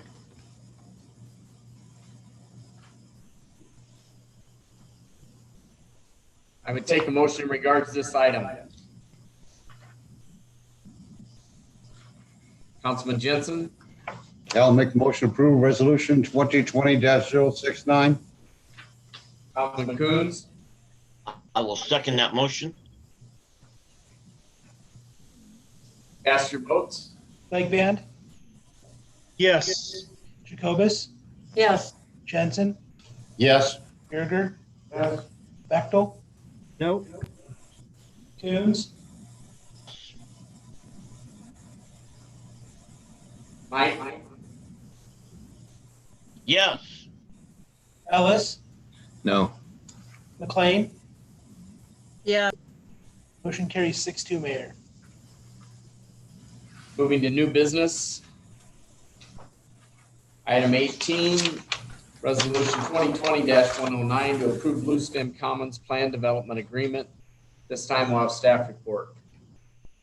Good evening, Mr. Mayor, members of the City Council. This is the planned development agreement for Blue Stem Commons. We've discussed this earlier.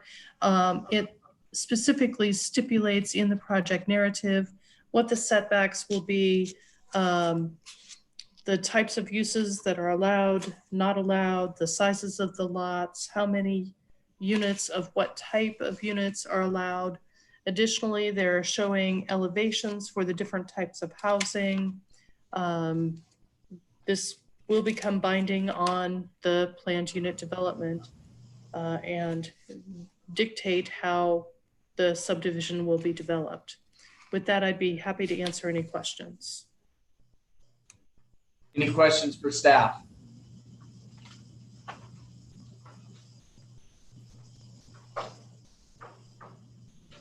Comments from the public?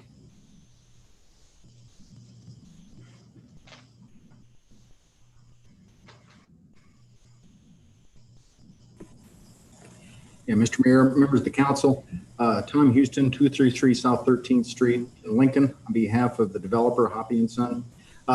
The plan development agreement that you see in front of you is really based on the form that I had used in other locations.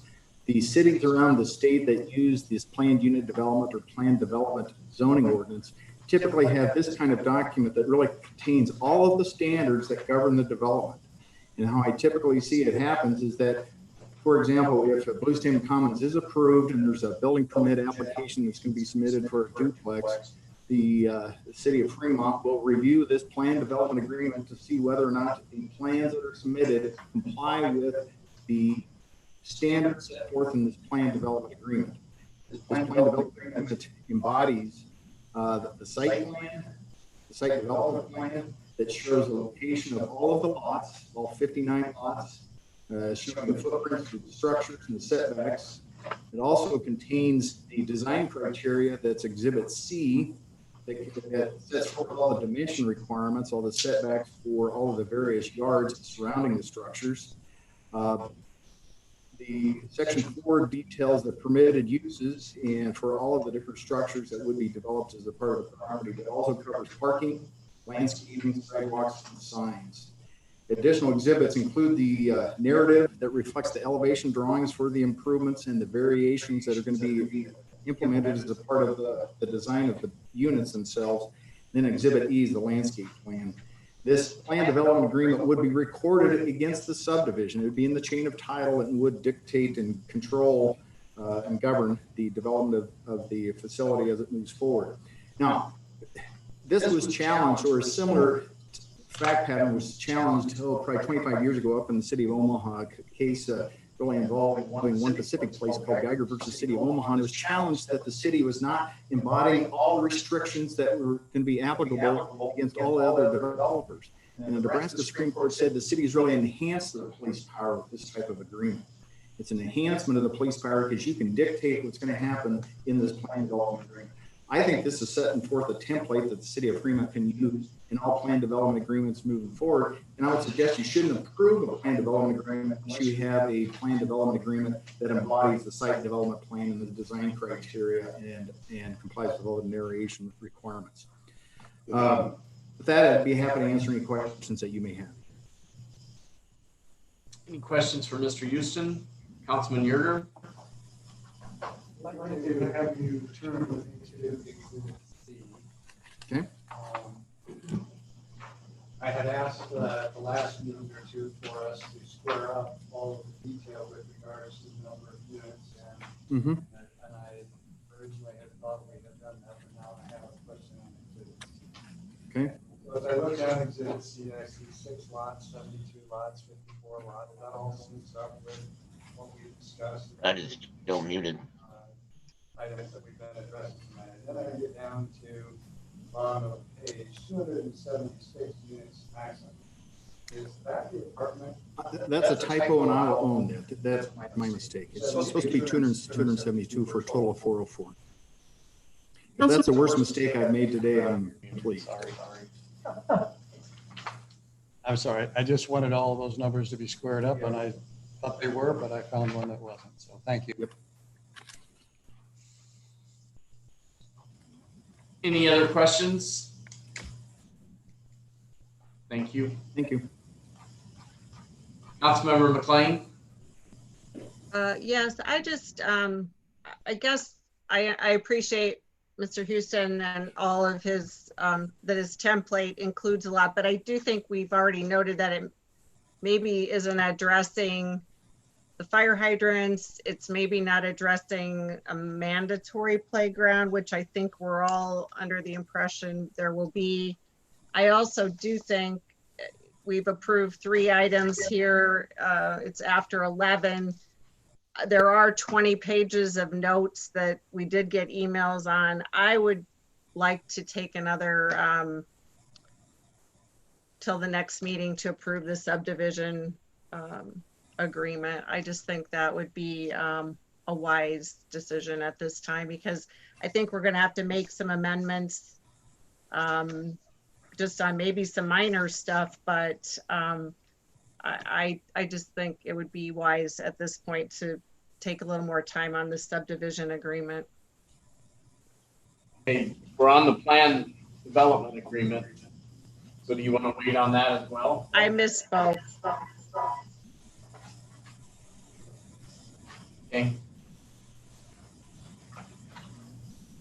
Any other, any comments from the public?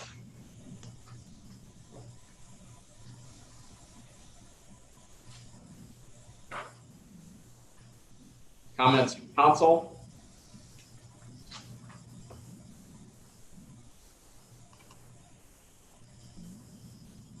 I would take a motion in regards to this item.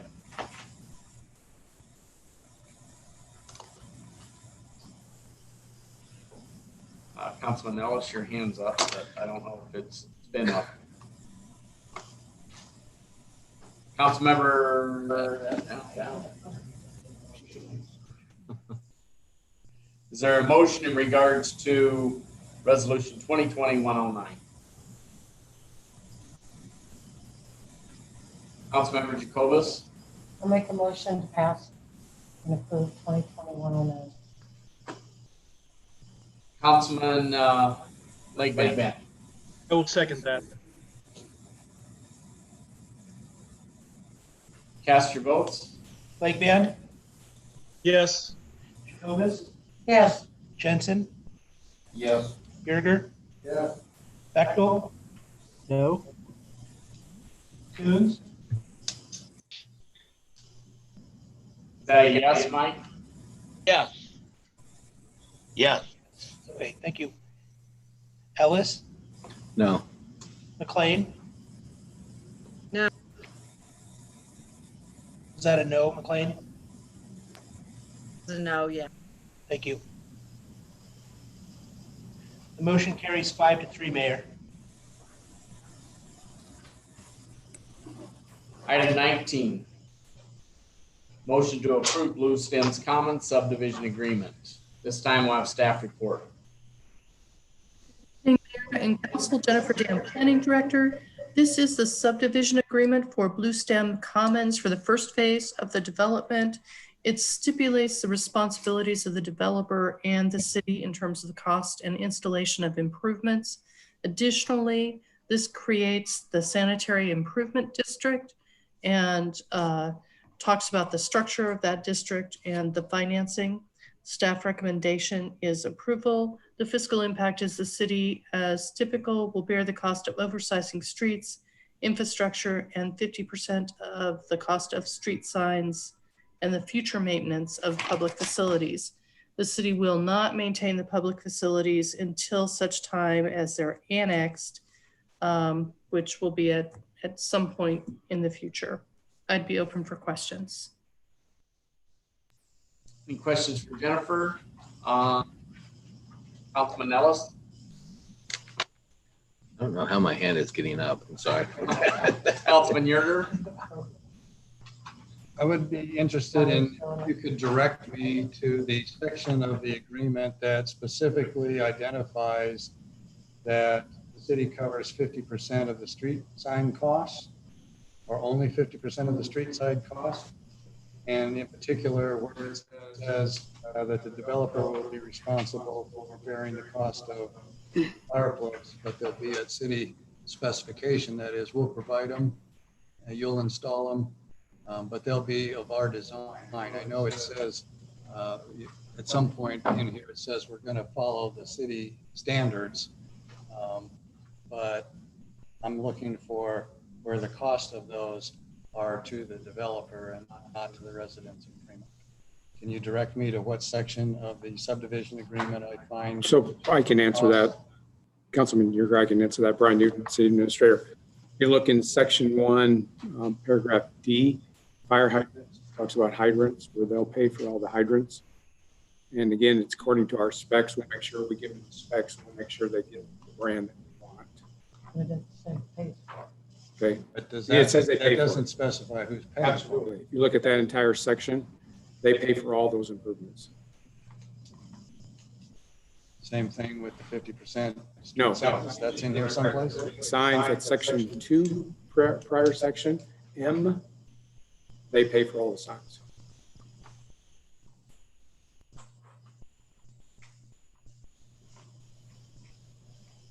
Okay, I guess I just didn't see it as being as clear as it has been in other subdivision agreements where we This- spelled that out specifically. Yeah, this is a model after the Gallery 23 because this is an SID agreement, not our typical subdivision agreement we have inside the city limits. So there's just a different type of agreement.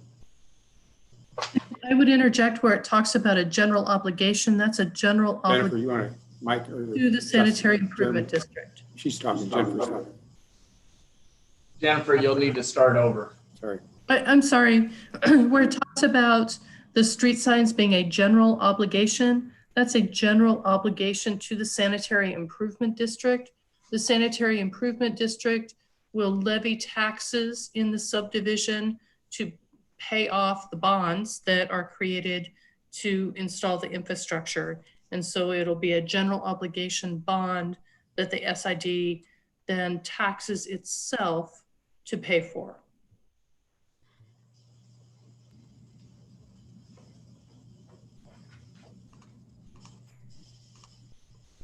Any other comments from the public? Mr. Mayor, members of the council, Tom Houston again, 233 South 13th. Primary thing I want to do today, or on this last item, is if you have any specific questions, I did not prepare this subdivision agreement. Rick Anderson, who's the SID counsel for this development, did, and I think he's available if you have any specific questions. In my estimation, this really provides the coordination between the city, the SID, and the subdivider on the installation of all these various improvements, and there's a laundry list of them. It's important to note that the SID contracts for all these improvements. The city doesn't have to do that, but we have all of the improvements must meet city design standards. That's the requirement. And so best of all worlds, I guess, for the city, because it's not your responsibility, but we have to meet your standards. And then ultimately, the one thing I would note is that Exhibit G indicates that the projected full valuation when this property is full build out is over $56 million. And obviously the city is in control of the timing for the annexation. And the city never has to do it, or they can do it when such time that the revenue generated by the assessments exceeds any of the debt service on any of the outstanding debt. That's how I see it typically done. But if you have questions about the subdivision agreement, Rick Anderson can answer those for you. Any questions? Councilmember McLean? I have a question about how the specific law enforcement and fire response will work for the SID, given they're kind of going to be in a donut hole where everything to the south and the east will be annexed. I know we have obviously interlocal agreements, but are those adequate to cover? Because the reality, I believe, is that the city will be responding probably on fire and police calls in this area. That's not true. It'd be in the county. It's an SID. It's in the county, so the county responds. That's for sure. Yeah, if there is a contractual agreement with the police department or the fire department, then they would respond, but only if there's a contractual agreement. So Jennifer, we've not been able to reach a contractual agreement for like January 23. There's some issues with state law on police and fire protection, and so we've not been able to reach an agreement. We're still working with them. They would like to contract with us. We just haven't been able to work that out yet. So just to clarify, the city of Fremont will not be providing police and fire protection to Blue Stem Commons. Is that correct? That's what you just said? That's correct. It's in the county. And I would point out that this is a typical find in Sarpy County and Douglas County and Omaha area. And the sheriff and the rural fire departments respond in those areas. So it's not anything that is unusual.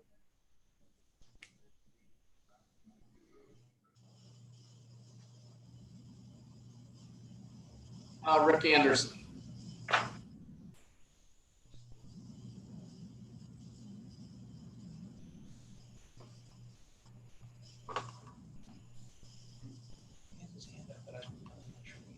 Rick, your hand's up. You have a comment?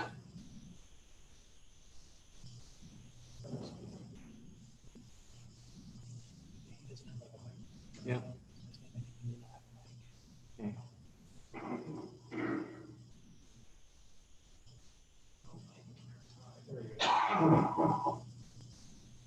Go ahead, Rick.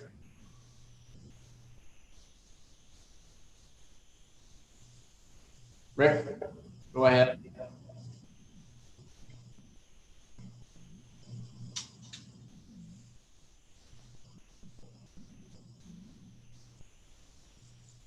Rick Anderson, you're unmuted. You can talk now.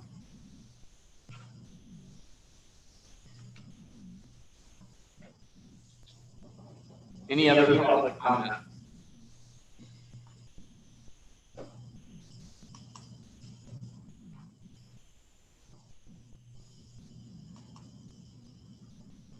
Go ahead. Jake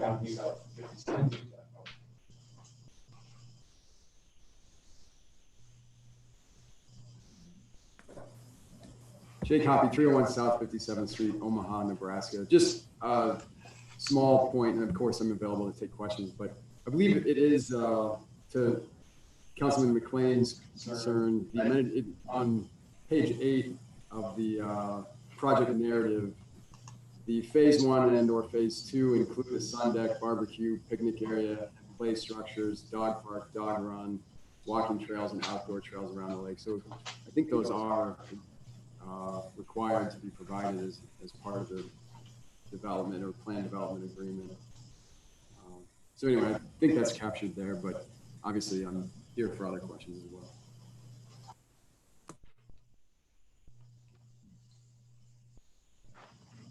Comments from council. Councilman Yerger. I just want to follow up on Councilmember McLean's concerns about police and fire coverage. I think she raises an excellent point. And my recollection was in previous discussions, when Chief Byrne has been in front of us, he has said, I think on multiple occasions, if fire calls come and they're the first available, can get there the quickest, they're going to respond. Right? And one would expect that they should and they would. At the same token, how does the city cover its costs for those participations then if it's really supposed to be county or volunteer or whatever would be serving? And the same really for law enforcement.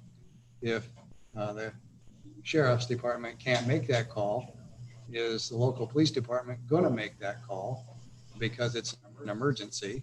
And if so, how does the Fremont resident get recovery of those expenses that are being paid for services that are in city if they are dispatched to serve out there? I guess it does seem to me, just as it was raised by Councilmember McLean, maybe there should be something in the subdivision agreement that provides for reimbursement to the city if we have to fulfill those duties because sheriff's department and other fire department can't get there or we're called to facilitate that.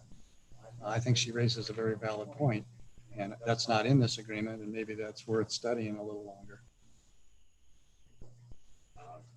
Definitely EMT and rescue calls, we have to go because rural doesn't have that capability. So that would be a case that would happen. In regards to, I've heard the same thing over time, but typically what happens is that if we show up, we might be there to start, but it's turned over to rural and rural takes over. So that's an interlocal agreement between the two. In these situations with like Ritz Lake, it's annexed, so it basically will have city services going to it, and rescue and fire and police, and sheriff will handle just like they handle, the sheriff in rural handles the property that's actually north of town in the Sunset Development. So it's not anything different than what we've done in the past. And again, we go there for rescue calls. Fire calls would be on a case-by-case basis. And Todd's probably right. They would go, but they're as soon as rural can be there to take the scene over, depending upon the fire, we're relieved. Very similar to what happened out at what's happened out at Ventura. That's a rural situation as well. Timberwood's a rural situation as well. So Fremont might be there, but it's only as assist. And how we get reimbursed, I have no idea. So good question, but it's probably it just works through the interlocal. I know for rescue calls, that's a challenge out in the county. Councilmember Jacobus. Mutual aid has been in existence for a long time, and Fremont's participated, and I think that's probably the term where you were going with that, Mayor. In regards to fires and any reimbursement, it is now allowed in our state to do billing for fires to the insurance companies. And we have, I think that was about a year ago that got put in place. And the same goes for rescue calls, et cetera. We already have EMS billing. So as far as reimbursement for that, as far as the sheriff's department from the county side or the city police side, when there's a need or a situation arises that they need that mutual aid, an emergency response, it's there. It's not a matter of they won't go, because they will. So in a roundabout way, it's covered, but it just won't have that routine patrolling. I appreciate it every time I see a patrolman coming by in our neighborhood in the wee hours of the morning, because I know that's what they're there for, patrolling the streets. And it's going to be no different, except for when you're not in city limits, they just don't have the control.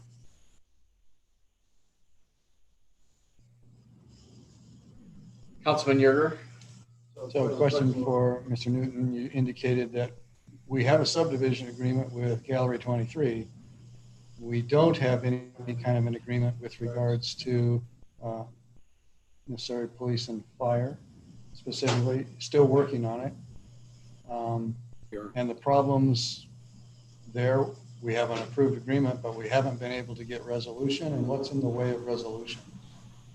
Because the expectation here would be we pass this agreement and we want similar resolution, and we won't be able to apparently get it anytime soon if we've been working on Gallery 23 for some time and haven't been able to resolve the issue.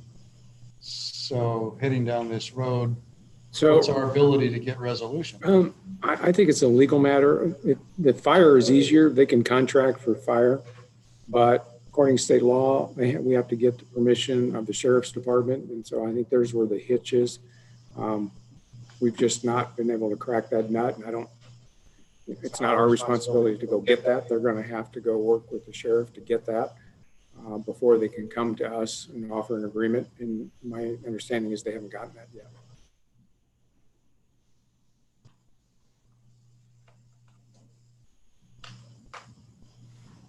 Any other comments from council? I would take a motion in regards to this item.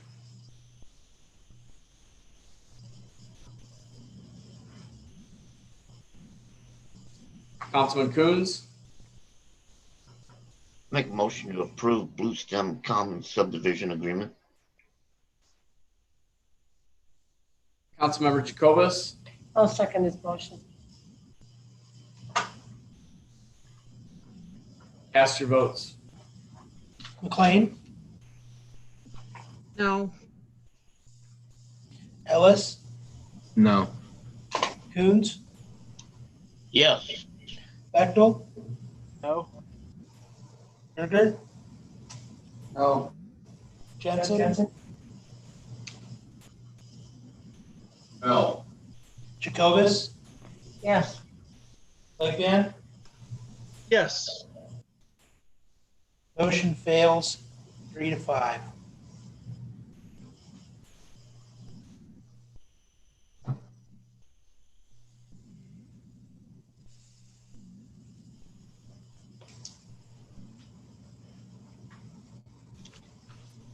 Item 20.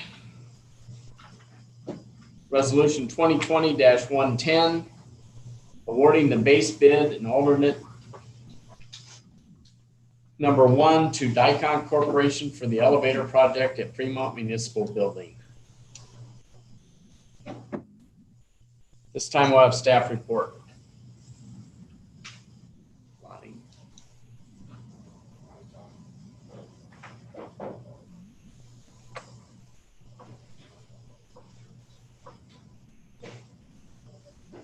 Good evening, Mayor, City Council, Lottie Mitchell, Grant Coordinator.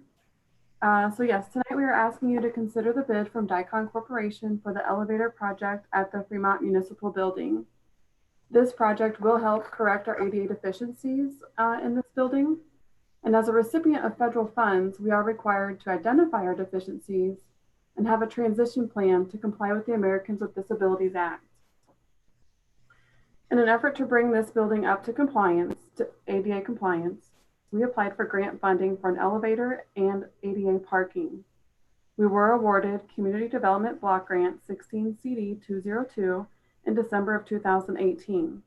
And this project includes new angled ADA parking and installation of a new ADA compliant elevator on the west side of the building. The total grant project budget is $690,000. Of that, $430,000 is grant funds going directly. $45,000 of the grant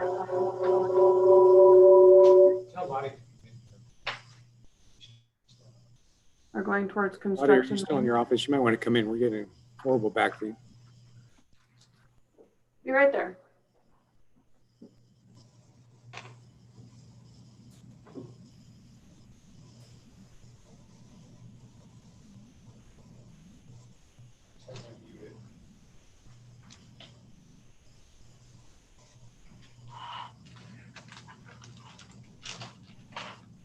try that.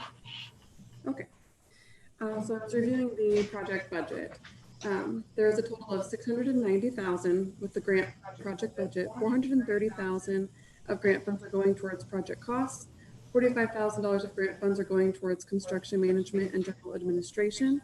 And the remaining 215,000 is the required match, and that is budgeted in the utility capital improvement plan. We had also amended Community Development Block Grant CD 102 in February of 2018 and reallocated $107,000 of grant funds to the removal of architectural barriers category. And that's where we are able to comply with ADA compliance. NENAD, or Northeast Nebraska Economic Development District, has also offered to take $10,000 of grant administration from each grant, the CD 102 and the CD 202, and move those to project costs.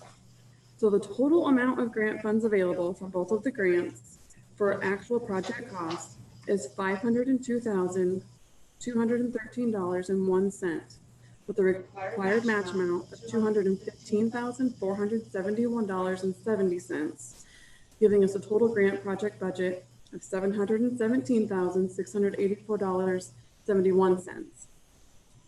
We hired KPE Incorporated as the architect and engineer of the project in January of 2019. We originally did this project in December of 19 with a completion date of November of 2020. We only received one bid and it was at a price of $1.3 million. We worked with the architect, NENAD, and the state to determine the best course of action. And then we decided it was best to rework the bid specifications, extend the completion date to September of 21, and rebid the project. So the second round of bidding was completed in April, and we received 4 bids. The bid tab is provided. We requested a base bid amount and 2 alternate amounts. Alternate 1 is for the removal of the existing elevator. Alternate 2 is for the optional lighting feature. KPE did evaluate all of the bids, and as did staff. We recommend the acceptance of Dicon Corporation's bid to include the acceptance of alternate 1, which is to remove the existing elevator. That gives us a total project cost of $916,821.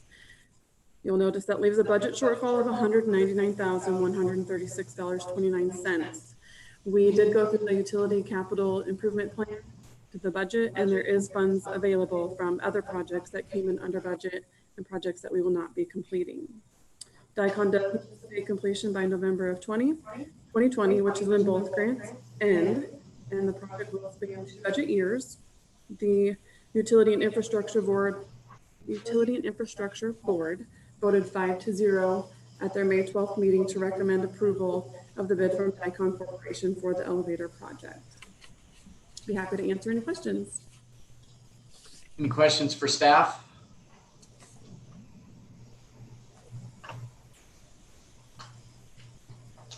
Thank you, Lottie. Comments from the public?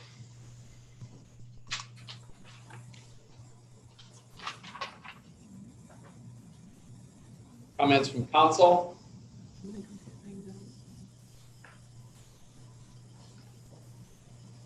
I would take a motion in regards to resolution 2020-110.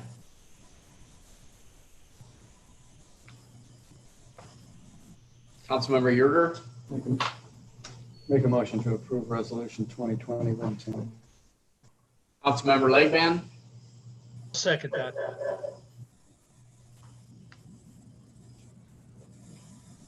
Cast your votes. McLean, Yeah. Ellis, Yes. Coons, Yes. Bechtel, Yes. Yerger, Yes. Jensen, Yes. Jacobus, Yes. Legband. Yes. Motion carries 8-0, Mayor.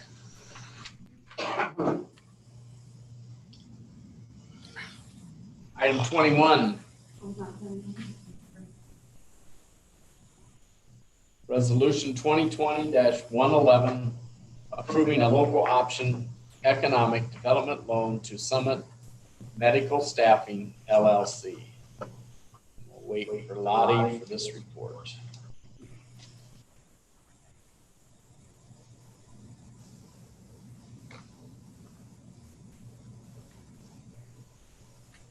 My apologies. I was all set up in the office the last 4 hours, ready to go. Planning on getting my staff report from there. Lottie Mitchell, grant coordinator.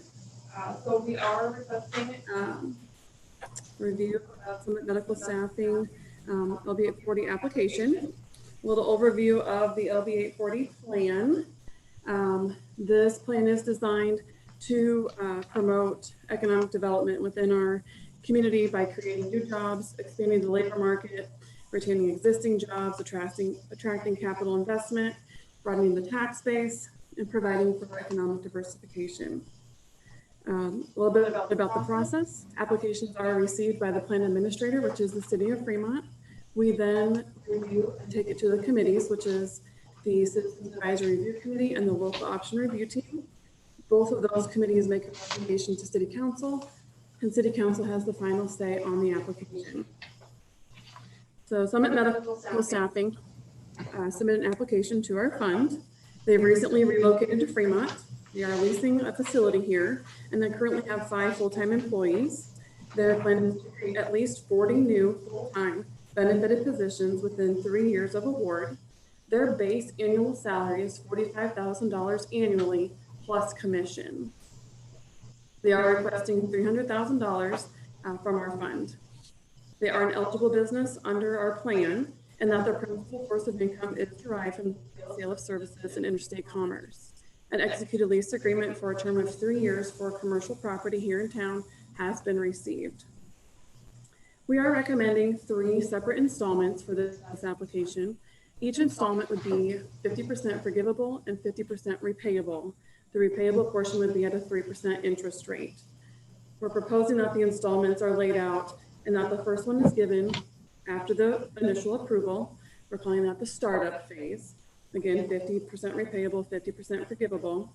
Then at the end of year 1, if 10 new jobs, full-time positions have been created and paid at an annual salary of $45,000 here in Fremont, then we would say, okay, we'll do another installment of $100,000.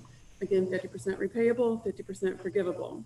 Then if at the end of year 2, they create an additional 15 jobs above the 10 that they created after year 1, then the third installment would be issued, $100,000, 50-50.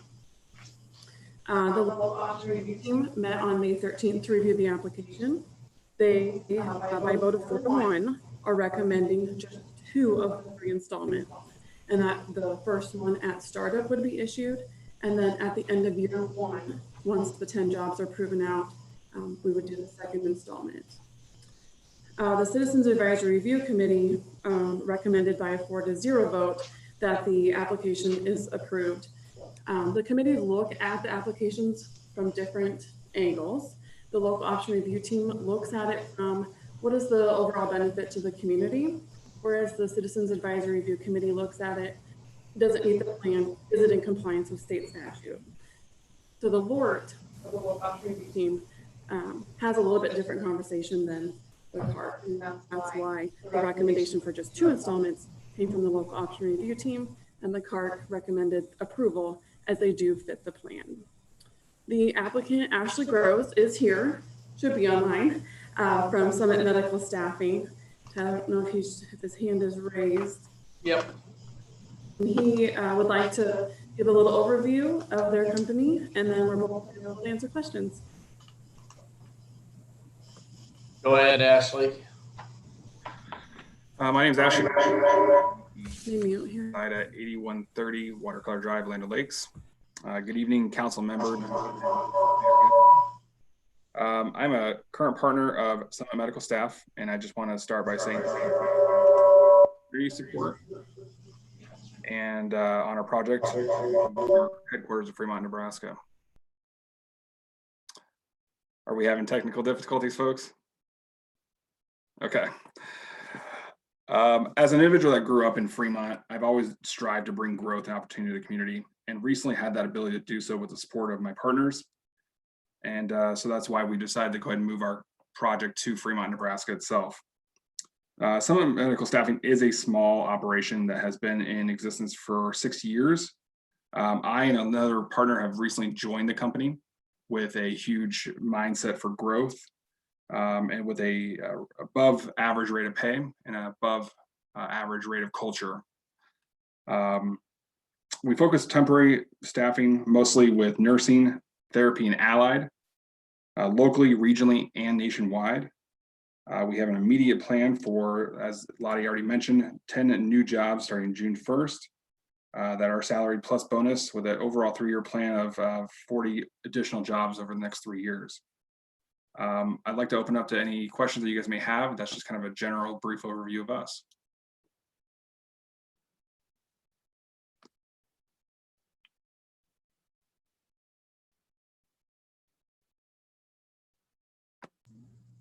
Any questions for the applicant or Lottie?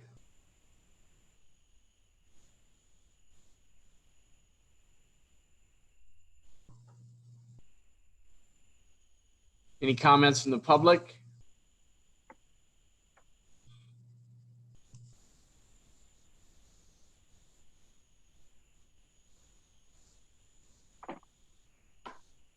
I guess the only question I would have, the backup shows 3 separate installments, startup, end of first year and end of second year. Is that staff's request? Yes, staff is recommending the 3 installments, with the first one being now, if approved. Right. And then after 1 year, prove that 10 jobs, and then prove another 16 afterwards. Okay. Any other comments or questions from council? Councilman Yerger? Well, I was intrigued by the fact that there was a departure here on a 3-year plan versus a 2-year plan. And quite honestly, my thoughts go to, I sort of like these applications to be annual. That is, everybody competes for the same dollars each time around, rather than you get a leg up in the application process by locking in advance, which doesn't, which puts you at the head of the line every year for the second and third year. And I guess my feeling is we have a requirement that they meet certain standards in order to be able to move on to the next grant application, and that'd be fine, and they probably will. But my preference would be that these actually get approved annually rather than we're giving multi-year application for it. And I wouldn't have been quite as generous as even those that said we'll do 2. I'd be on the page that says come back every year and ask us for the 100,000. As long as you've met your goals, we'll give it to you. I'd like to comment on that, if I may. Typically, applicants. I have to comment on that. Typically, applications that we've seen in the past do request a lump sum, and that is no different from this applicant. They came to us with a lump sum request, but because the way this company is structured and there is no capital investment and there's no taxable sales, we recommended trying to protect our investment from our LB 840 funds to prove out the job creation. That is the purpose of our plan. So in order to meet that, we recommended the 3-year structure. We recommended the 50% repayable in an effort to make sure that our dollars are being utilized as they have said.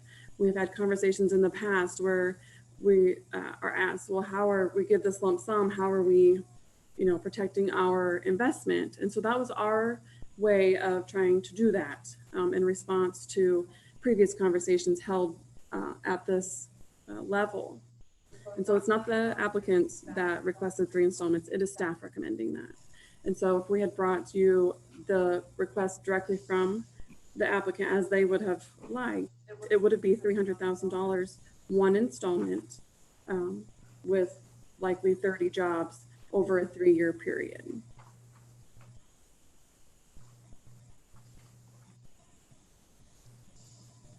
Any other comments? Councilman Yerger? Your hand's still up. Yeah, it's a one follow-up question with regards to the health of the fund in light of the fact that we just gave out multi-million dollars that we didn't have at the time. What's the health of the fund today? Today, the balance is $444,827.96. I can give a little history as granted, these do not take into account the COVID pandemic, but over the last couple of years, The annual collection in 2019 was 887,378. 2018 was 804,040. 2017 was 724,981. So we can see it has steadily increased over the years since clear back to when it was first created. And so we have a healthy growth rate for our LB 840 fund. Any other questions for staff?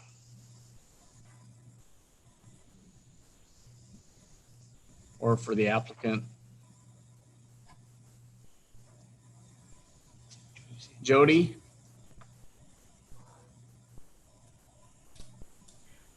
Yes, Mr. Mayor, members of council, Jody Sanders, Director of Finance. I just wanted to speak just a moment to the coming back every year and asking for an additional amount. I think with a lot of these projects, and Lottie can perhaps correct me, but I think with a lot of these projects, they need to have the funding locked in for the ensuing years. Typically when they go to the bank, it's, well, I've got this money and this money and this money. And to make them come back every year and leave that big question mark out there kind of makes it difficult for any banking arrangements that they might have. That's just something to consider. Thank you. Councilmember Jacobus. Could either you or Ashley answer, what are the hard costs that this request of the initial 100,000 is going to cover, and then the next and the next? From what I understand, there weren't any hard costs that this is covering. This was actually to be able to hire employees, but it wasn't a hard cost. So as far as having a fixed asset, we have none. Ashley, I'll let you speak to that. Sure. Can you hear me, Councilwoman Jacobus? Yes, sir. Thank you. We do have hard costs on our STARP as well. For every employee that we bring on, we don't see a rate of return on them for an average of 6 to 9 months. So yes, part of this fund is used for that hiring with an average of about $30,000 per employee before we say the rate of return on their actual sales skills. Outside of that, we have, of course, desk, chair, computer system, so on and so forth.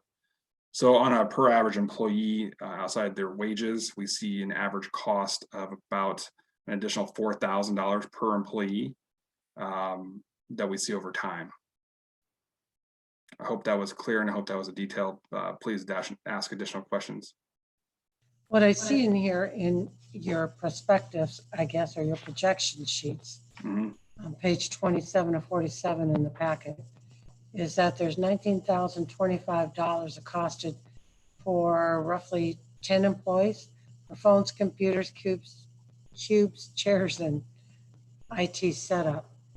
And that's what I was getting at. There's very minimal hard costs already leasing the building. I'm not opposed to granting 100,000 now, but I hate to lock in 300,000 for employee wages for down the road in the future when we only have 400,000 in the till right now. And there's nothing wrong with coming back and saying, well, gee, we're expanding now, we want to build a building, but we're going to change our ask. There's nothing wrong with that. But to kickstart, this is a leased building. You've already got the employees coming in on June 1st. You have very minimal fixed costs. I wouldn't be opposed to the initial outlay of one, but due to the 03, I'd rather not. No, definitely understand your concerns. I will also kind of resemble Ms. Sanders' point that without locked in funds, it does hurt our current financing and future for expansion. You know, yes, we are using these funds for our expansion of employee bases. So we can use our current revenue for technology advancement as well, which is not what this fund is for.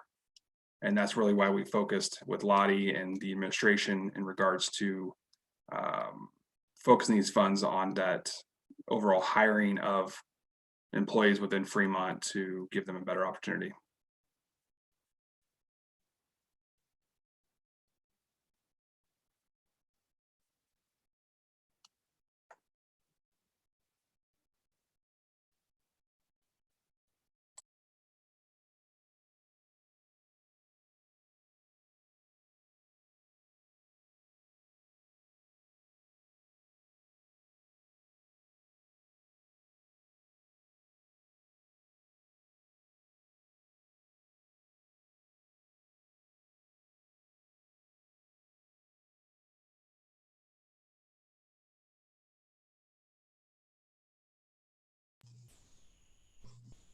we had that back feed and then I shut it off. So what I want to say is that, you know, the Lord's recommendation was 100,000 startup, 100,000 at the end of the very first year based on performance. You know, I think that, you know, this is a company that's a startup company that could go anywhere. Ultimately, they want to locate in a larger facility, whether they build that or rent that.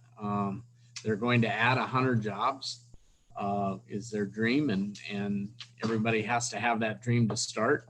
And again, $45,000 a year job with benefits is part of that criteria that we're looking at. So, you know, I think that it's something that council should look at hard. You know, the other thing I want to say, and I get it, we don't have all of our numbers in, but the one surprising thing based off of the new numbers that just came out the other day from the chamber, tax receipts in Fremont, basically through April, which includes March and April, through April are exceeding where we were last year. So that's a plus. Doesn't mean May is going to be better, but I do know car sales are still taking place and things are starting to open up. So the food and beverage taxes will be going up as well. So as things open up, more dollars will be available. I know those dollars don't affect this, but in general, sales tax does, and those dollars have stayed stable or above where we were last year through April. So keep that in mind in this process. We gain somewhere in the range of around 80 to 100,000 a month increase roughly in this account. So Councilmember McLean. Yes, I'm going to try to make this brief. I have to apologize. I'm not feeling well at all right now, but I would like to just comment. I am part of the LORT group, and as is Councilmember Jacobus, and I think she would agree. This was a very lively discussion at our meeting. We had 2 tie votes before we arrived at this compromise, if you will, of the $200,000 over 2 years. I think there was some discussion that a number of the employees that have already committed to being hired and starting in the very near future were coming with very little baggage in the sense of non-competes, and that they might even actually be bringing staff with them. So in this business, making them more, I'm struggling here because I really am not feeling well. You know, they're more productive from day one. They're more profitable from day one. The usual curve when you would expect, you know, a brand new recruiter that has no one in their stable versus someone who might come in with some employees. The you know, the cash flow on that is much better. I think having, you know, maybe had some issues in the past with a business that didn't have a lot of capital, that was very human resources rich, if you will. Their asset is the people. I think there's just was some caution in going too far out with too much funding. I think the $200,000 was a reasonable compromise, and I would urge the council to consider moving forward with that recommendation. Any other comments from council? I would take a motion in regards to resolution 2020-110. Councilmember Jacobus. 111. Make a motion to amend 2020-111 and amend it for 2 years and right, in lieu of the 3 years, 2 payments. 2 payments. Don't go I have no years. idea how. Because I'm actually kind it of is, following the same it is path. just 2 years. if Yeah, you say I'm that. sorry. So 2 payments, So 2 installments. to amend per what Ms. McLean had said and per what the Lord had compromised on during their meeting. Is that better stated? So I make a motion to amend it to that effect. 2 installments. 2 $100,000 payments, 50/50. Yes, sir. Correct. That's what I meant. Gotcha. Councilman Jensen. I'll second that. Cast your votes. McLean, Yes. Ellis, Yes. Coons, Yes. Bechtel, Yes. Yerger, Yes. Jensen, Yes. Jacobus, Yes. Legband. Yes. Motion carries 8-0, Mayor. Now I would take a motion in regards to amended resolution 2021-11, approving local option economic development loan to Summit Medical Staffing LLC. Councilmember Jacobus. I make the motion to approve the amended resolution 2020-111. Councilmember Jensen. I will second. Cast your votes. Legband, Yes. Jacobus, Yes. Jensen, Yes. Yerger, Yes. Bechtel, Yes. Coons, Yes. Ellis, Yes. McLean. Yes. Motion carries 8-0, Mayor. Councilmember Jacobus. I call point of order and ask for motion to adjourn the meeting. Get a second. Councilmember Legband. I will second that. We have a motion and a second. Cast your votes. McLean, Yes. Ellis, Yes. Coons, Yes. Bechtel, Yes. Yerger, No. Jensen, Yes. Jacobus, Yes. Legband. Yes. Motion carries 7-1. 11:59 p.m. I would take a motion. We are adjourned. It's 12 a.m.